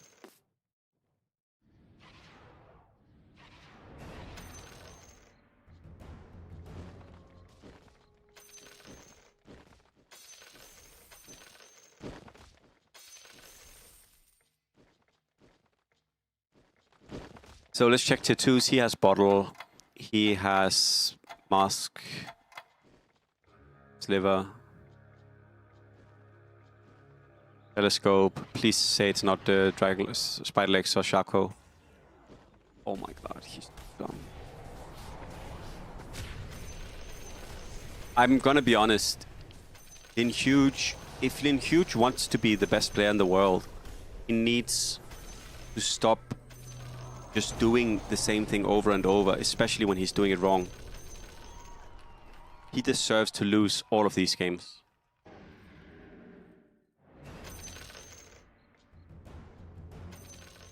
He's gonna force it with a bad relic.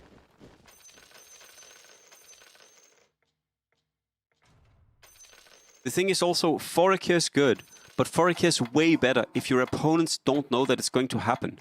If everyone already knows that you're going to go Foraker, it is way, way worse. You do not want to be a one-trick Foraker pony, because against high-ranked players, if you don't high roll, you get cocked. You get fucked over.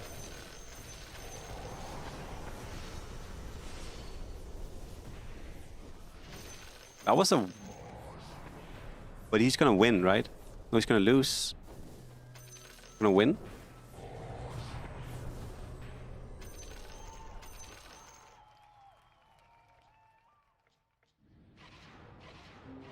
Or Priest? No one with cap in any of these games is really sad. I would have loved to see a good cap game. I guess people are just too scared to play cap. I saw Shensheng the other day. I checked his stream. He was playing cap, and then he went Muerta 3. Pretty psych. Thank you, OG. I agree. I agree. That was a good game, and that was a great player as well. Thank you, OG. I agree with that statement. That's a good statement. That's a good statement. Technically, he actually beat 1874, so he might be better than 1874.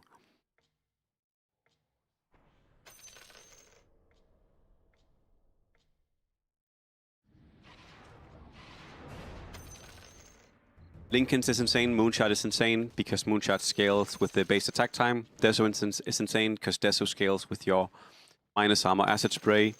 Pipe is really good in some games. Of course, MKB, Abyssal, Battle Fury, Guardian Greaves are insane. Tier 5 you want Hood, AC, sometimes Aeon, but not that often. Dateless Mjolnir.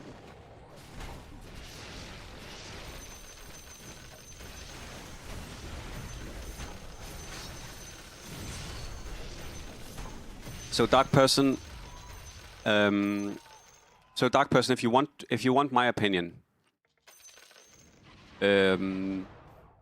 just so you know where I'm coming from, I've played around 6,000 hours of Dota, and I was immortal 4 years ago when I played Dota. So it's not like I'm a complete Dota scrub.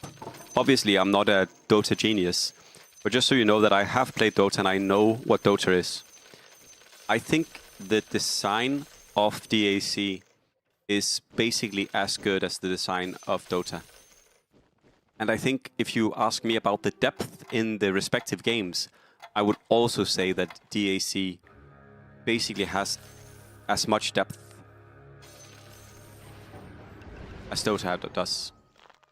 I don't think DAC loses on depth to Dota, which is a crazy statement, and it's not a statement I make because I don't think Dota is incredibly deep. I think Dota is the best game probably ever created, to be honest. Like, it's probably the most deep, complex game ever created, and IceFrog is an absolute genius. But I don't think DAC, honestly, is far behind, to be honest.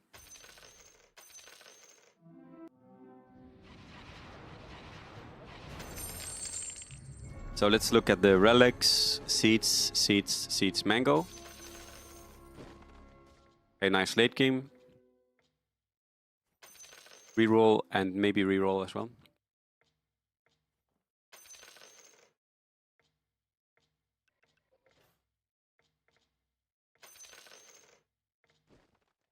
Dota is both, I mean, Dota is both mechanical but also understanding, right?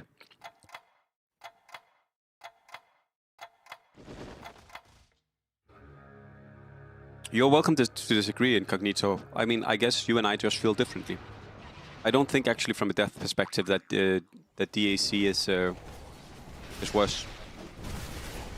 It's different and there are different things, but I think DAC has an insane amount of depth. And I mean, I also say that as someone who has been playing it full time for 2 years now and still have an unbelievable amount of things that I can improve on.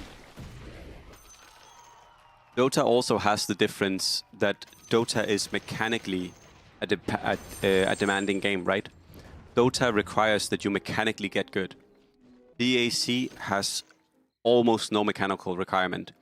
The only requirement mechanically that is in DAC is rolling fast, basically. That's basically all. Okay, it's round 21. You have 90 gold, and you need to roll 1,000,000 gold. That is the only thing that is mechanically demanding in DAC. So the standalone game, Auto Chess on Steam, is actually developed by the same players, Dark. But the main game is the custom game within Dota. And this is developed actively. We get patches every month. We actually get more patches for this than the Dota Sphere gets for their game, for sure. But this is also developed by Drodo, but yes.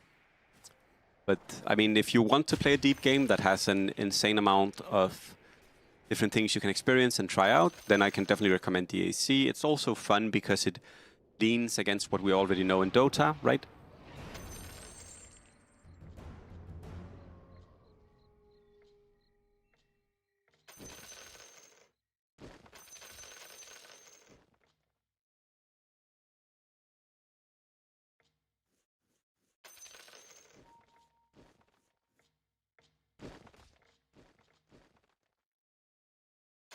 I mean, maybe Shen Cheng knows how to play Forak here.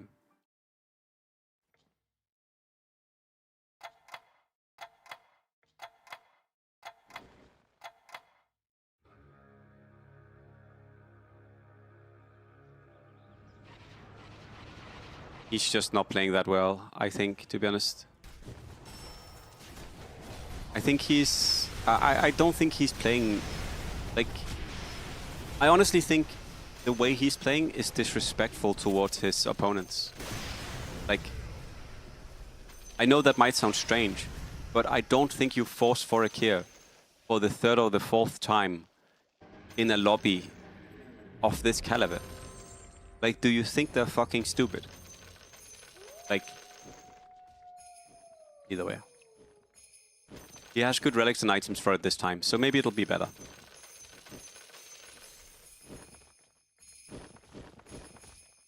Yeah, and Dark is doing some dark shit here.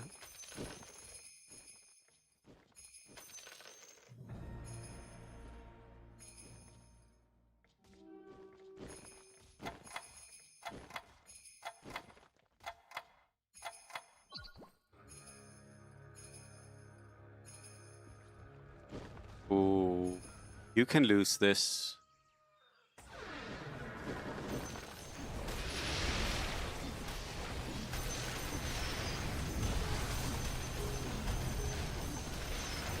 I mean, it's also fine. Like, if you think Dota is way more deep, that's good. I mean, it doesn't really matter, right? To me, they are comparable, which is not to lower Dota, it's to show how much depth I think that there is in DAC. Again.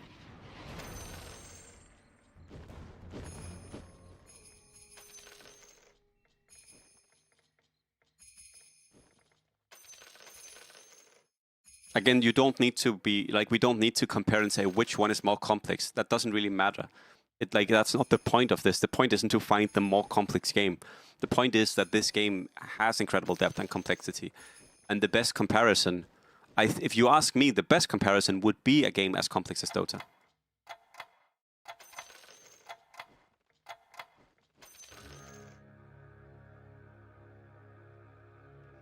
I see, Arthur. Do you play one troll here or what? Catch? I guess it would be better to play one here, actually. Or here, actually. It would be the best position. I have not really played TFT, no. Wait, are they...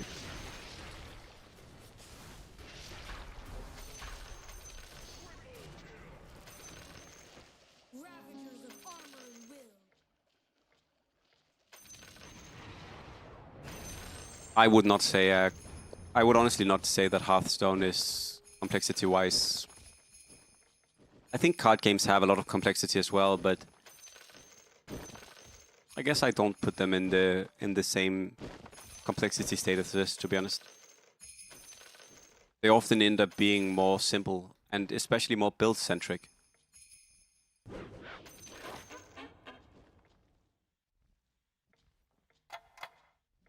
I think the thing that trip most people, I think that the thing that trips most people in terms of DAC is the fact that they think DAC is about builds. DAC is not about builds. Build is just what we use to describe something that works like something that works and is simple to compose. But DAC, especially something you realize when you watch 1874 play, when you watch Tyloo play, is it's less about builds and it's more about just units. It's much deeper.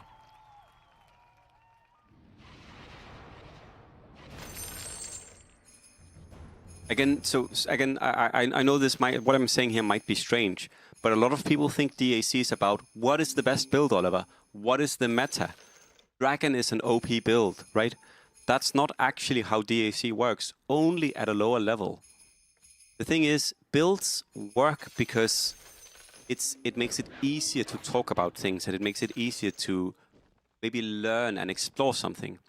But you do ignore the individuality of the units, of the compositions you can make if you only think of DAC as a game around who has the better build. Of course, there are some builds that are OP because of units and synergies that are OP. Marci health. But those are, like, honestly the minority.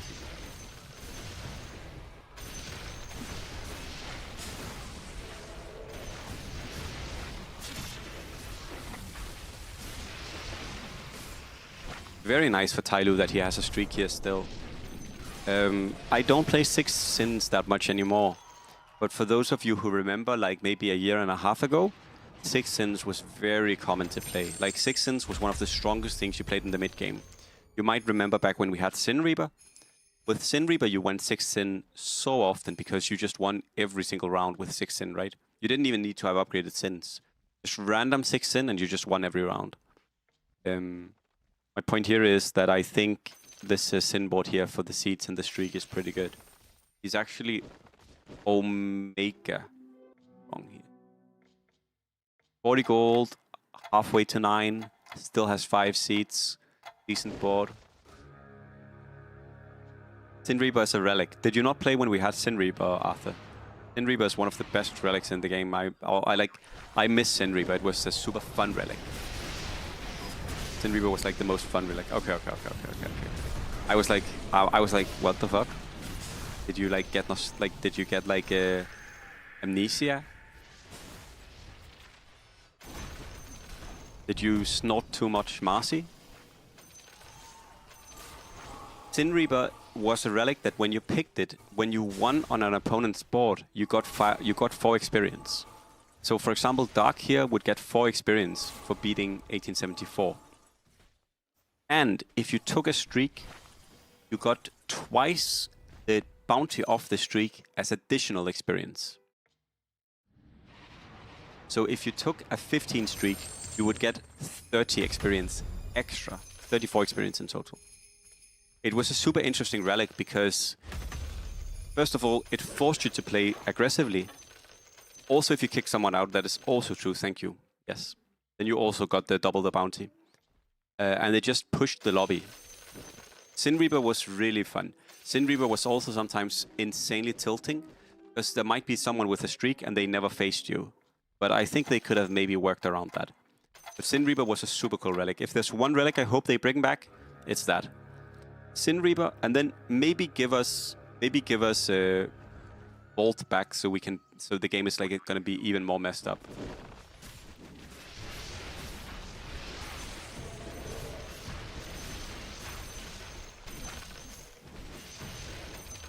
Yes, I agree.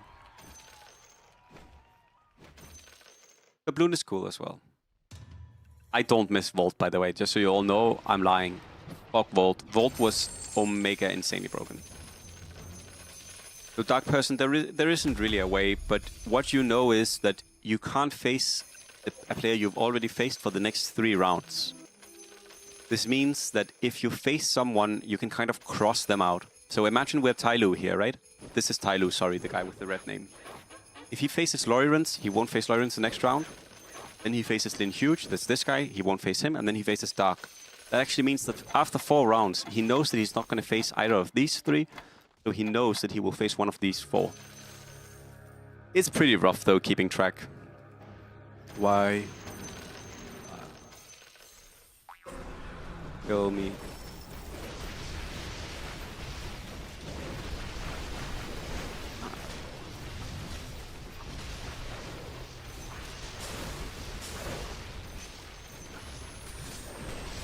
Maybe he's just doing it for like one or few rounds. Yeah, and if someone gets kicked out, it changes their sequence.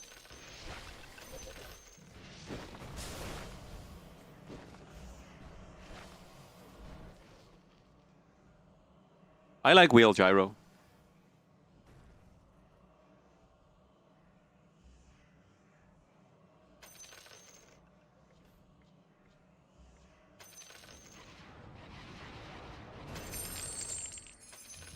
Wheel gyro, wheel invoker.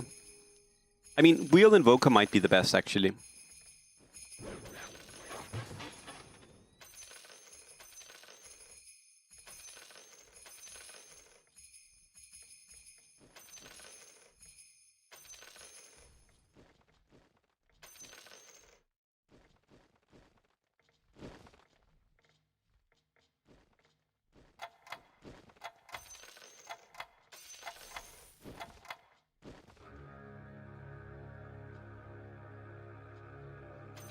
Am I blind?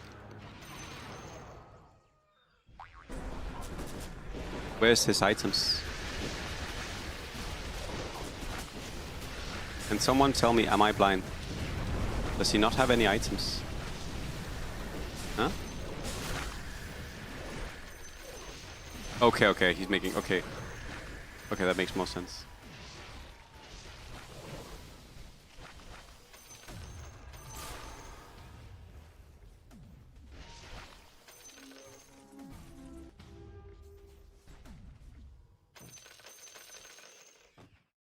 Alright, sorry, let's look at the entire lobby.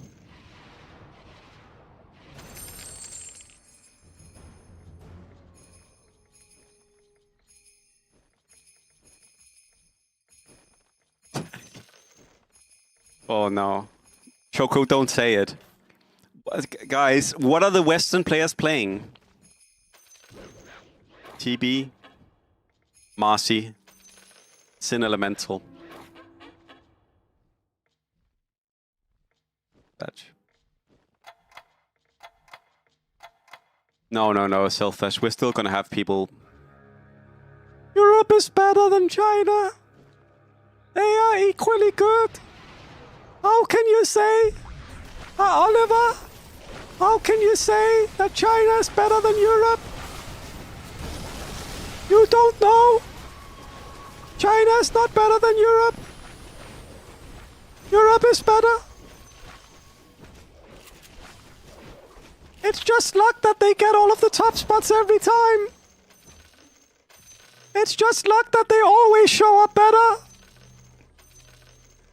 Europe is better.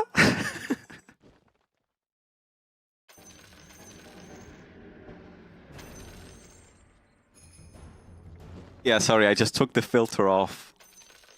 That's actually it. I just took my voice changer off.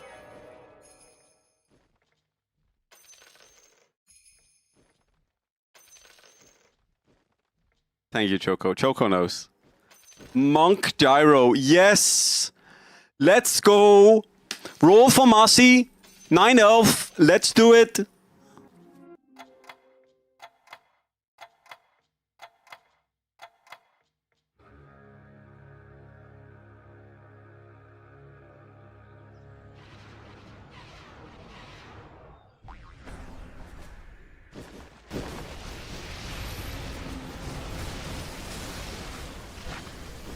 Holy cooked.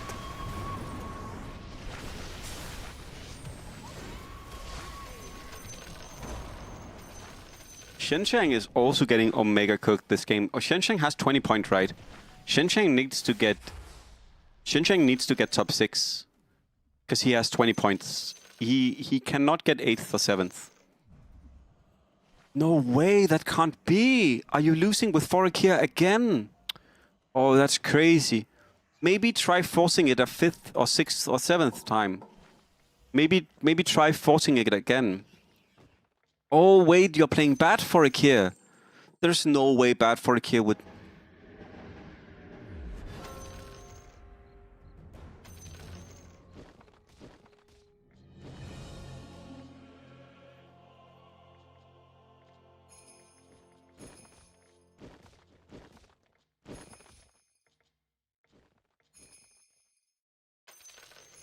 Oh, it's creep round.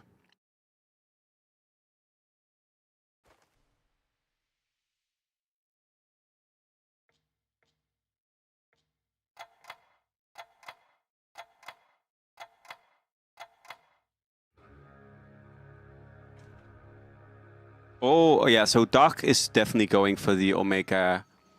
Doc is definitely going for the Omega Druid. Omega Druid is just really strong.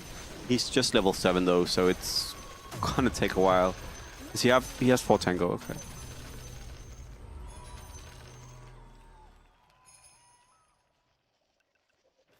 Trolls... Diffusal can be super good. Diffusal is such a random item, because Diffusal sometimes feels fucking useless. And sometimes the Diffusal Wind Ranger uses Diffusal on your 6 Ogre Gyro and you lose Rapier. This is not a specific thing that has happened, by the way. I didn't specifically lose to a Wind Ranger standing in the corner, using Diffusal on my 6 Ogre Gyro 2-star here, and then I lost the Rapier. That didn't specifically happen. I'm just making a fringe scenario that definitely didn't happen for real.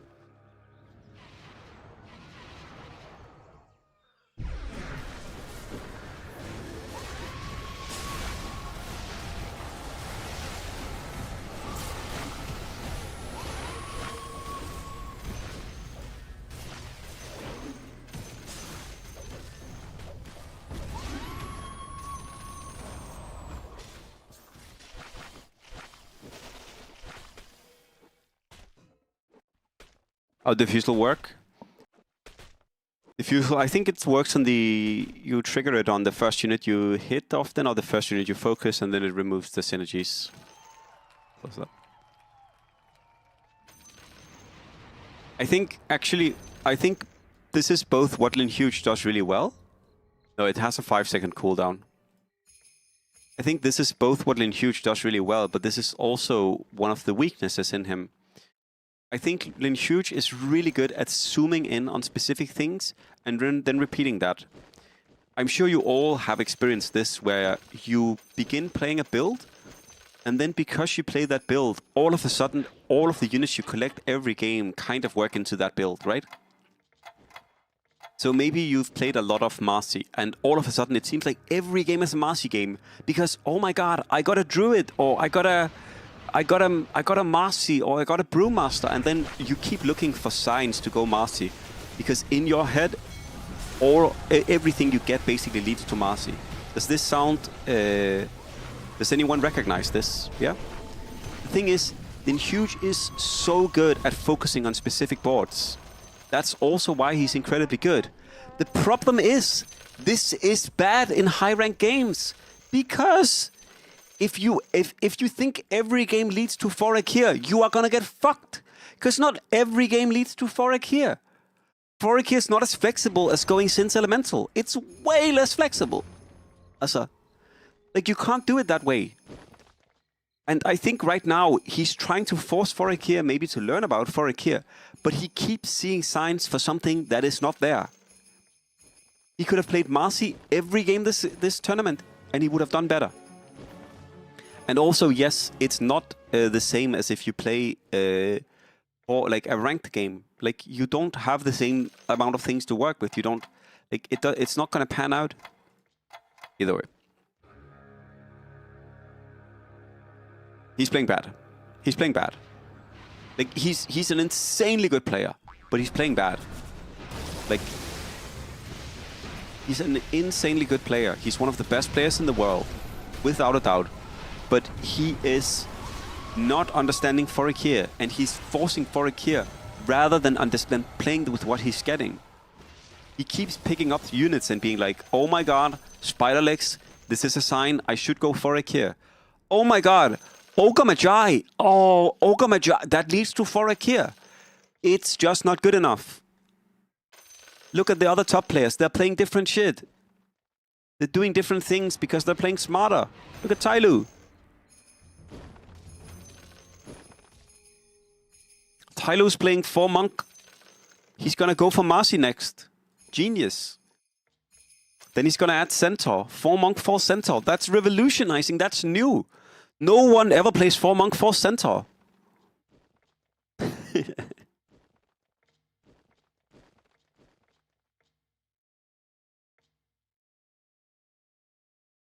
Either way.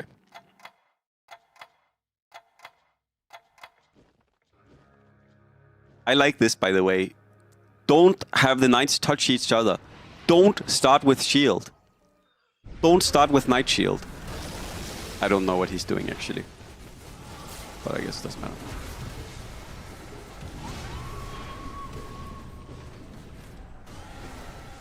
I think Tyloo is gonna fuck people over once he gets a few more levels. Or like, a few more upgrades, sorry.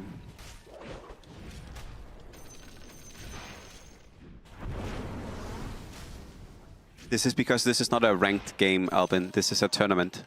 This is a tournament game. It's not a ranked game. It's a tournament game. The reason he's not losing ranking is because it's a casual observer lobby. You say Pain? I am gonna time you out.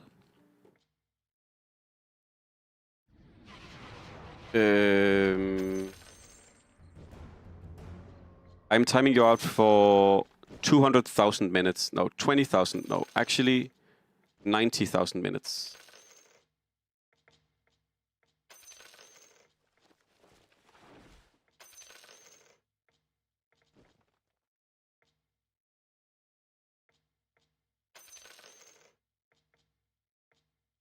Oh, I timed out 90,000 instead.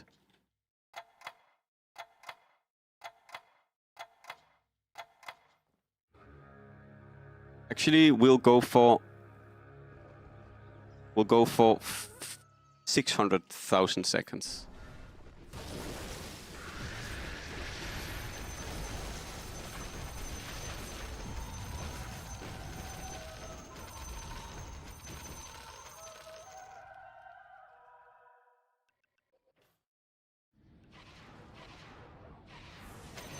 So he is really good. This Dark Person, this guy is really good. He's insanely good. But usually, what he gets results with is he picks very few builds, and then he keeps spamming those builds and replicating the success and getting better and better at those. I think this is, from a ranked perspective, a smart way to play. If we're purely talking about ranking up, this is a smart way to play. However, this is not a ranked game. He's not playing against other random high-level players. He's literally playing against the best of the best. The reason he's not getting results is because he's trying to cheese them, and he's not actually playing well, to be honest. He's not respecting them, to be honest. Like...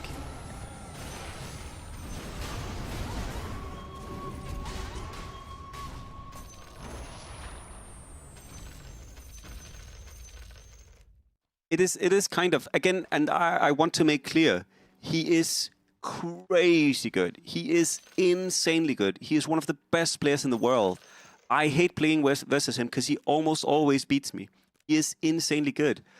But he's playing something now that he began playing like a week or 2 weeks ago for Ikea. He's not playing it that well. He's not playing it in the correct games as well. He should be sticking to what he knows. He should be sticking to what he's done a lot. He should be playing Sin's Elementals. He should maybe be playing some Terror Blade or some 9 Elf, but yeah. And I think this is the limit, not the limit, this is the weakness of Lin Huge, is the fact that he is not a good player at pushing himself. He's not a good player at pushing himself. Like, for example, I think what I'm the best at doing is, I think I'm the best at playing reroll. I'm not the best reroll player in the world, but I think what I personally do the best myself is play reroll. Most of the time when I have the best success is when I find reroll builds and then I play them a lot. Kind of like what Lin Huge does. I'm just not as good as he is. The thing is, I don't do that because I don't think it makes me better. Like, I don't think I become better by playing 90 games more of Marci. I think I get better results by playing Marci. And I think I'm good at doing reroll builds, right? But I don't think I become better as a player overall. It's also not that fun for the stream. That's another thing. I think he should be pushing himself by playing late game. But like, he doesn't play late game. Like, when I watch him play late game, he's playing like only 6-beast gyro. Like, or like maybe some Sin late game. But he doesn't really try to push himself in his understanding of the late game, I think. Which I think is why he's faltering in tournaments often, because he doesn't know how to change it up in a tournament setting, and he's not good enough when you compare the late game prowess of like Tyloo or Zhenshang or 1874 or SSS. And maybe he just doesn't want to, and maybe he just enjoys playing the same builds more and more. That's also fair. But I mean, that's also fair. Some people have more enjoyment with success than with experimentation, I guess. And he's definitely successful with what he does. It's also fair. Again, I think it's what limits him, but who cares what limits him? He can do whatever the fuck he wants.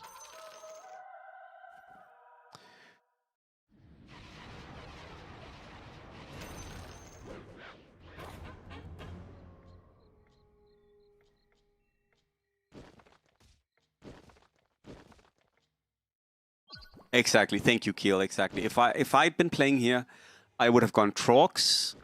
I would have played 6 Trolls Juggernaut. You would have seen all of the lit builds. Maybe we would even have played Night Elf.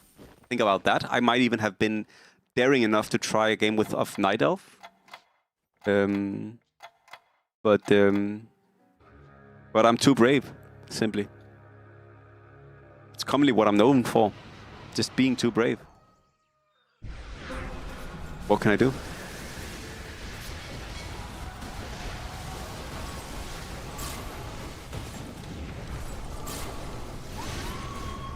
It could be Arthur. I don't think that's the case. I feel like this is often the limit he has when I see him play. Like when I see him play in tournaments and in ranked games, he just doesn't play late game. Like he just doesn't play late game. Like late game for him is a build. Like late game for him, he goes sometimes dragons, or he plays 6 beast, or he plays Forakir, but he doesn't really play like what I would call real late game, which I would say is like more figuring things out and then trying to work with that. But again, he also doesn't play focus faceless, but again, it's fine. He can do things differently. Stop posting links. Sorry, Brimstone, it's Nightbot just going crazy. Nightbot hates when you do like punctuation.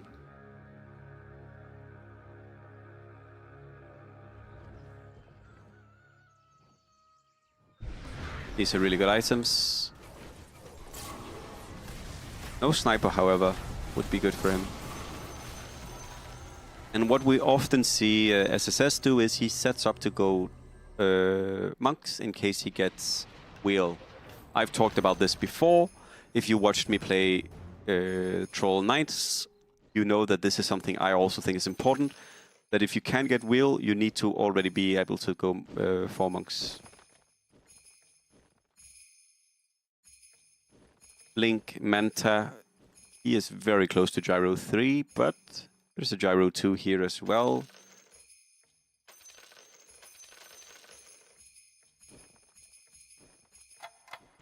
Shensheng has insane items as well. Holy fuck. Manta, MKB, Telescope, Aeon Disc. Monk Broodmother, yeah, that does not sound good.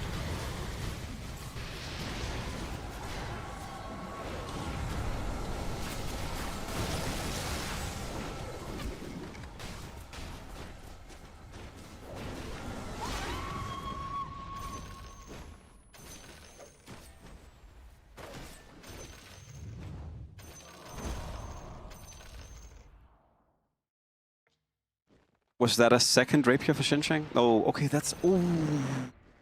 Rapier for... yeah, rapier for Shensheng here is insane. Tyloo also has a rapier. But Tyloo has this, the Omni Knight.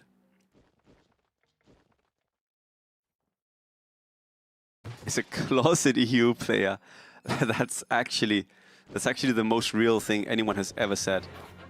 Broodmother 3, okay. I probably don't do that. Win streaking. Would you guys do that? Would you guys go Brood 3 here with 3 IOs and win streak? I would not. I would believe that I can get Deuce soon.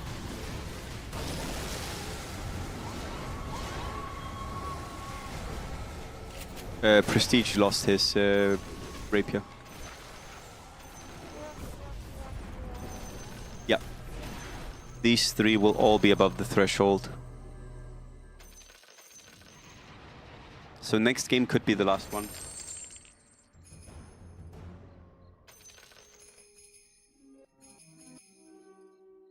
Mages don't need rapiers. True.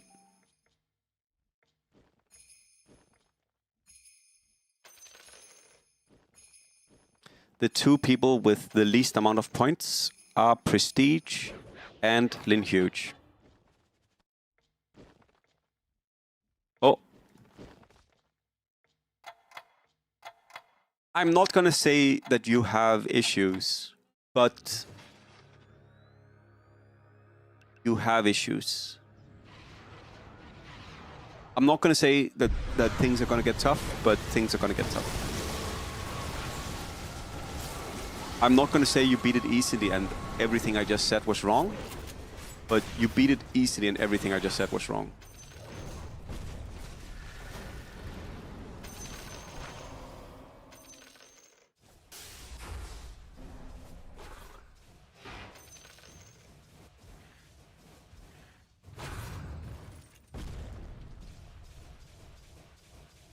Use also rapier power. Oh, let's go, Shaman. Yeah, the gyro kind of needs more. You also, you would want to blink here, honestly. I think you want to blink, no? First of all, I'm not sure Spark of Courage does anything, because I'm not sure you're going to meet any other unit that is level 9 or above. I would blink for sure. Blink, Prage. But this rapier drop is an issue. Rapier's good.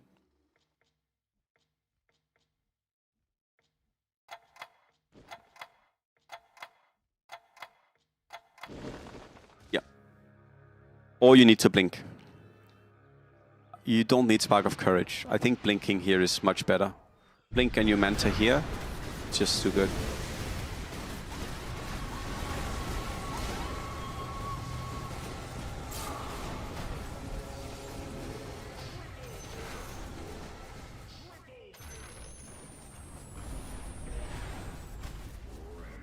Holy shit, he could die to the Manta. It's 3 damage. 4 damage. Holy shit. Holy sholy. The 9 hunters. Didn't we have 9 hunters in one of the other games? But it didn't win, did it? I know, Arthur. I know, but I think he needs to get to the backline. I know you lose the Omni Knight buff, but I think if you don't get to the backline, I don't think you win anyways, is my point. Maybe I'm wrong.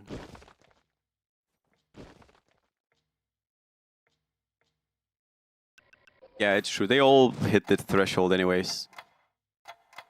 The only one who actually needs to get a good placement here is SSS. The same for everyone else. I don't think it does with being Gyro 3. Again, I understand what you're worried about, Arthur, but I just don't think you beat them if you don't get to the backline. Like, even if you put yourself in a more precarious position, I just don't think you have an option. Like, I don't think if you don't get to the backline, you have a way. Because you don't have telescope. If you had telescope, okay, you don't need to get to the backline. But without telescope, like, you're not hitting this, you're not hitting this. Either way, we'll see.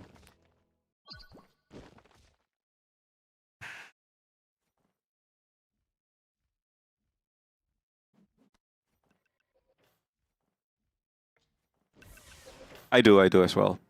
I just think it's wrong. I understand why, I just don't think it's correct.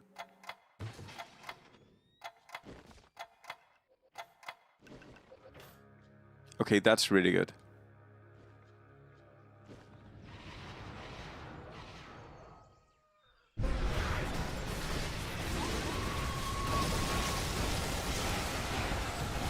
Never mind, he's getting monked. Monk it up. Monk it up.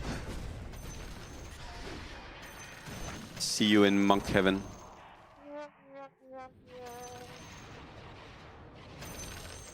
Yeah, 4th place Gyro 3.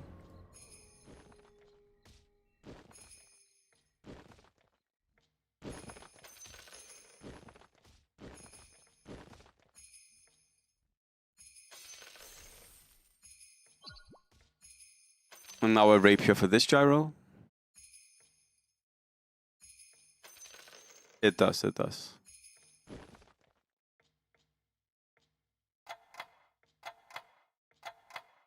Manta, Skadi, rapier, telescope, MKB. And this, I think you're cooked. We can watch here, but he's gonna lose.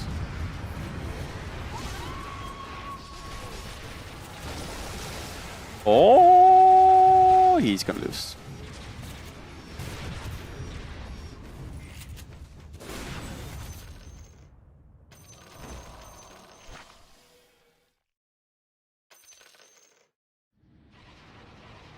Another rapier. Well, sure. Would you guys switch rapier instead of Monkey King bar? Double rapier? 40 attack speed is okay. 40%.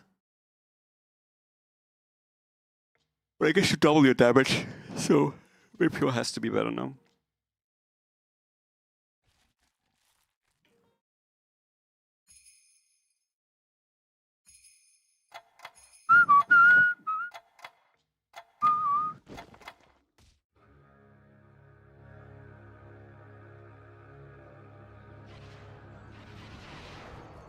Oh, he's just doing this to block.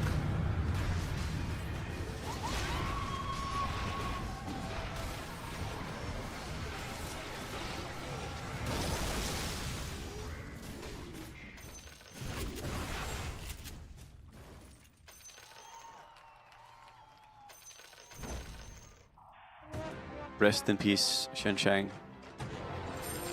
Okay, SSS. This is it. No, actually, because he has the bloom. Okay, no mind. There's a bit more time left, actually. He's not going to die here.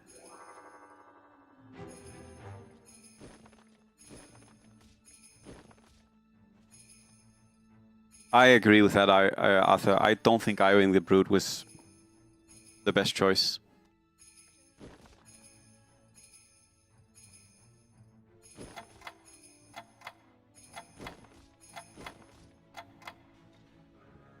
Of course, on the last roll, he gets the IO. Or the Deuce. Did you see this? I guess he had one more roll, but...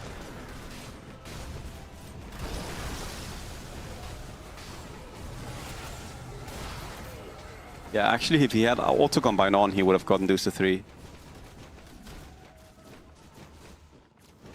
6 Knights doing work, actually. Wait, 6 Knights? If he loses the Rapier here... Oh my god, that was so close. Imagine he loses a Rapier here to Luna. Loses a Rapier to Luna. Because he didn't combine. Oh my. Now you're cooked.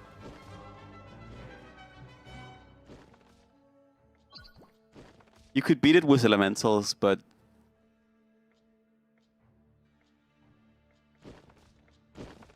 Would you guys play 6 Knights or 6 Trolls? I would probably look to go elementals over one of them. Because if you just freeze them for half a second, it can be enough.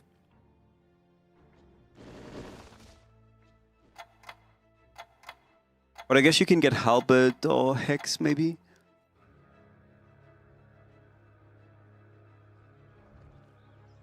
Yep. I mean, he has... Yeah, there are options.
GG.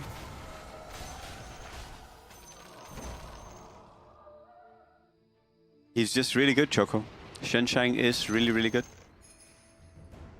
And I think if you have Telescope, this going for 9 Hunters is actually pretty damn good. I've seen it before. I've seen it maybe 3 or 4 times over the past couple weeks. I've seen Shenshang do it before as well. I've seen him do it like once or twice. I think it's pretty good. Hello, Bruno. Just enjoying this great tournament, casting it in-game. Watching Shenshang stomp some noobs, watch Lin Huge throw away his games. Good.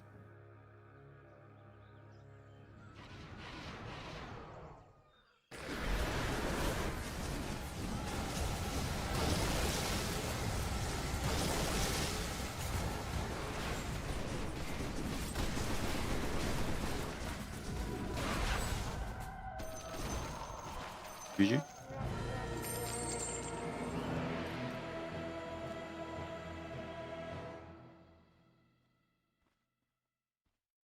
Great game. Victory. Great game. Very well played. Yeah.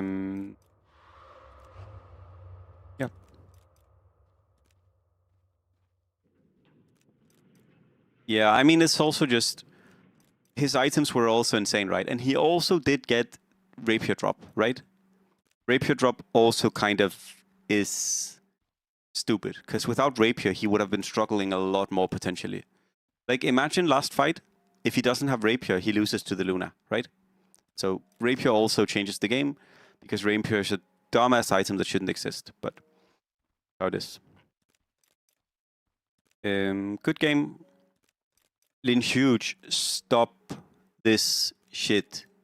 Play something you know how to play. Stop forcing for a here. That's all I want. Warriors would maybe beat this. It's hard. It depends on the game. Most efficient way to play 9 Hunters. You either reroll or just go late. Both are fine. Both are fine.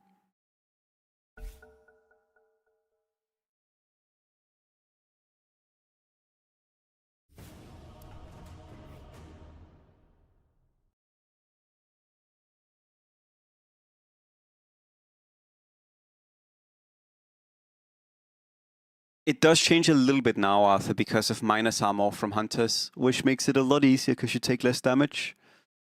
But yeah. Hello, Pocket. How are you?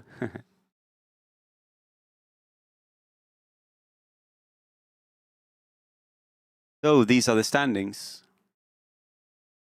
Above the threshold we have Shenshang, 1874, and Tailu.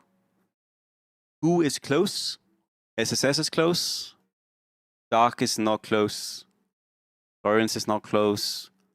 Prestige is not close. And Lin Huge is not that close. In Beijing now, crazy. I hope you're doing good, folks. Hope you're doing good. And I hope Beijing is treating you well. Yeah, Shenshang is insane. Such a good player.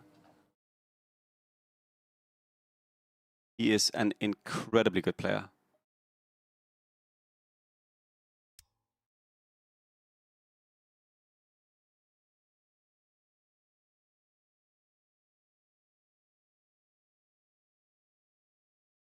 It definitely wouldn't be a surprise if Shenshang won. Seconds to battle. He's also a player who has, like, he both plays reroll and late game.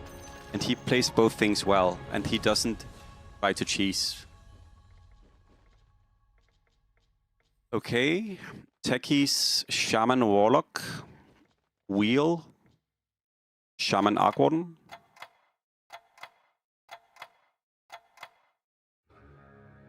If I see Lin Huge try and force a Kier again, I am gonna scream. If he picks Spiderlegs or Sharko, I will be screaming for 40 minutes straight into the mic. I am just gonna open my throat and just let my vocal cords rip for 40 minutes straight. Please don't do it.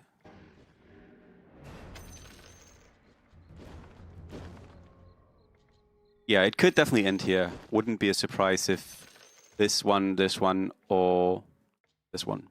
They're all really good.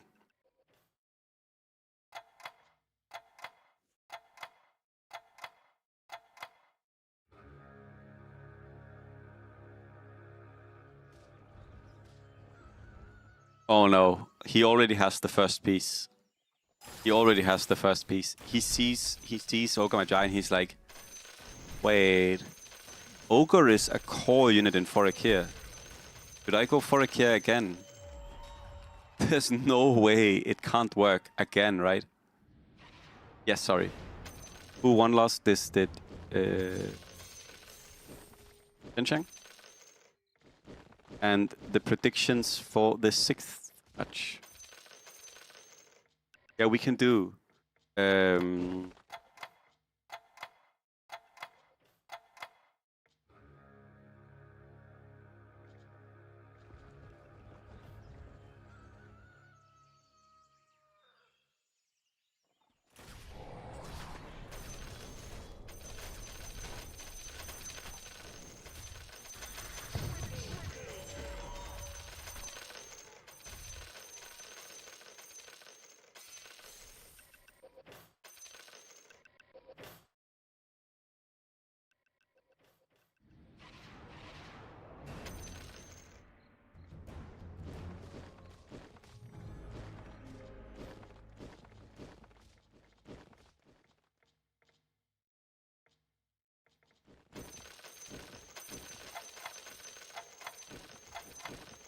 Okay, guys, if you want to bet your points.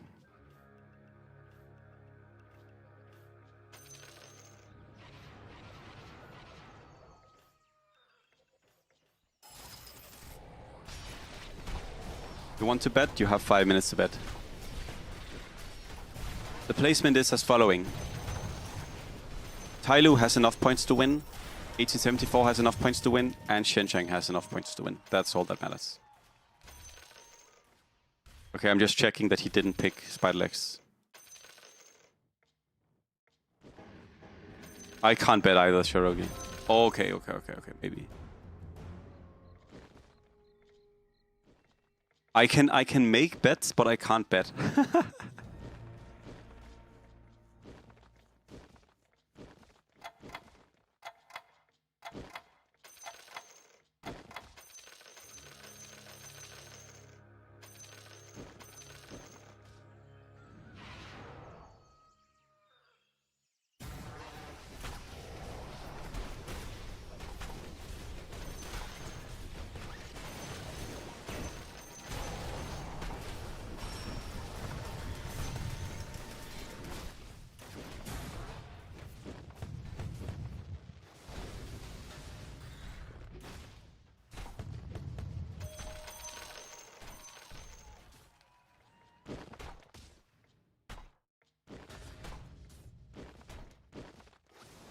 I think so. So Poked, I've talked about this a lot.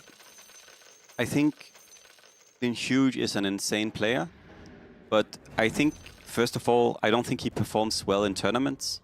And second of all, I think he's forcing things that he doesn't play that well. He has been forcing Forakir, and I don't think he's that good of a Forakir player. And you can play something that you're not that great at, and easily win with it if you play against weaker players, right? It's the same reason I can play in like all ranked lobbies, and most people here can play in all ranked lobbies, and you can play all kind of dog shit builds, and you still win with it, right? But if you're playing against the best players in the world, you need to have a really good understanding of what you're playing. You need to play it with the right game. And I don't think he has been playing Forakir with the right setup. He's not been playing it against the right units. He's not been playing it with the right units himself or with the right relic.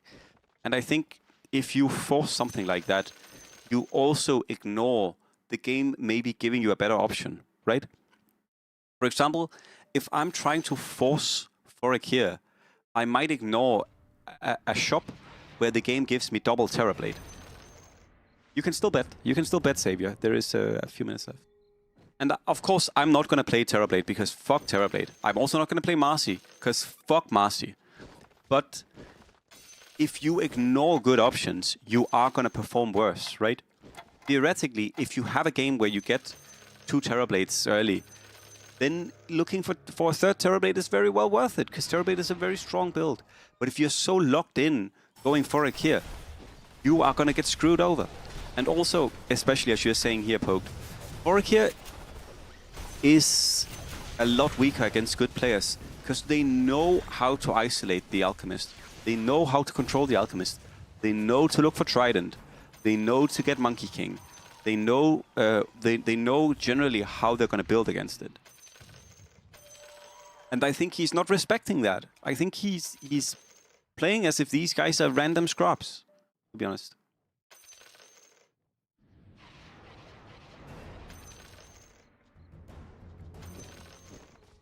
It's actually funny because I think Mo Xiaomo over-respects his lobby, and I think Lin Huge under-respects the lobby. Does that make sense? Like, I think in a tournament setting, I think Mo Xiaomo honestly has too much respect for the other players, and that kind of fucks him up for playing to his strength.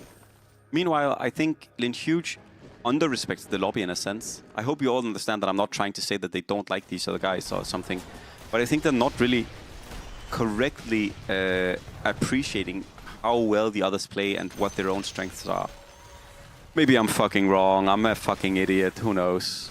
It's all fucking luck, they just missed the Gamba. They just didn't high roll, I don't know.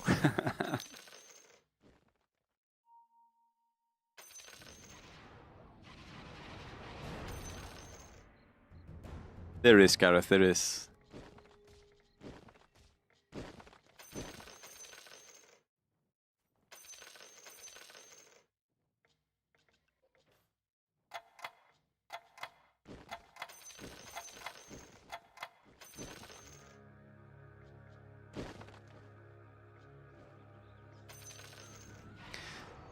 So, very nice start for 1874. Great gold, win streaking, pretty strong units. Yeah, great economy. It's going to be very nice to work with.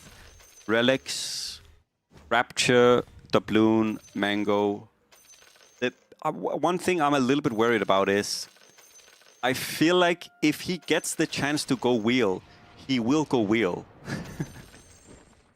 Like, if he gets the chance to go wheel, he will go wheel, and he will wheel Willow, and he'll be like, give me mech. Mech me up. So I kind of hope he doesn't get wheel. Yeah, Dark, there is a lot of Gamba in this game as well. 1 second. You can get some webcam here for the last game. I'm holding out on y'all.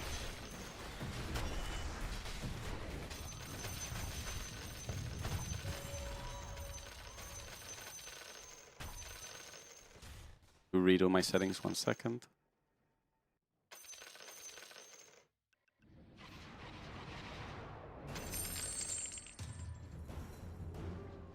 Wear hat.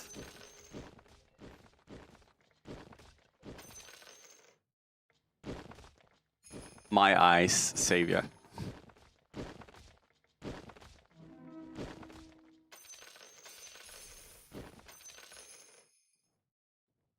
Stop the stream.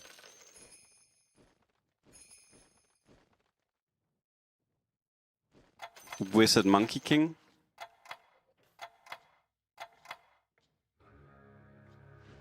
So, I have a question to everyone. Where do you guys think Tyloo is gonna go with Wizard Monkey King? Because I feel like maybe with a Wizard Monk you could do something very cool. Like, maybe he could do something new and daring, like maybe like 4 Monk something?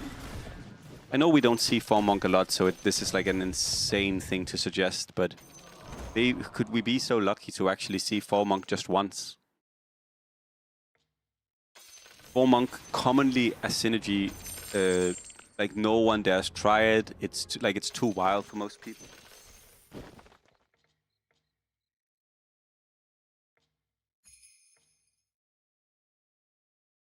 Wait, oh my god, Marci and then you play elves? Ooh, you are cooking here. That would be insane. Holy shit. Marci and you play elves. That's definitely new. We will see. I would love that. Holy shit. Wait. You roll druid elves, so you save economy. Oh my god, that sounds so good. Wait, and you could roll tier 4 maybe and get Radiance. Holy shit, are we making something completely brand new? Oh, that sounds really good. That sounds really good. That sounds like something definitely interesting and exciting and new, and I would appreciate seeing this. Maybe use to take notes. True, we don't know if Radiance works with monks.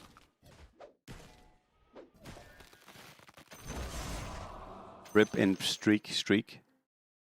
So we don't have a relic yet for 1874. So he did not get Mango, he did not get Rapture, he did not probably not get Wheel, he did not get Doubloon. So I'm a little bit unsure what he got, because we would have seen him pick this. We would have seen him pick this. We would have seen him pick this. So it would be either he's like gonna have a combination of like these 6, I think. I think he would have picked Wheel, to be honest. But we'll see. Malefic, Weaponsmith, and Second Chance. He did not go Rapture. Oh, maybe he's Rapturing late? Oh, interesting. I thought he would Rapture for the loss and then switch. But I guess he's maybe seeing something different. Interesting.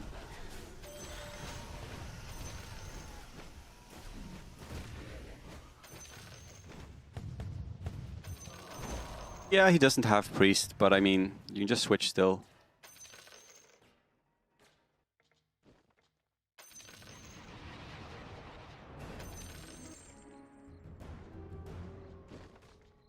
He has enough HP that I would just switch. Because I think if you do it on 16, you might just be a little bit too slow, is the issue. But it's different. Like, it's not the same. I think this is going slower, which I don't like.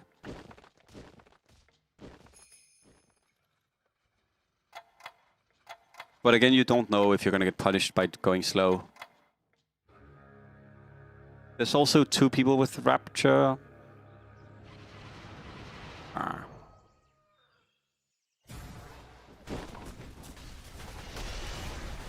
Yeah, but if you want to get top 1, then you need to... But yeah, we'll see.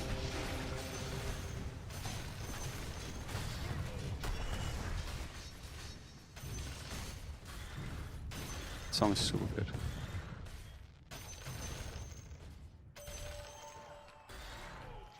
Oh, 1 second, we need to have the hype music. 1 second. We listen to this like every day for my tournament. 1 second.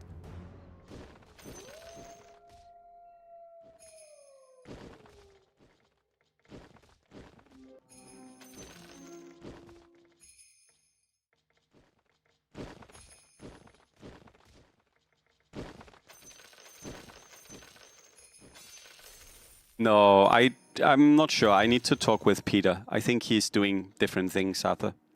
But I'm not really sure where he's at currently. But I will hit him up one of these days and hear what what he's feeling.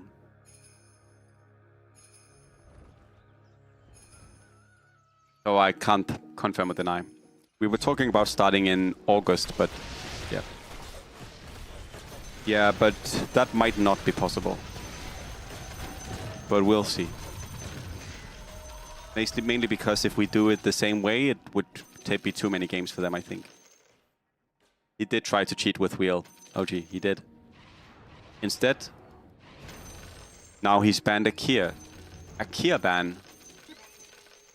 Wait, what can you go with Akir? Wait, is he going demons? Is that why he banned Akir? Did he ban Akir to go demons?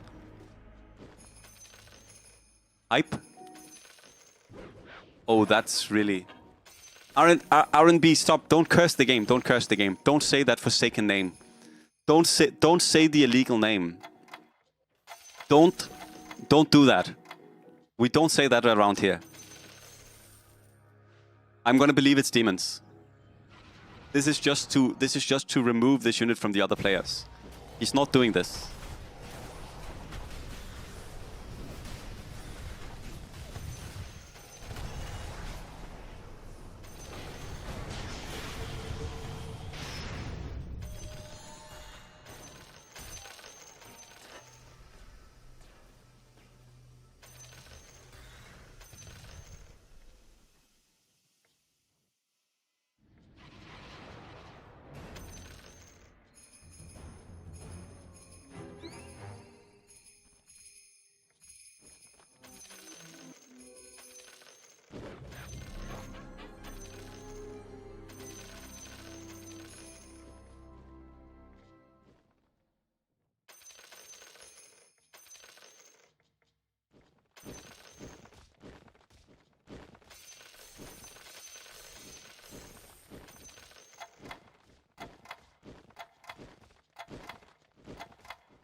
Oh, yes, do it.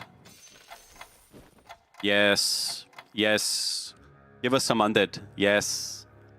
Yes. Shen Shang, do it. Undead it up. Give us the not alive.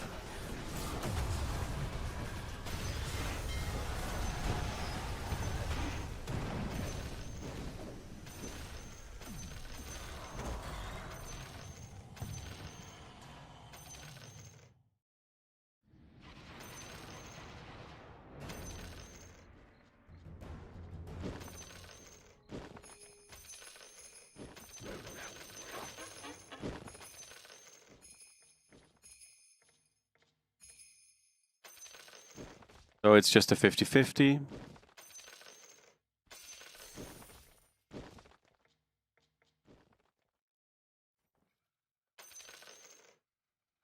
Not using cap.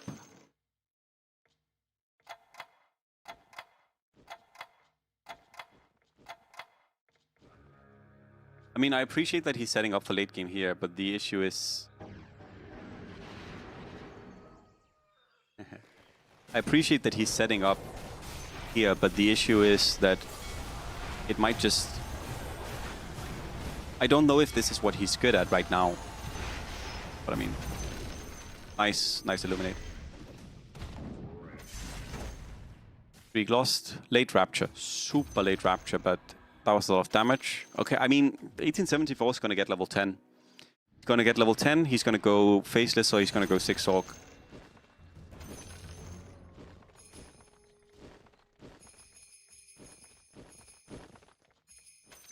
So what is Loyrens playing? Oh.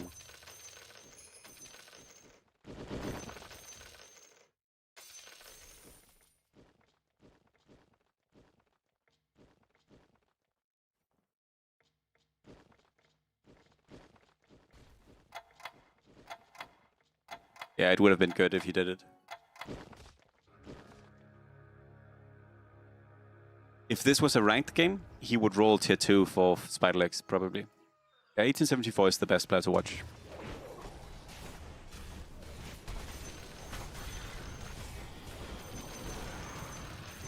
Shen is in, like, not a bad spot, but it's also like a little bit risky of a spot here because he has 4 tangos. Oh. Oh.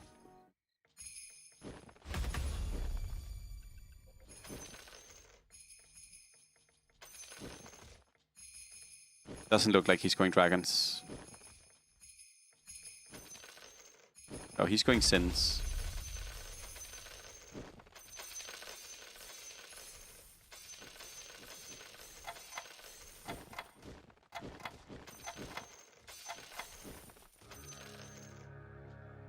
This doesn't work, sir.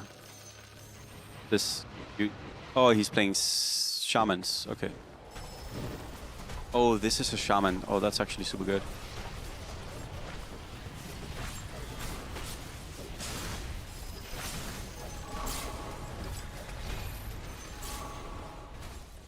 Nice.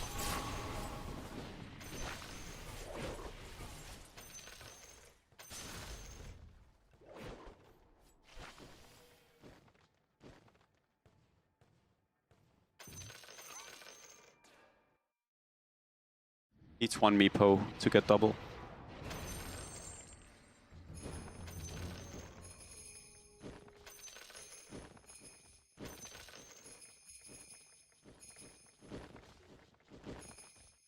Nice. He needs 1 meepo badly to get the double pass.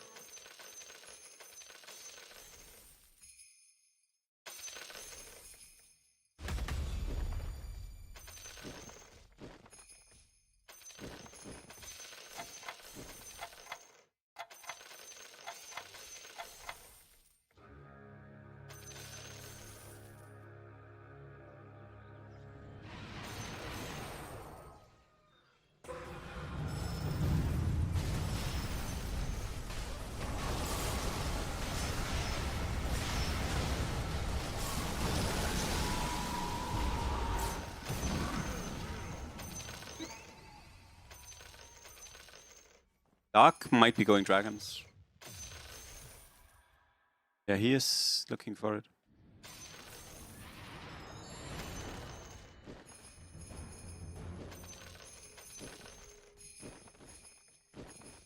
Well, he got Jakiro.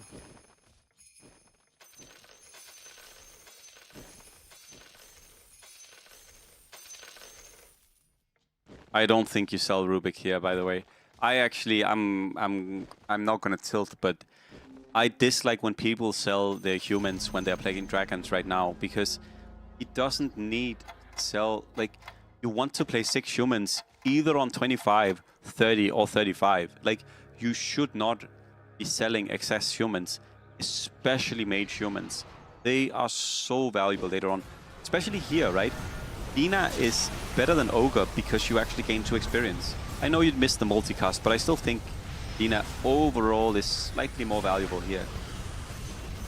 Either way. It's also, it could be like a time thing. Like, he might not have had enough time to save the units, but yeah, I just like it.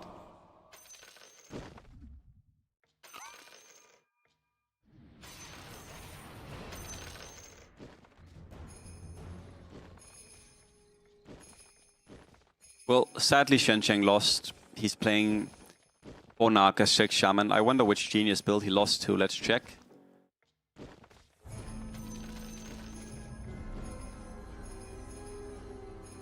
What is this? I've never seen this before. Wait, is this some kind of new age build? Interesting. Interesting.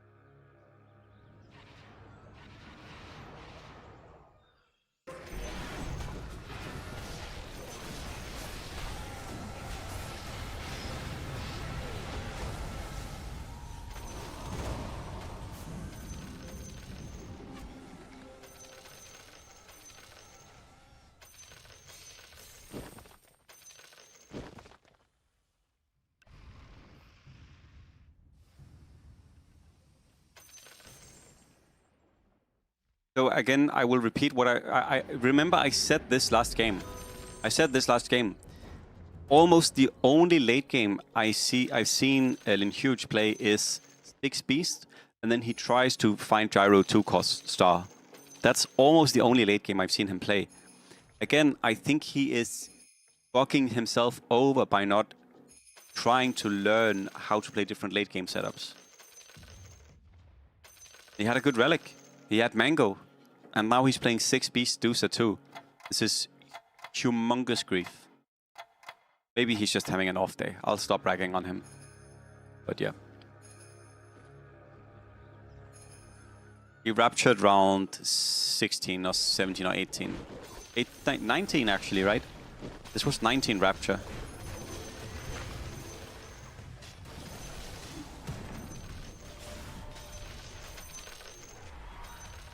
Oh, right, book. Too many items.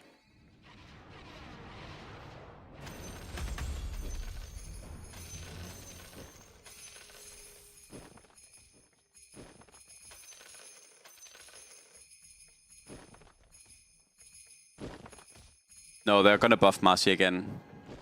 They're gonna be like, fuck, Marci is winning. We need to nerf some other builds.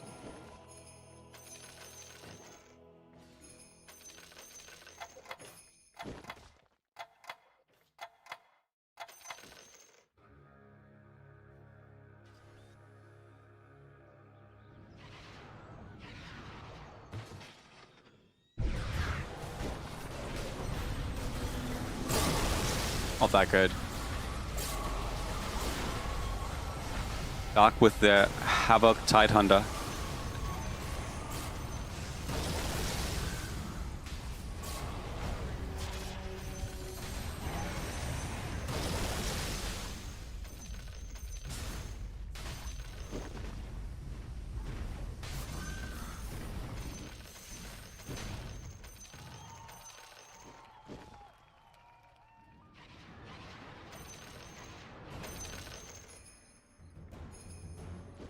As if the devs would be watching. The devs are playing. The devs are playing Marci. Come on. Why would the devs watch this when they can queue another Marci game? Come on, be for real.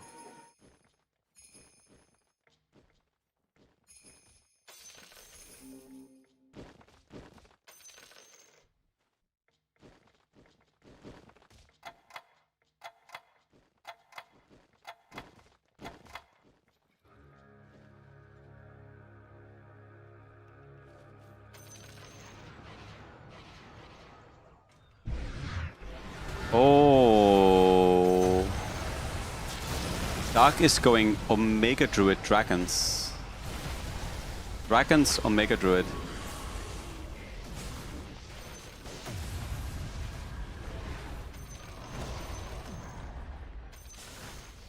It seems like they do, Feta. I think they have a much larger viewer base than we do in outside of China. Which I'm happy for them. I'm happy for them that is how it is. He needs ET, right? Okay.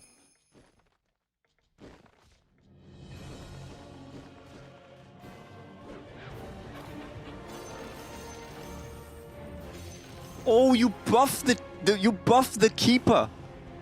Actually, no, buff the keeper. No, tether with the keeper. Tether the keeper. Tether the keeper. No.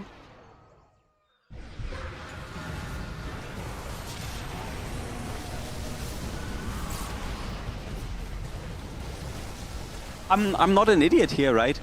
This would increase the damage of the Keeper of the Light because the Keeper of the Light is a druid.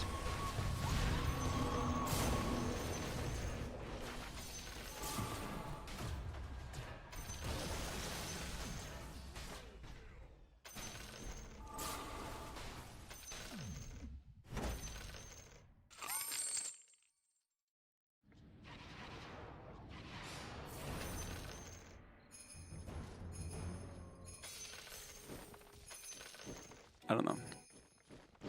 Tether the Keeper. It will buff the damage of the Keeper. The Keeper will deal more damage. That's how it works. The more druids you buff, the more damage you deal, and the less damage you take, right? Am I stupid here? That's how it works, right?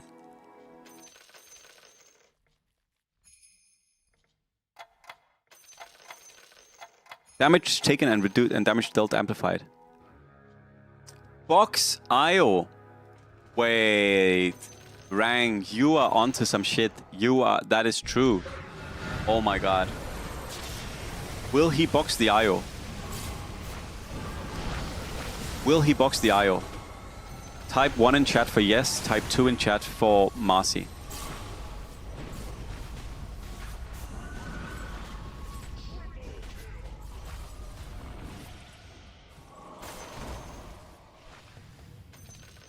Jokes on you, everyone who types 2 is getting banned.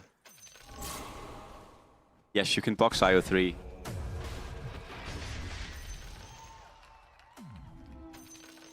Guys, did none of you watch the game? Did none of you watch the game where I was playing against 1874, and round 22 he had Marci-stream with Radiance, and he had box, and then he boxed the he didn't have the box. He had the IO3 round 22 or 23, and then he boxed the IO and he got the TA3.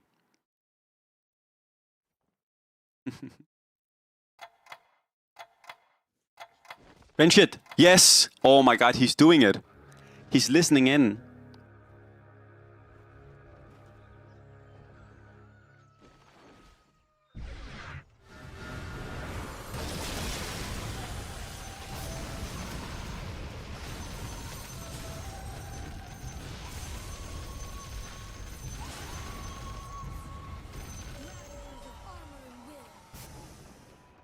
Random. No!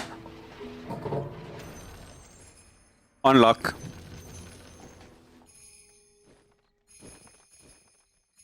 Bro! Drodo, if that had been 1874, he would have gotten box.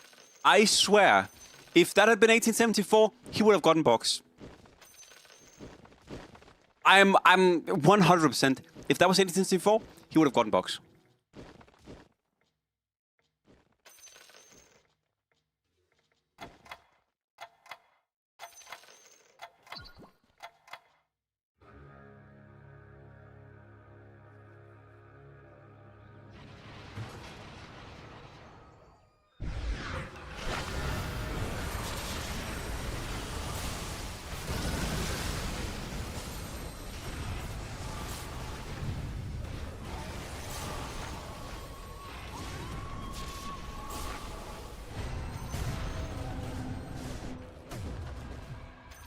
Dark, I believe in you. Dark, you're gonna win this. Dark, show them all that they're wrong. Show them show them you can do it. Tyloo, don't go Naga. Naga is cheating. No one likes anyone who plays Naga. Naga is cheating. Don't go Naga anymore. Stop it, it's cheating. Say something respectfully, like go 9 elf instead. That's respectful at least. I cannot respect people who go Naga. I only respect people who go 9 elf.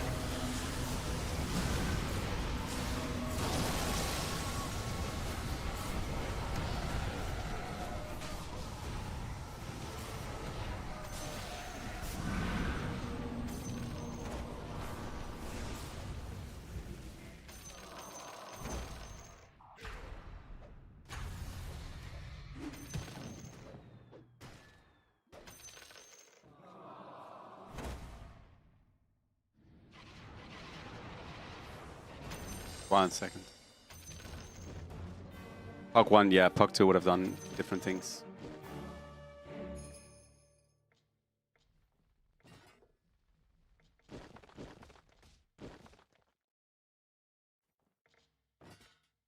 Bombastic, I'm casting a tournament. I was invited to cast this tournament. Either way. Yeah. You don't need to worry about that. Mike?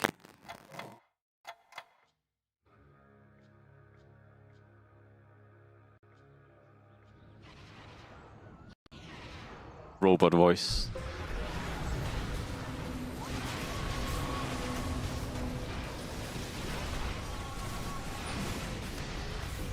Is it better now? It should be.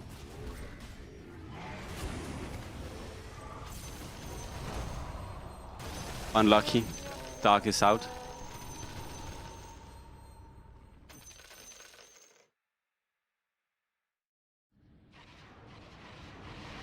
Batch. Okay. 3 people can win this.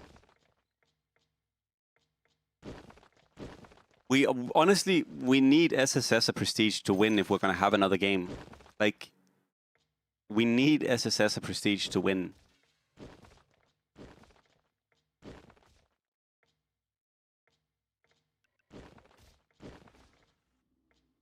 Otherwise, we won't have another game.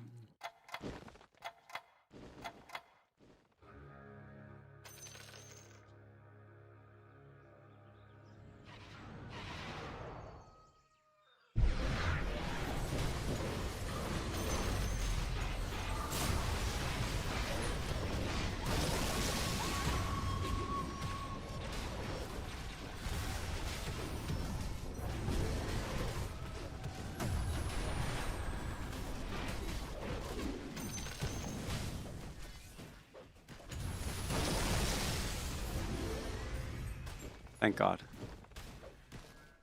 This is SSS. Oh, this is 1874.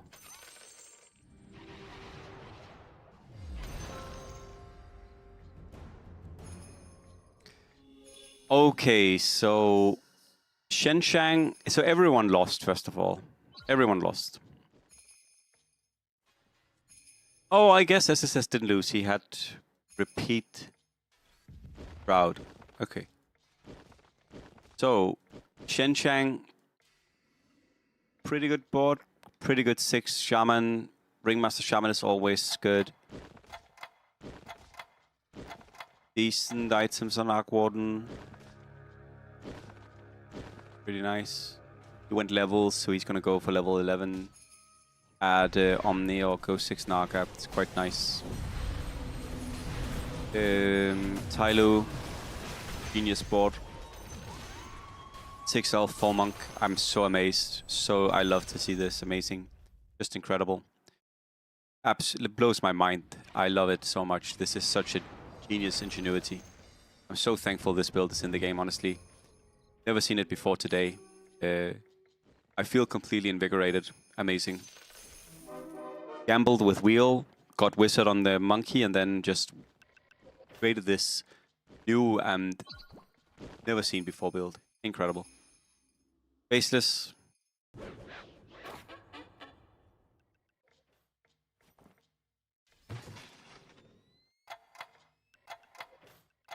No face. Faceless.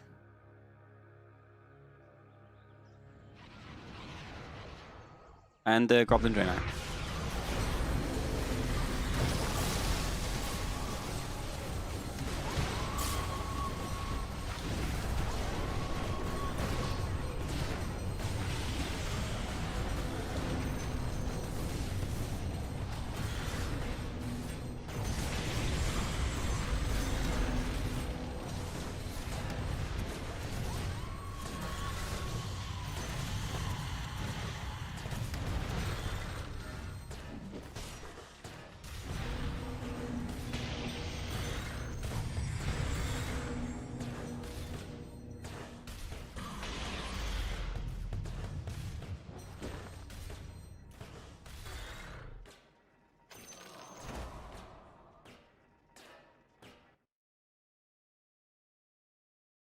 Is Tyloo gonna be the one to win this?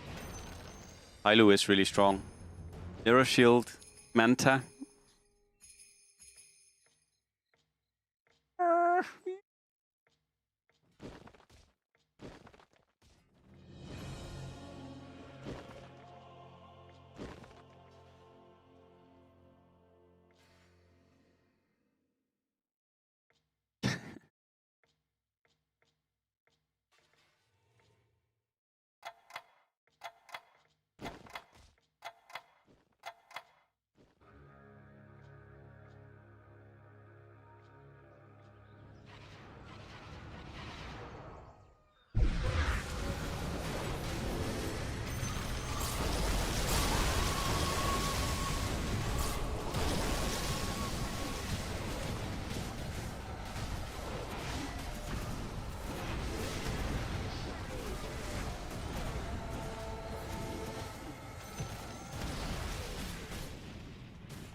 Prestige has really been trying.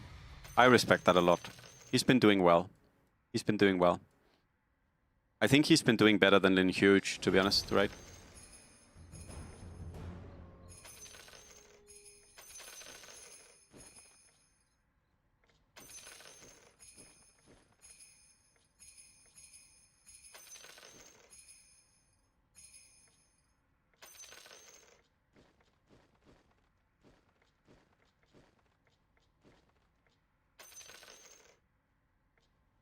Same point as Lin Huge. They're doing well by my standard.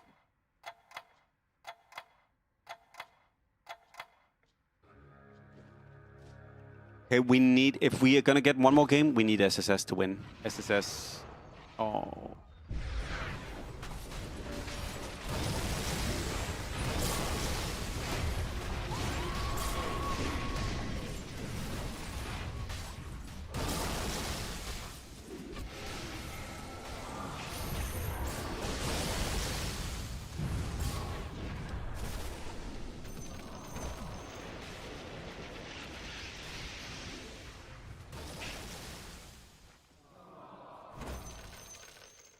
Mirror shield saved him, damn. Okay, so the dream is 1874 kills Tyloo in 1 round. Oh no. The dream is Shenshang. Tyloo faces Shenshang, and Shenshang's shamans transform into Zeus 3 and Chen 3, and then they just summon 1,000,000 units, and Tyloo dies in 1 round. And then at the same time, 1874 dies to Tyloo, and Shenshang dies to SSS. That's the dream. Right this round. Okay? Zeus and Chen 3. Zeus.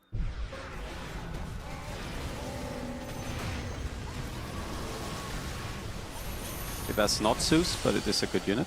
Chen 3 somehow, maybe?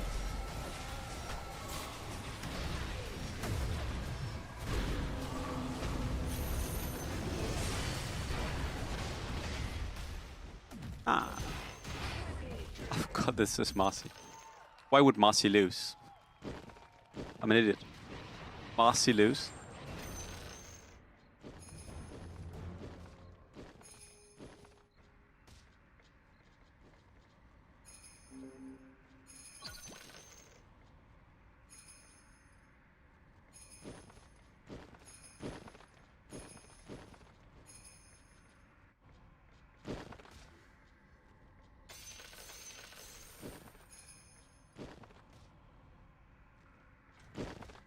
He's hoping to get box here, I think. Box all of this. Yeah, so he's looking for box here. Box these 5 and then hoping he can get gyro 3.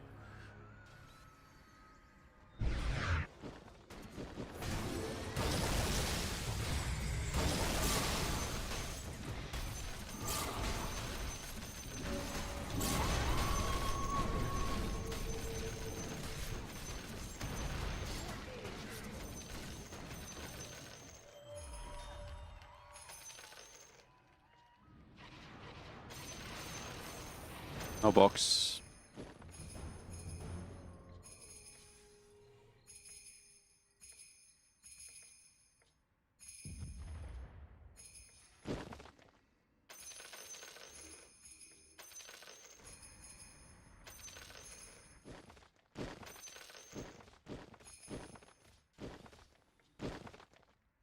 I wonder why he's not picking a weaponsmith.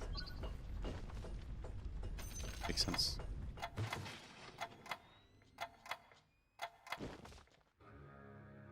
Rapier. AC is maybe good enough.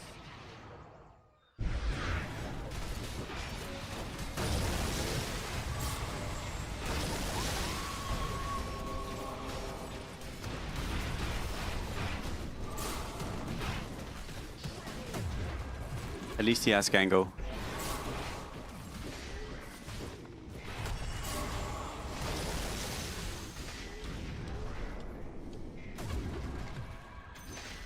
Five.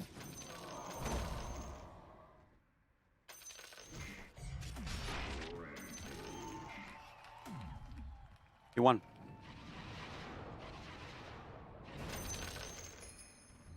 Yeah, he just died to the Manta mirror.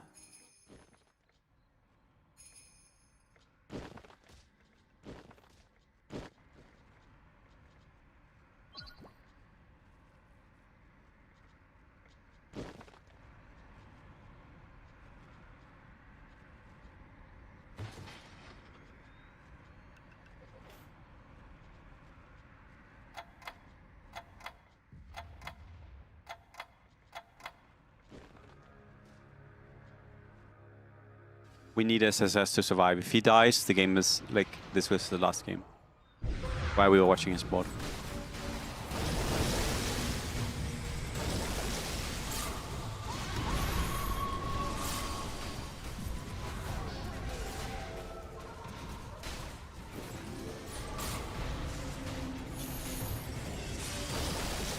Good.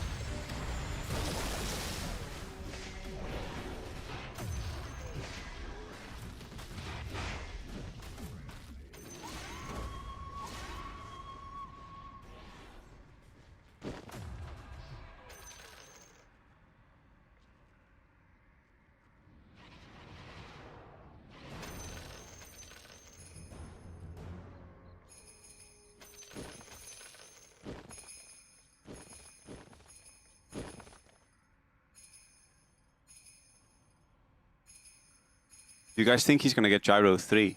To me, it is kind of crazy to not IO the Techies. Okay, yeah, thank you. Because Techies is also just super good. Yeah, what we want now is Tyloo face Shenshang, and then Zeus 3, Chen 3, Invoker 3, Spectre 3. That's the wrong one.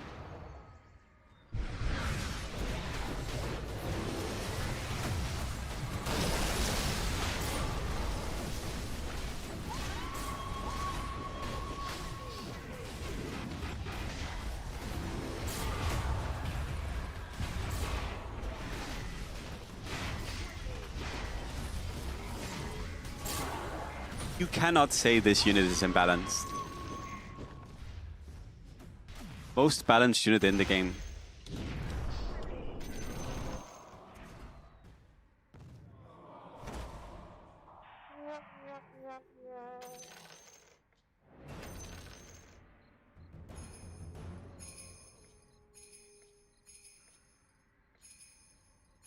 I think Drodo just opens up, like, opens up Google and just Googles Marci or some shit.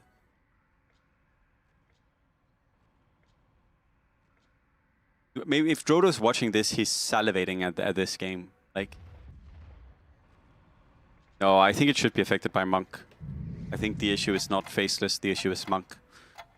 You don't fix Monk by making Faceless not affected by Monk. You fix Monk by fucking the synergy over and changing it from this insta-kill bullshit. This should just not exist. I think Monk should just be something completely different. Or make Marci 4 cost. Would also fix a lot of the issues.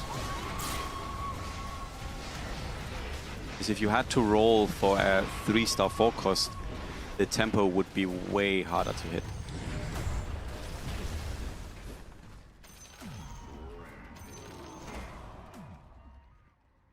Okay.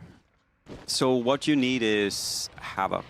Because Havoc doesn't care about Mirror Shield.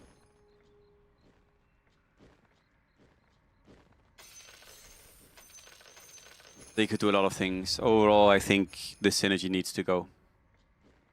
I don't know.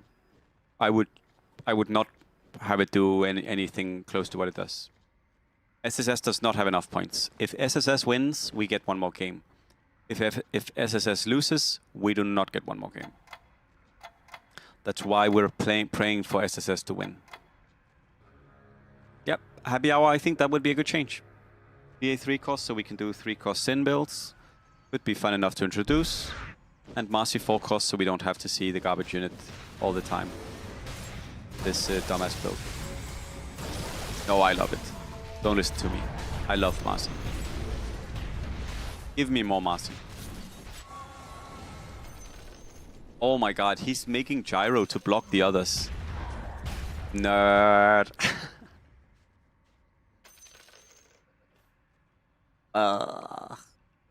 He made Gyro 2-star just to block the 2 others. Okay. Tyloo, that's so nerdy. 6 Naga. Oh my god. Well, he's gonna win the game. He's gonna win the game.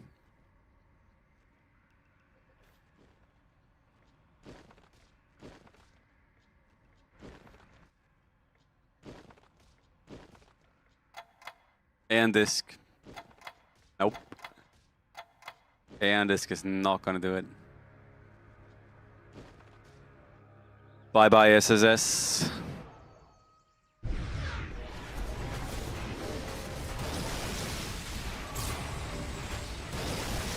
Oh, and Disc maybe? Wait. Come on, yes, kill it. Kill it, kill it, kill it. Die in a fire. Yes. Okay. Yes, 1874 dies. Okay, give the Gyro to SSS. SSS, the Gyro, we got it. SSS, roll the Gyro.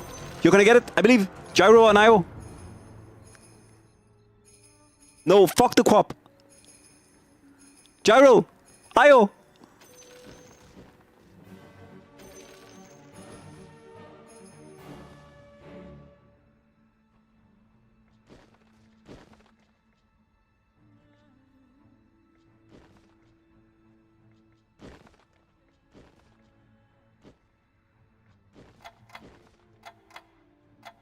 Take away the items from Tidehunter and make a 9 cost. Make a tier 9 unit. I know he got the gyro. He got another gyro! Stop bullshitting!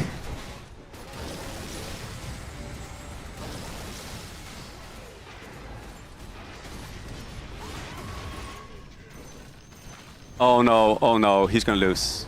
He's gonna lose. GG. He lost. GG. Well played, Tylo. Oh my god, for real health! He's still alive!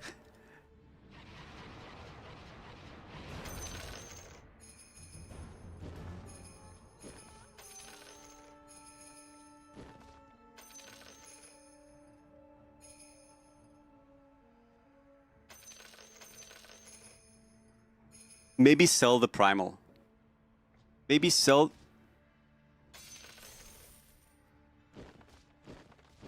Bench the primal, yes.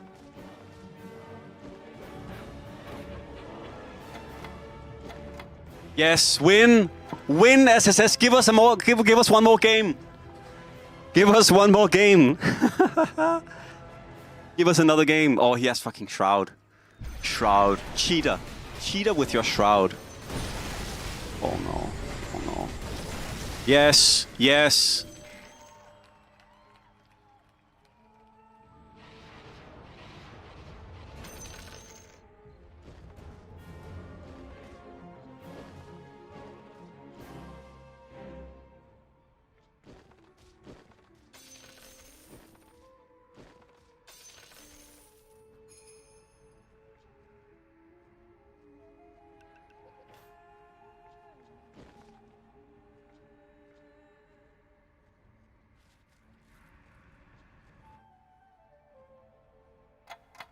He's gonna make tier 5 after this. He's gonna make tier 5 after this, and then he's gonna go like Omega Rapier or like, okay, die. And I mean that in the kindest way possible. Just die.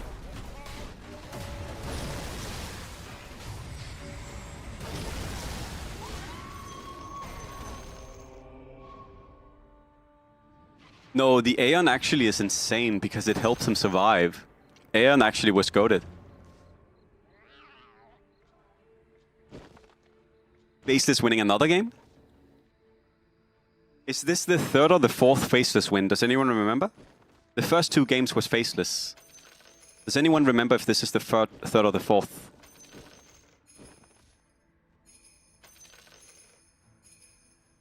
By the way, I'm recrafting this Guardian Greaves for a tier 5. And this terribly is dumb. I agree. I agree.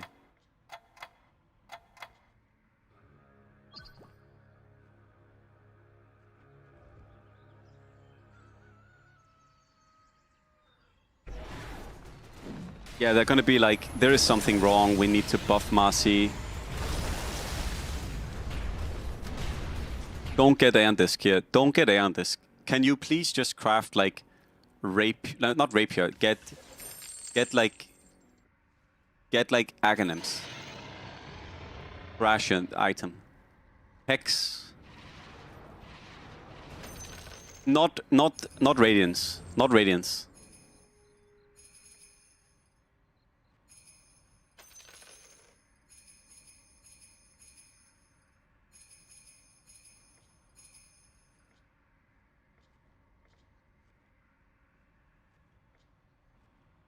Hello, Mr. Love. This is the glorious game of Dota Auto Chess.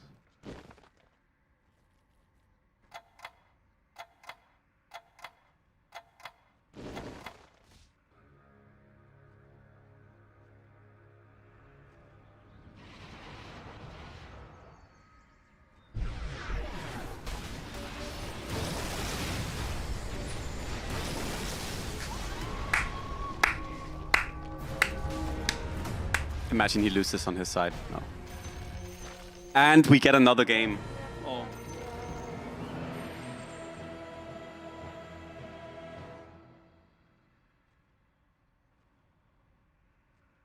Crazy game, crazy game. Clap, clap, clap. No, he wouldn't have won with Radiance. I won with Radiance.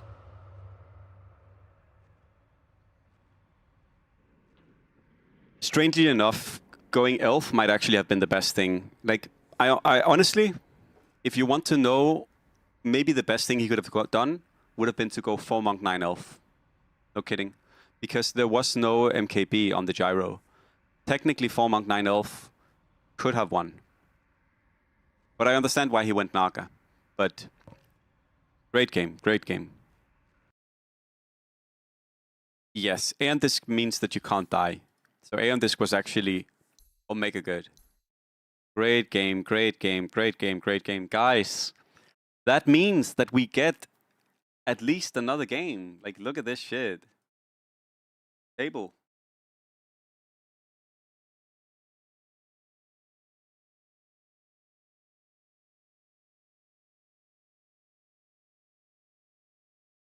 That means that we actually get one more game, at least. So, the point standings are now, SSS has enough points. Shenshang has enough points. Tailu has enough points. And 1874 has enough points. That means that if we are going to get more games, the people that need to win are Dark, Lin, Prestige, and Lawrence. This is the time for Prestige to do a comeback. Naga does do something. Remember that Naga blocks ability damage and Flak Cannon is ability damage. So Naga mitigates a lot of the gyro damage and 6 Naga reflects the ability damage. So Naga is super good against gyro. Naga is super good against gyro, always has been. Great game. Great, great, great game.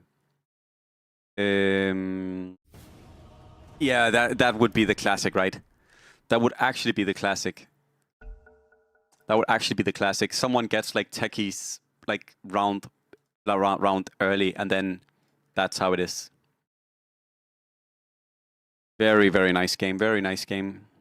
Very enjoyable to watch. Great comeback. All right, this one is probably the last game. I don't think any of the other ones are returning from this. For sure, Tailu played super well. Tailu played super well. If Dark Lawrence, Prestige, or Lin Huge wins, then we will have more games, yes. So in essence, there are 5 people who have reached the threshold, and there are 4 people who are at the threshold, and 4 people below the threshold. So that's 4 versus 4, so that's actually 50-50, right? So 50-50 chance whether or not we get another game. Yeah, can he get another top 8? He's been going for them, right? 8-8, 2-2, 8-8. That's impressive.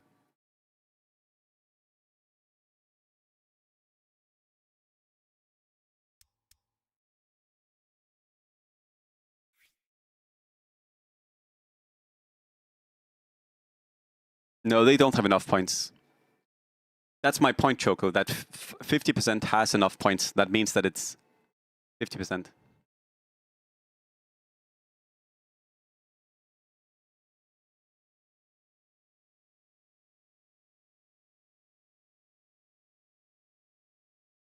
Seconds to battle.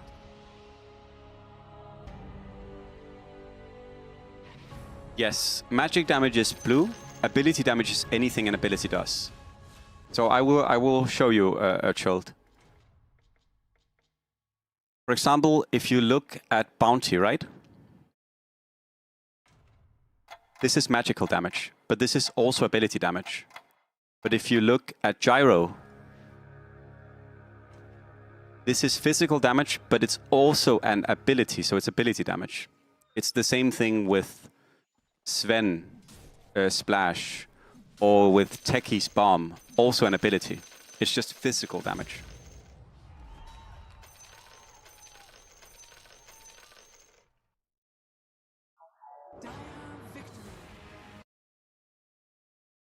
It did, it did. It was a glorious, glorious ending.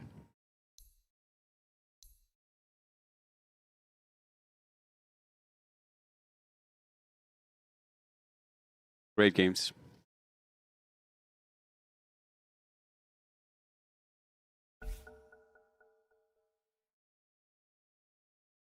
Faceless is strong. Like I don't play Faceless that much in the late game. I clearly should play it more. I was thinking about doing a 24-hour Faceless stream, and we might have to do it still, honestly. Because Faceless is better than I think it is. And it is something I should play more. I think I need to do a Faceless stream where we really try and grind how to play Faceless well enough. Time to see Flint Huge will go Akira again. Sometimes you know you go for a loss and then you go for another loss. Losing once is sometimes not enough.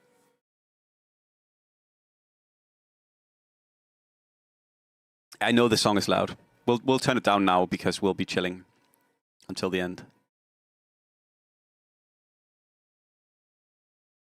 We can go for some more jazz. And then we'll switch back to John Hopkins in like 20 minutes. In 20 minutes or so, we'll go back to John Hopkins and go and become elevated. There are different ways to win with Faceless or Chilled. Monkey King 3 can also win. Loser 3 can win. Techies can win. Then Hughes is doing 24 hours for a cast stream. Oh, Chair, I can cue a song you would enjoy, actually. 1 second, Chair. Yeah, I got you. Chair, don't worry. Don't worry, Chair. I hear what you're saying. Don't worry. Don't worry. Don't worry.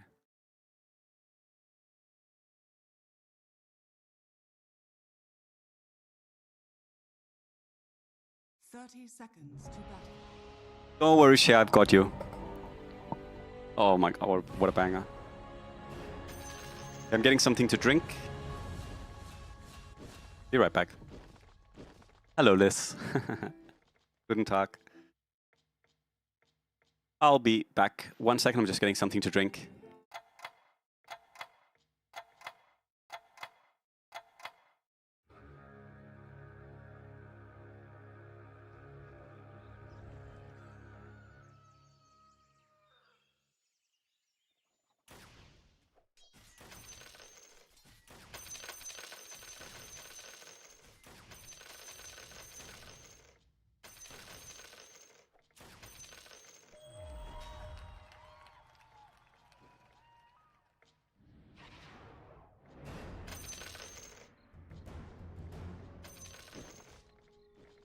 All right. This has to be the last game. I don't believe we're going to get another one after this. So, next Gamba, yes. No more games. A lot of people lost points.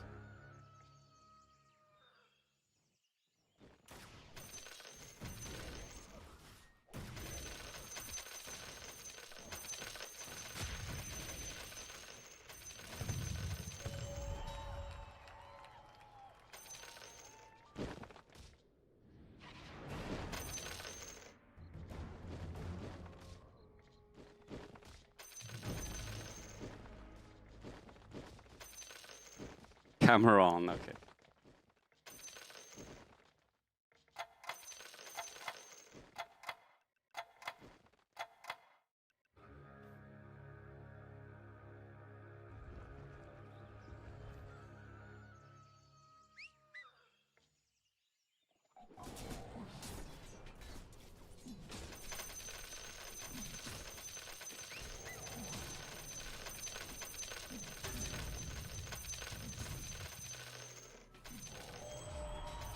All right.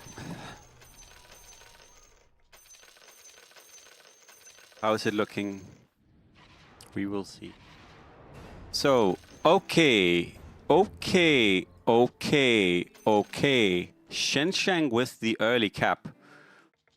That means we could have a super fun game. That means this could both be a super good game, it could also be a super bad game. Cap is omega risky. Because it's just 50-50. He could just high roll good units and cap working. He could also just low roll cap not working and getting bad units. So this is really risky. SSS with arcane boots. I don't see what 1874 has. We need to check all of the items, of course. Let's see. Okay, Princess Knife. Bottle, good. Arcane Boots. Heavies. Liver. Blade Mail.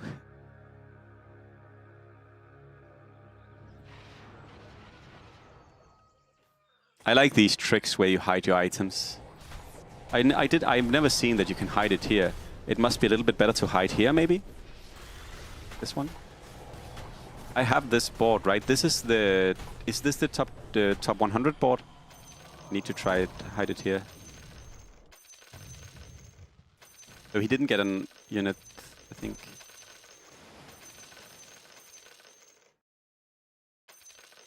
And he didn't get a unit again. Satch. So this is the tough thing about... this is the tough thing about doing undead. You can just get unlucky.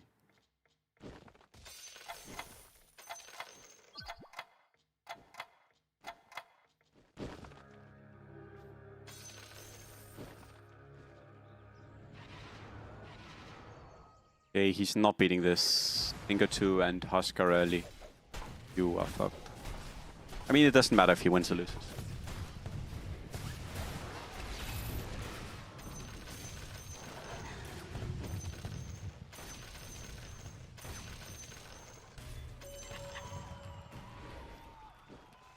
Good mech start for Lin, huge.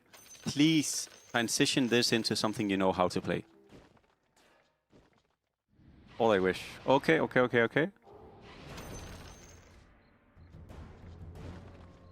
Abaddon 2 is super strong.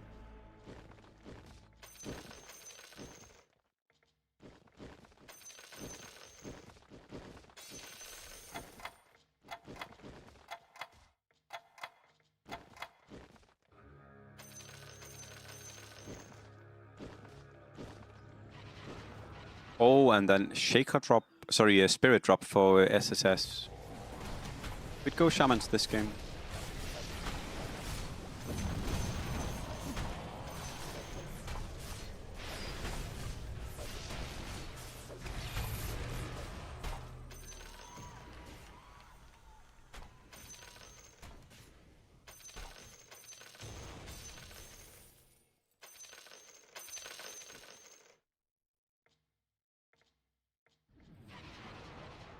So I will say one thing, Shenshang has not been lucky so far. That is the 4th round, right? 4, 5, 6. 4, 5, 6, 7. 4 rounds and he hasn't gotten... 4 rounds and he hasn't gotten... like he's only gotten 1. So he's on a 25% chance right now and it's a 50% chance. It's a little bit unlucky, but...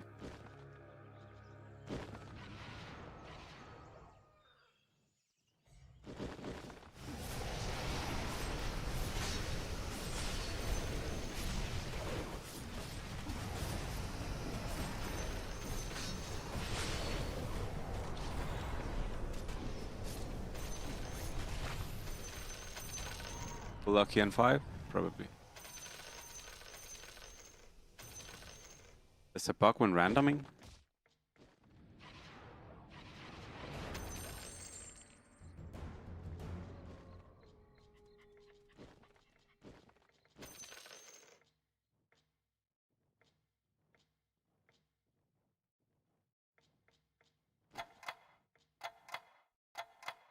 Still not transforming.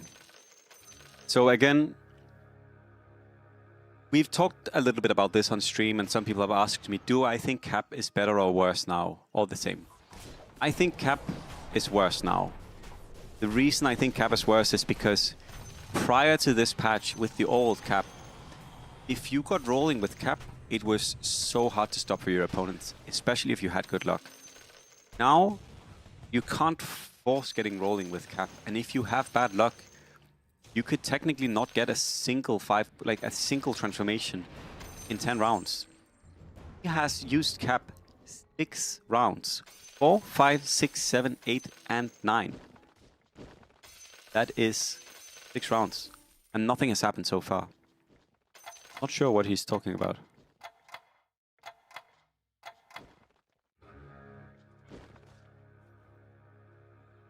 Exactly, it's like he didn't really have a tier 2. He got the Abaddon. Abaddon is super strong, Abaddon is super nice, but he could have had a plethora of items here. He doesn't. He doesn't have a lot of, like, it's not enough items of units. Like, he could have 5 undead here or 6 undead and, like, have Lifestealer, right? So he could be going 600 here. He can't go 600, which is super annoying. Okay, finally. Another Abaddon. That's actually quite nice. So here you're really hoping to get Lifestealer or Lifestealer or Venge. You do not care at all about Muerta. You can sometimes play around Muerta if you get like Muerta 3 and like an insane amount of units, but not really. He random then got Leaf.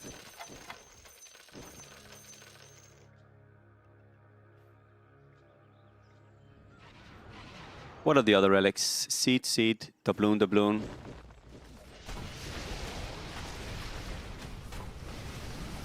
And these 3 has to be. Then huge might go Harpy Tauren. A good choice.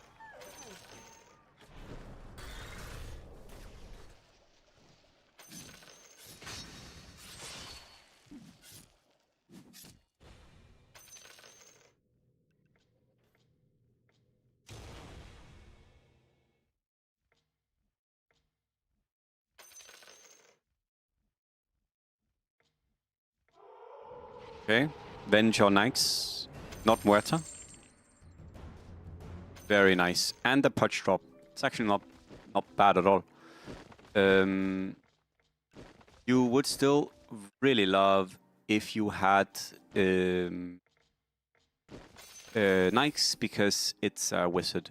Makes it a lot easier to play, and you can play it with Meepo, and you could do triple Abaddon, but it's not bad at all.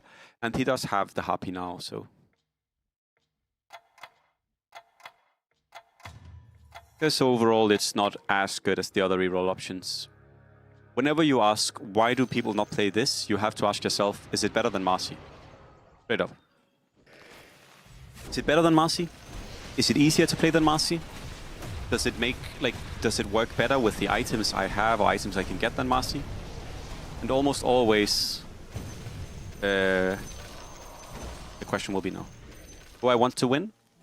I would love for Darkon and Huge to win this game so that we get another game. If we're talking about who I want to win the tournament, I would probably have to say the person who wins. You don't think Nyx makes sense as a Kobold Wizard? Actually, if I had to designate, if I had to give Nyx to like a class and a race, I would almost always give him Kobold Wizard. It's the only thing that makes sense, honestly. You could be like, he might be a warrior, but really, is he more of a warrior or is he more of a wizard? Harry. Right?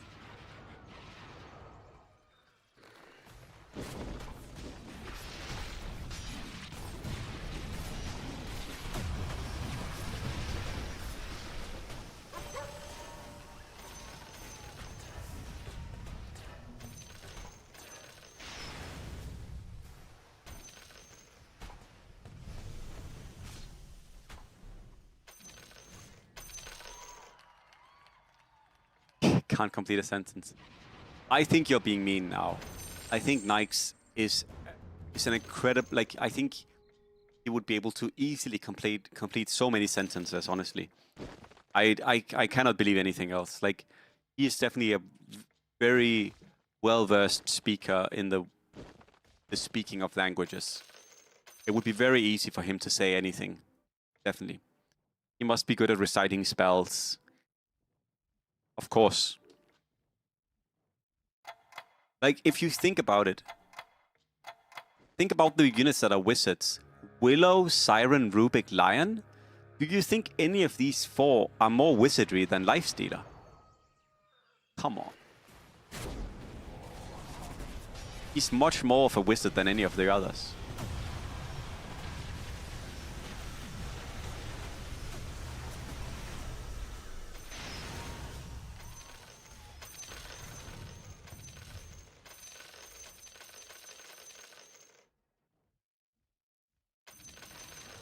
He's not using it on the Doom Choco, he's using it on the Hoodwink. But if we look right now, 1, 2, 3. He's gotten 3 units. He's gotten 3 units from Cap. And he has used Cap in 11 rounds. He's on an 11 out of 3 so far. SSS just got a Arc Warden drop, while also getting an Earth Spirit. I'm not going to say that that's good, but that's good.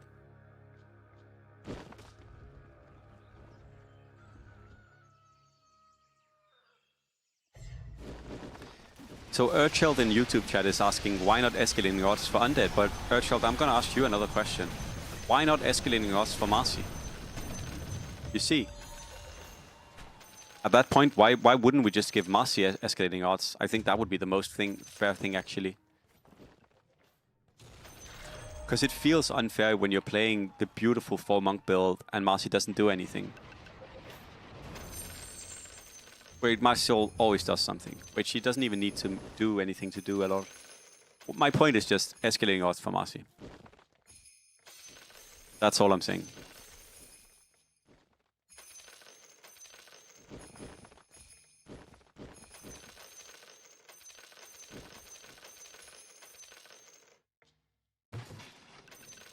No, Quantron.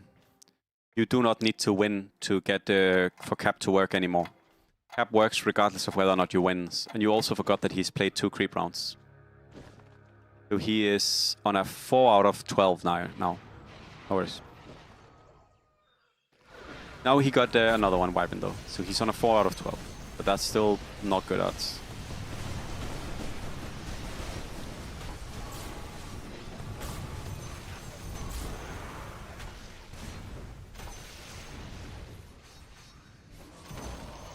No worries.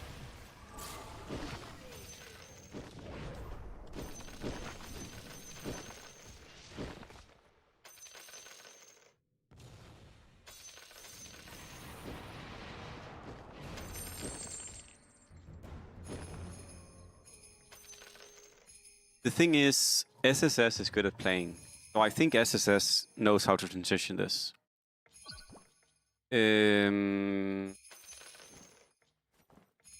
1874 is trying to force fork here. Please no. If you roll this for spider legs.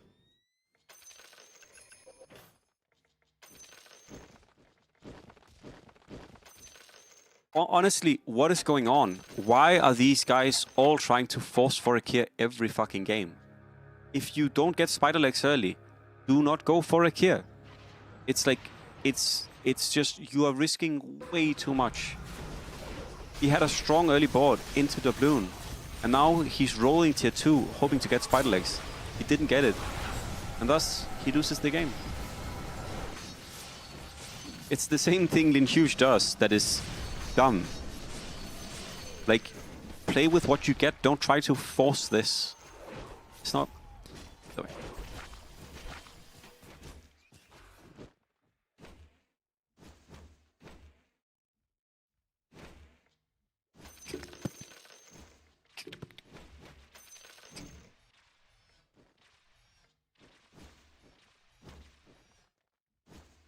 Currently the lobby is...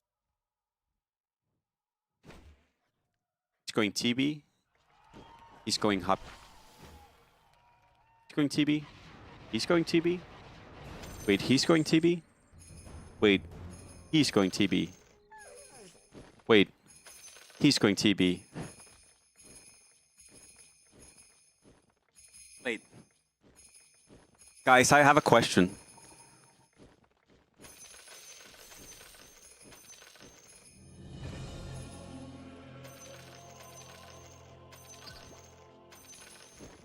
Actually, don't know. I think he bought it.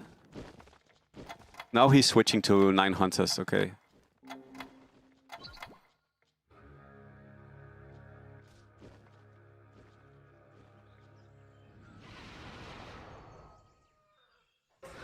And the cap is just broken.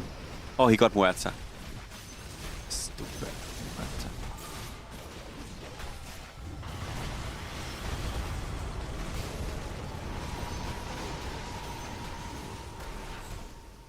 Who do you guys like this game?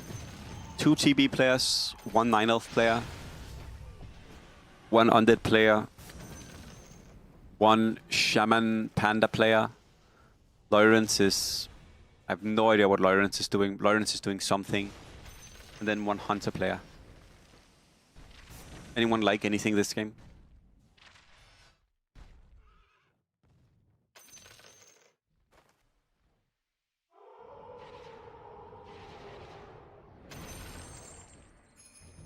Didn't win.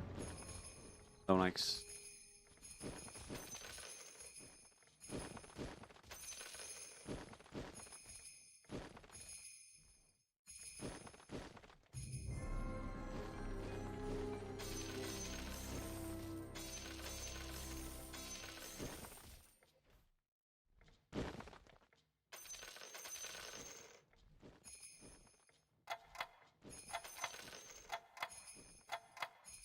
I mean, I would love for Shenshang to do well, but the issue right now is Shenshang doesn't have Nikes. Doesn't have a single forecast either. Has very much not a lot.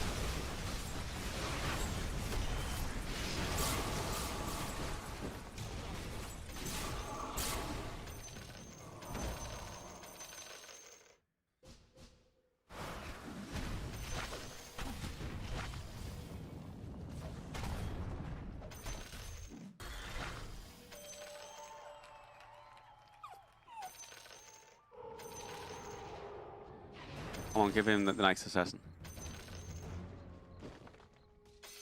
Wait. Oh, Slaughter said... I see. That's a 3 cost. He was not really playing. He was like gambling.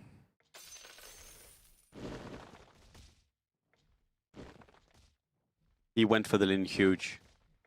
Top 8.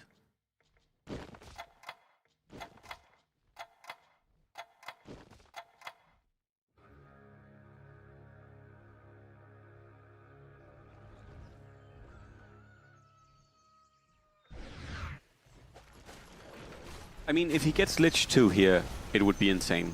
If he get Lich 2 here, then we would have a game for him. But he still doesn't have a Nikes, which is annoying. And on average, it would take him 6 rounds, sorry. He does not get the cap again.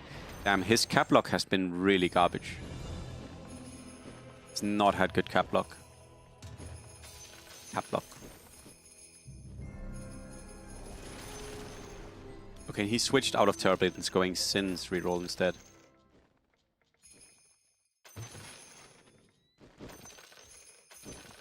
And Lawrence did the trick. Okay, nice. Lawrence is going for some kind of 6 orc MK3 board, maybe?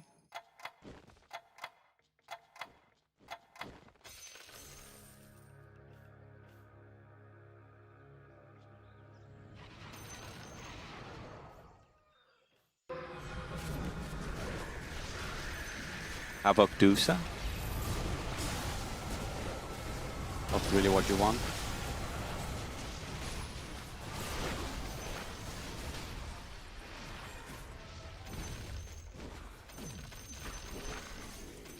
Oh, 9-elf, what a beautiful build. Okay, Shenshang, I believe. Lich here. Cap it up. Cap it. No cap.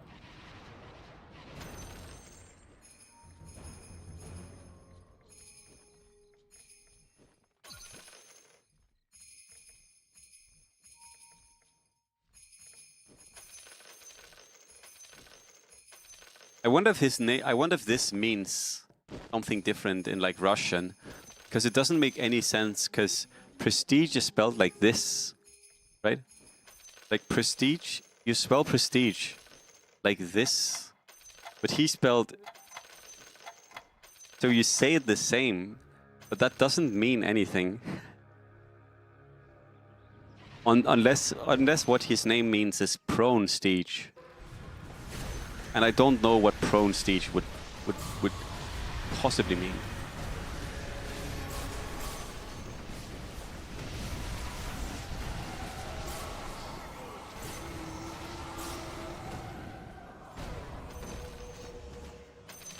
It's not looking too good for Shenshang.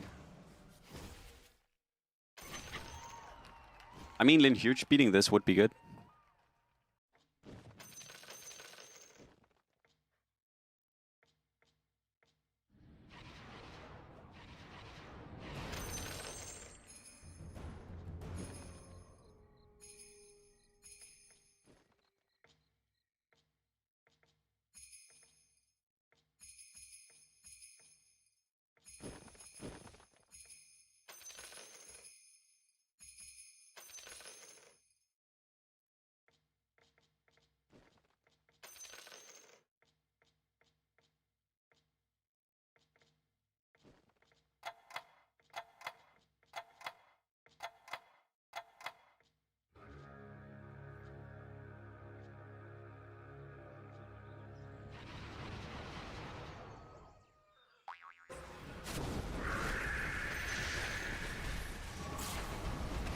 Yeah, I actually need to eat my other B12.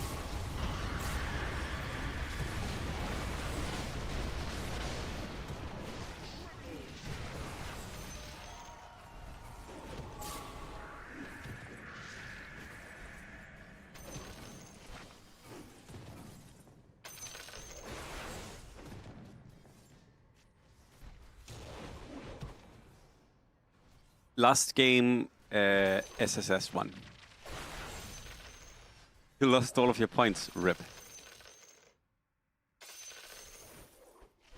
And no one bet on SSS. No one said that we were going to get another game. So actually, the house got all of the points. The house took all of the points. Oh. Lich 2. That is nice. Okay.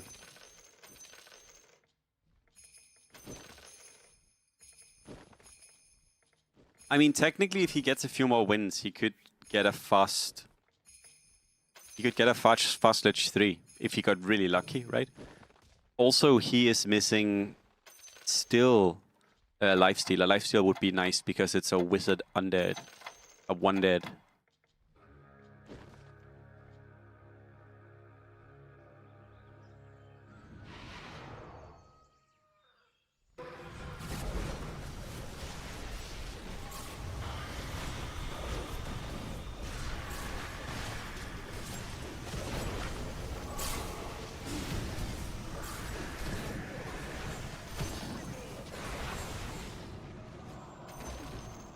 Oh, the 6 orc against undead. GG.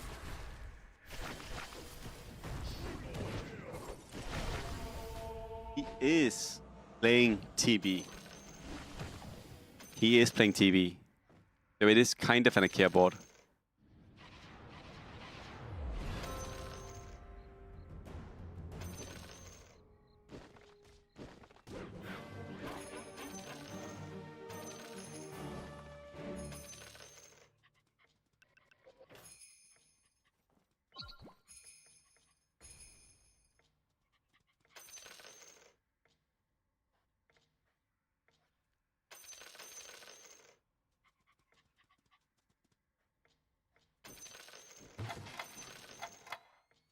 If he gets Horn here, I imagine you just go tier 5. Oh my god, Nyx Assassin, that's such a great unit. Love it.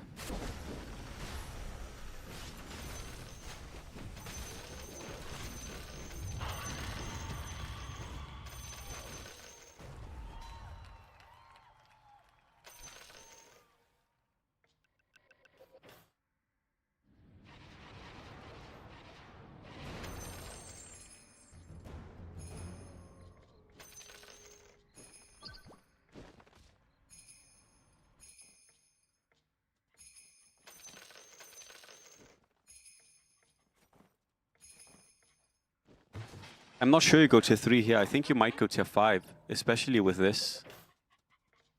Would you guys go tier 3? I think you might have gone tier 5 here with when you already have bottle.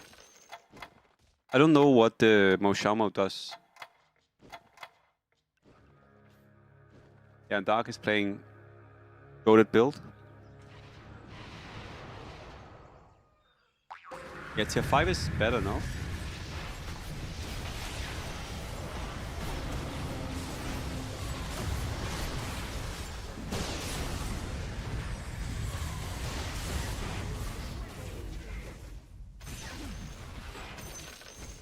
Move! Woo!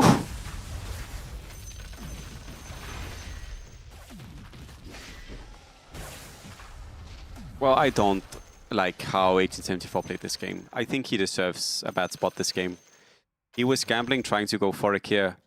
Bro, guys, stop doing this shit. It's like, it's not worth it.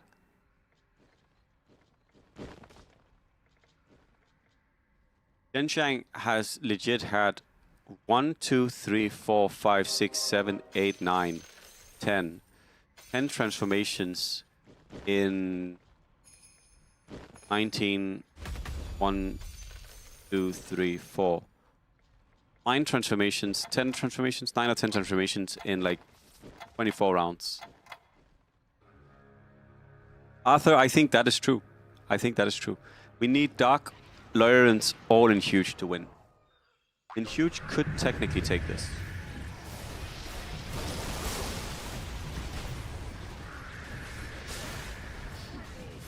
But this is 9 Sin with Battle Fury. Then Shang takes the streak.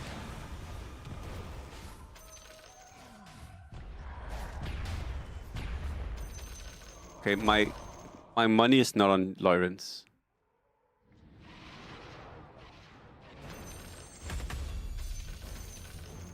Oh, he went faceless, but he went faceless without faceless.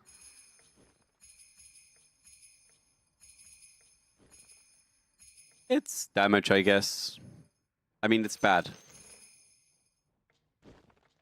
The almost faceless build, yeah.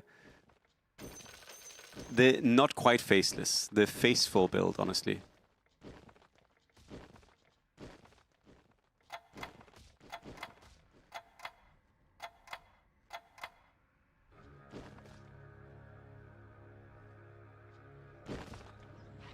That's so unlucky for Shenshang. Last round he was playing faceless. Faceless he would crush. Now he's playing 6 Orc. 6 Orc he gets fucked by, I think. Unless... Okay, wait, he might win? Okay. Important win. Rip in pieces, Lawrence.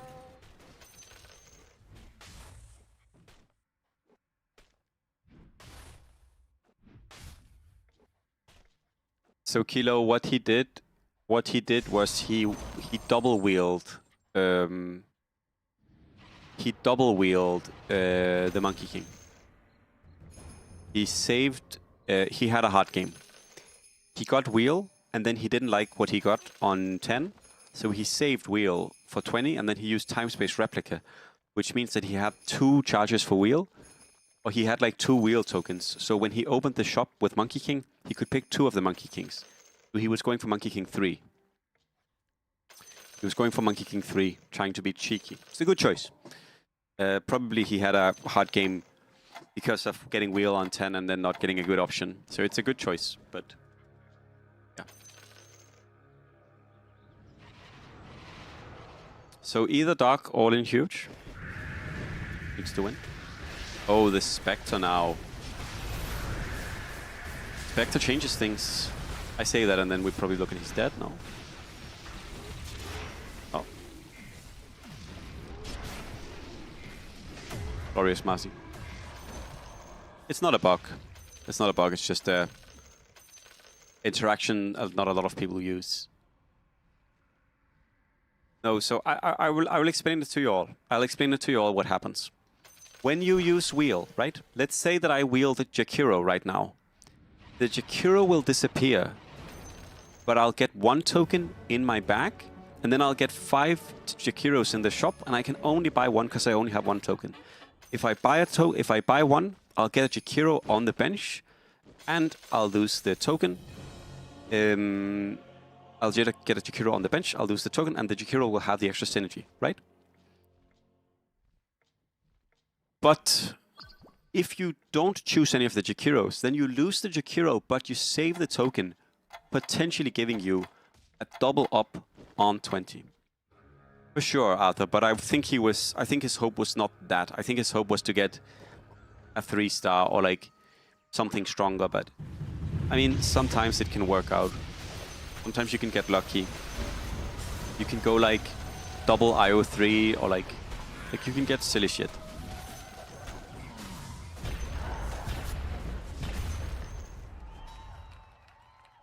Like a niche interaction.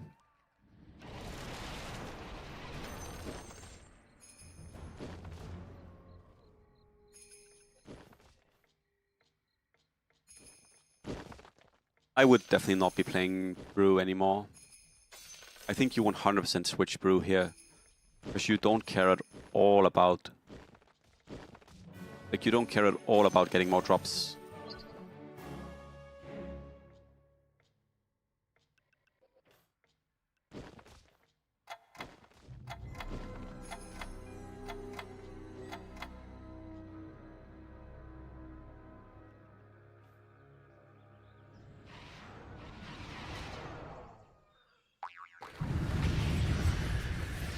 Necrobook Marci, interesting. Sven 3 with Born Paladin, okay.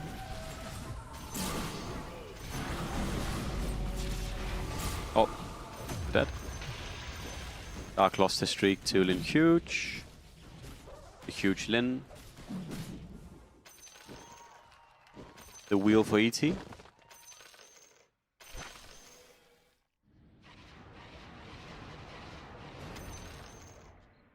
Beast.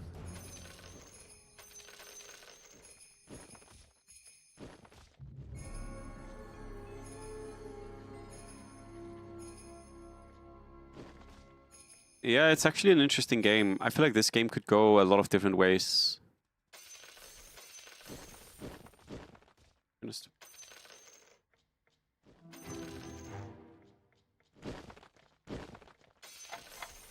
Might win the tournament. He needs to win this game, next game, and the next game. He needs to win like 3 games to win.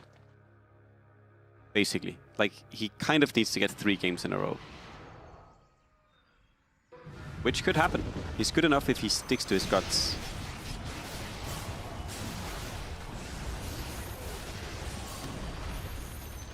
Yes, the Turbo Lead is a Tauren.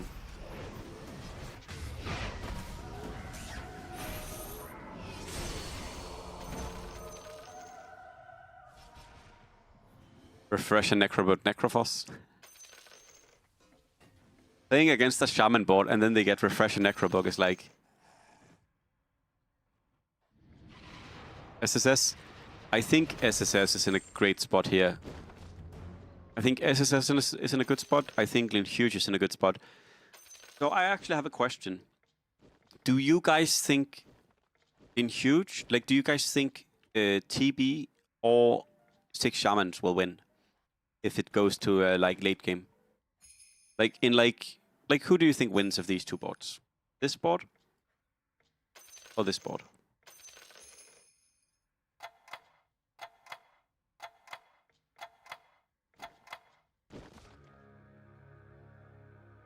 So the thing is, you have to remember, Shamans don't last that long. Shamans, I mean, it's random how long they last, but it's only like 20 seconds at the most, right? TB can be really tough to deal with. If TB gets good items, you are not killing the TB. You're not killing 3 TBs with Aeon Disc in 20 seconds. That is never happening. 3 TBs with Aeon Disc in 20 seconds. Good fucking luck. Come on, have you seen this unit? Jun is going to kill you instead. And I think that's the difference maker.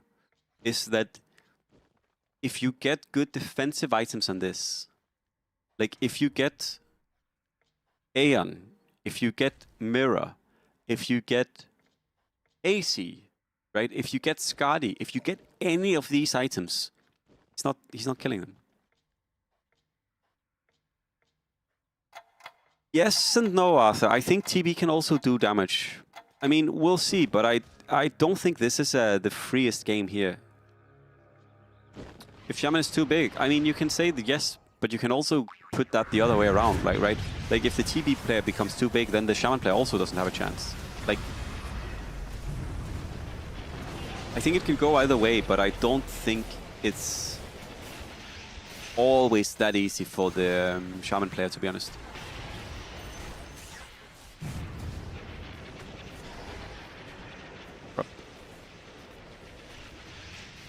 And of course, you can just take 1 million damage, right? You can just take 1 million damage. You can just get, like, Omega gooked by the TB. The TB gets, like... sorry, not the Shaman. The Shaman gets, like, Zeus 3 with, like, Refresher Necrobook. And it also gets another Arc Warden 3 with double Refresher Necrobook. And then also a Chen 3 that summons, like, 1 million units. Yeah, we all know that that can happen. But...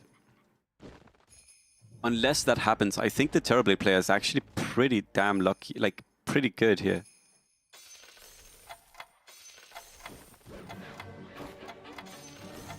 He does need more items. Earthshaker's good, it buys time, right? Like, Sand King buys time, like, you're not that unhappy, honestly.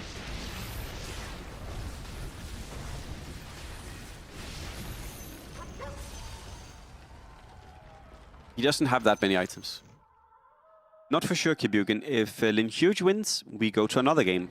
If either of these wins, they win.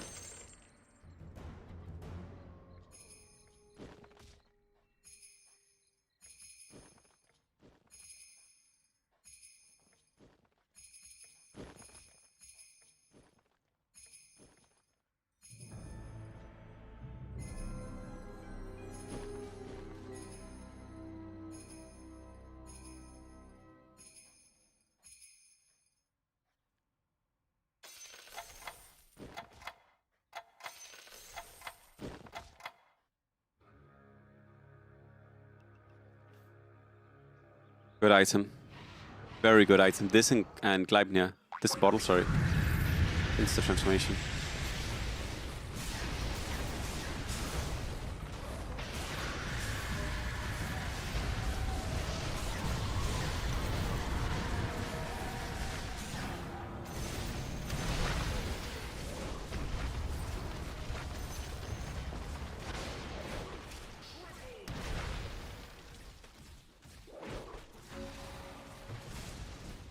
And this was with Hex Techies 3. Do you see the issue? Again, I'm not saying that he is going to win, but do you see the issue?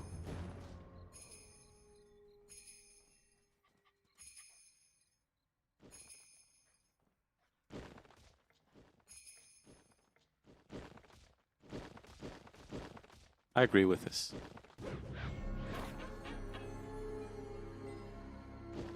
Yeah.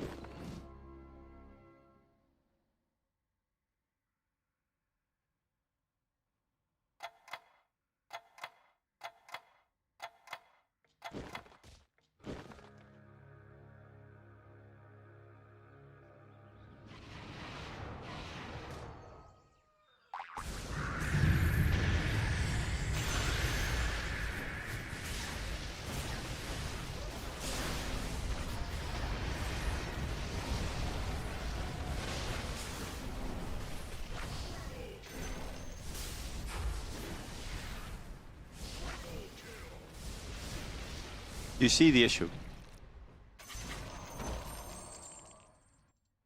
So Arthur, I understand that. I understand that. Again, but do you see the issue? Like, of course the Shaman player can win. Shaman can always win. Like, that's the Shaman thing, right? That's what happens with Shamans. Like, Shaman you get like Spell Prism refreshers, like Spell Prism refresher hex, right? And then another unit gets like yeah, against Spectre Trident, Skadi, whatever, right? That can happen, but it's not always the easiest board to beat because you need to kill this. You don't like the Ricky positioning? They always position Ricky like this because you need to make sure that you transform these two units. You cannot play Ricky here or here because there is a chance that you end up transforming this. Why? You can actually play Ricky closer to the Terrorblade so you have the fear. Like you can play Ricky in the front, actually. Might even be slightly better. Give Shaco away? Yeah, honestly, I would recraft the Shaco. Fuck Shaco. I would go tier 5 here. And this is what can happen as well, right? You can lose. Chen summons Arc Wardens. This can happen. This, as I said, this Spell Prism Refresher.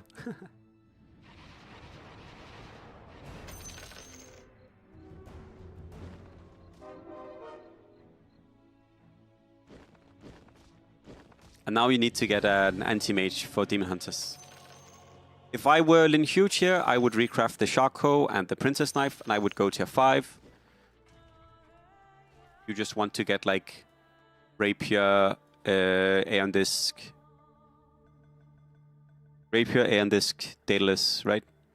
Is there anything else you want? Rapier, Aeon Disc, Daedalus. Mirror, I guess. Mirror, Aeon Disc. Skadi.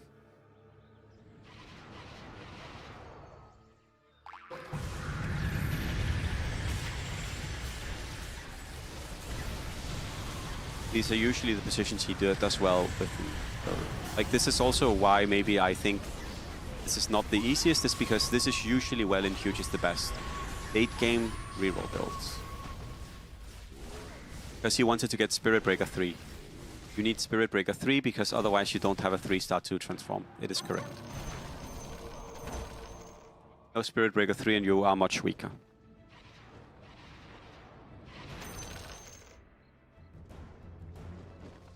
You guys agree with the recrafting, by the way?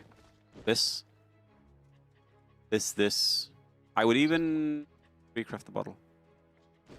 Yeah, levels are whatever. The next thing you're doing is you're playing 4 Warlock or you're playing Demon Hunter. I would imagine on 9 you add Anti-Mage for Demon Hunters.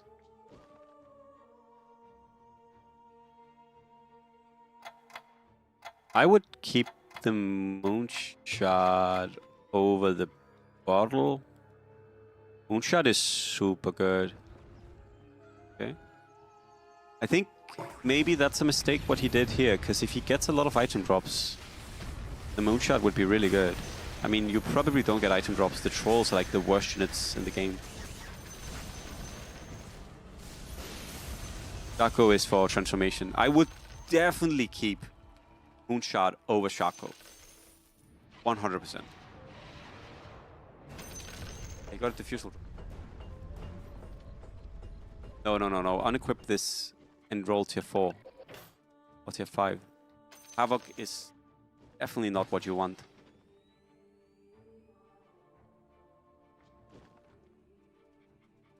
No, don't tell me he rolled the diffusal for nothing.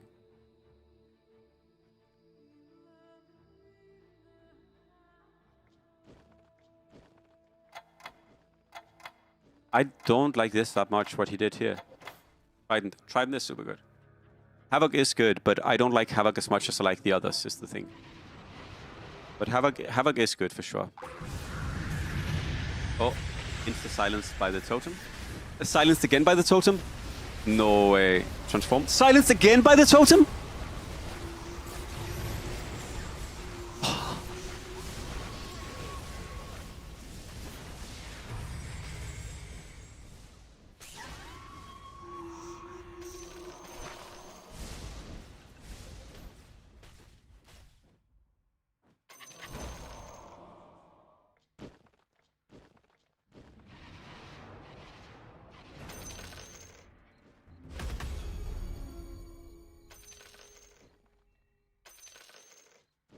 Lin, if you win, we get another game. Lin, I just want to say one thing. I believed in you from the beginning. From the beginning, I believed in you. I've been in every single game. I've been believing and cheering for you. Some people might say that's not true, but I have been believing in you from the beginning. Does it have iOS app? I don't know if he uses iOS or Android, Bito. I think he might use. I don't know if the Chinese streamers use iOS or Android. I don't know.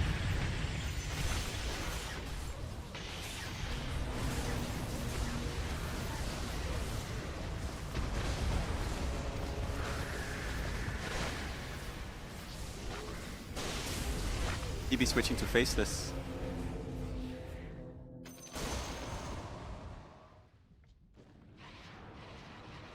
Yeah, it's not bad. Going faceless here is fine.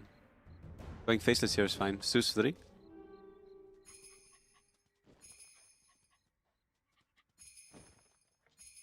Going faceless here is hard, however, poked, because this is a Tauren Terrorblade, right?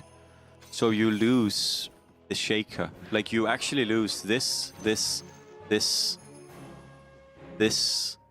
right? You lose 1, 2, 3, 4, 5, 6 units. You actually only have 2 units left if you switch to here. Yeah, but it's, I mean, I understand it. It's just, that's going to be really tough.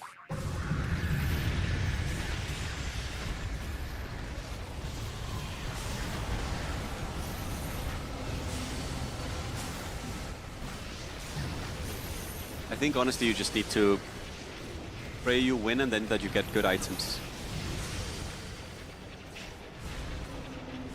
I do think he crafted the wrong item. I think not crafting Shaco is a huge mistake. Because, okay, I'm going to ask you all a question. Against Shamans, would you rather have Sand King 3, Venomancer 3, or would you rather have Nyx Assassin Broodmother? Because I think against Shamans, I would rather have Sand King and Venomancer.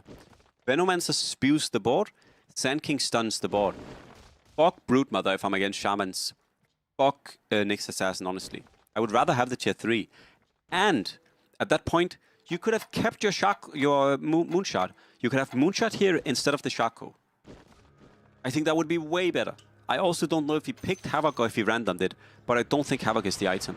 I think you want Daedalus, Skadi, Aeondis, or Mirror. I think those 3 are way better.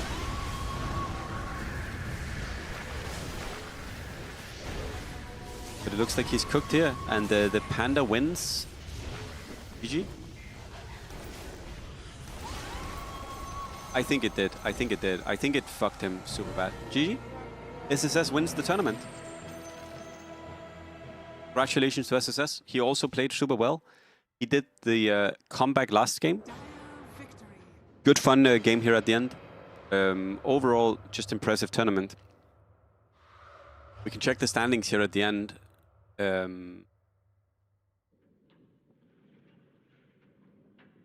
So, the way this all ends up working is SSS wins. From having a pretty rough start, he did a comeback. I think specifically 1874 DD and Shaori Shenshang and Tailu played really well as well. I think Lin Huge played super bad. And I think he's a much better player than I am. But I think he needs to think about how he plays tournaments. Because he's not playing them smart. Which is what it is. He probably should also not force builds as much as he does in a ranked setting.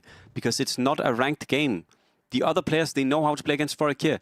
If you are playing Forakir like at 50% efficiency, it's not good enough. You can play Forakir at a 50% efficiency in a ranked game. Yeah, of course you can do that. In a ranked game, you can play Marci at a 1% efficiency and still win.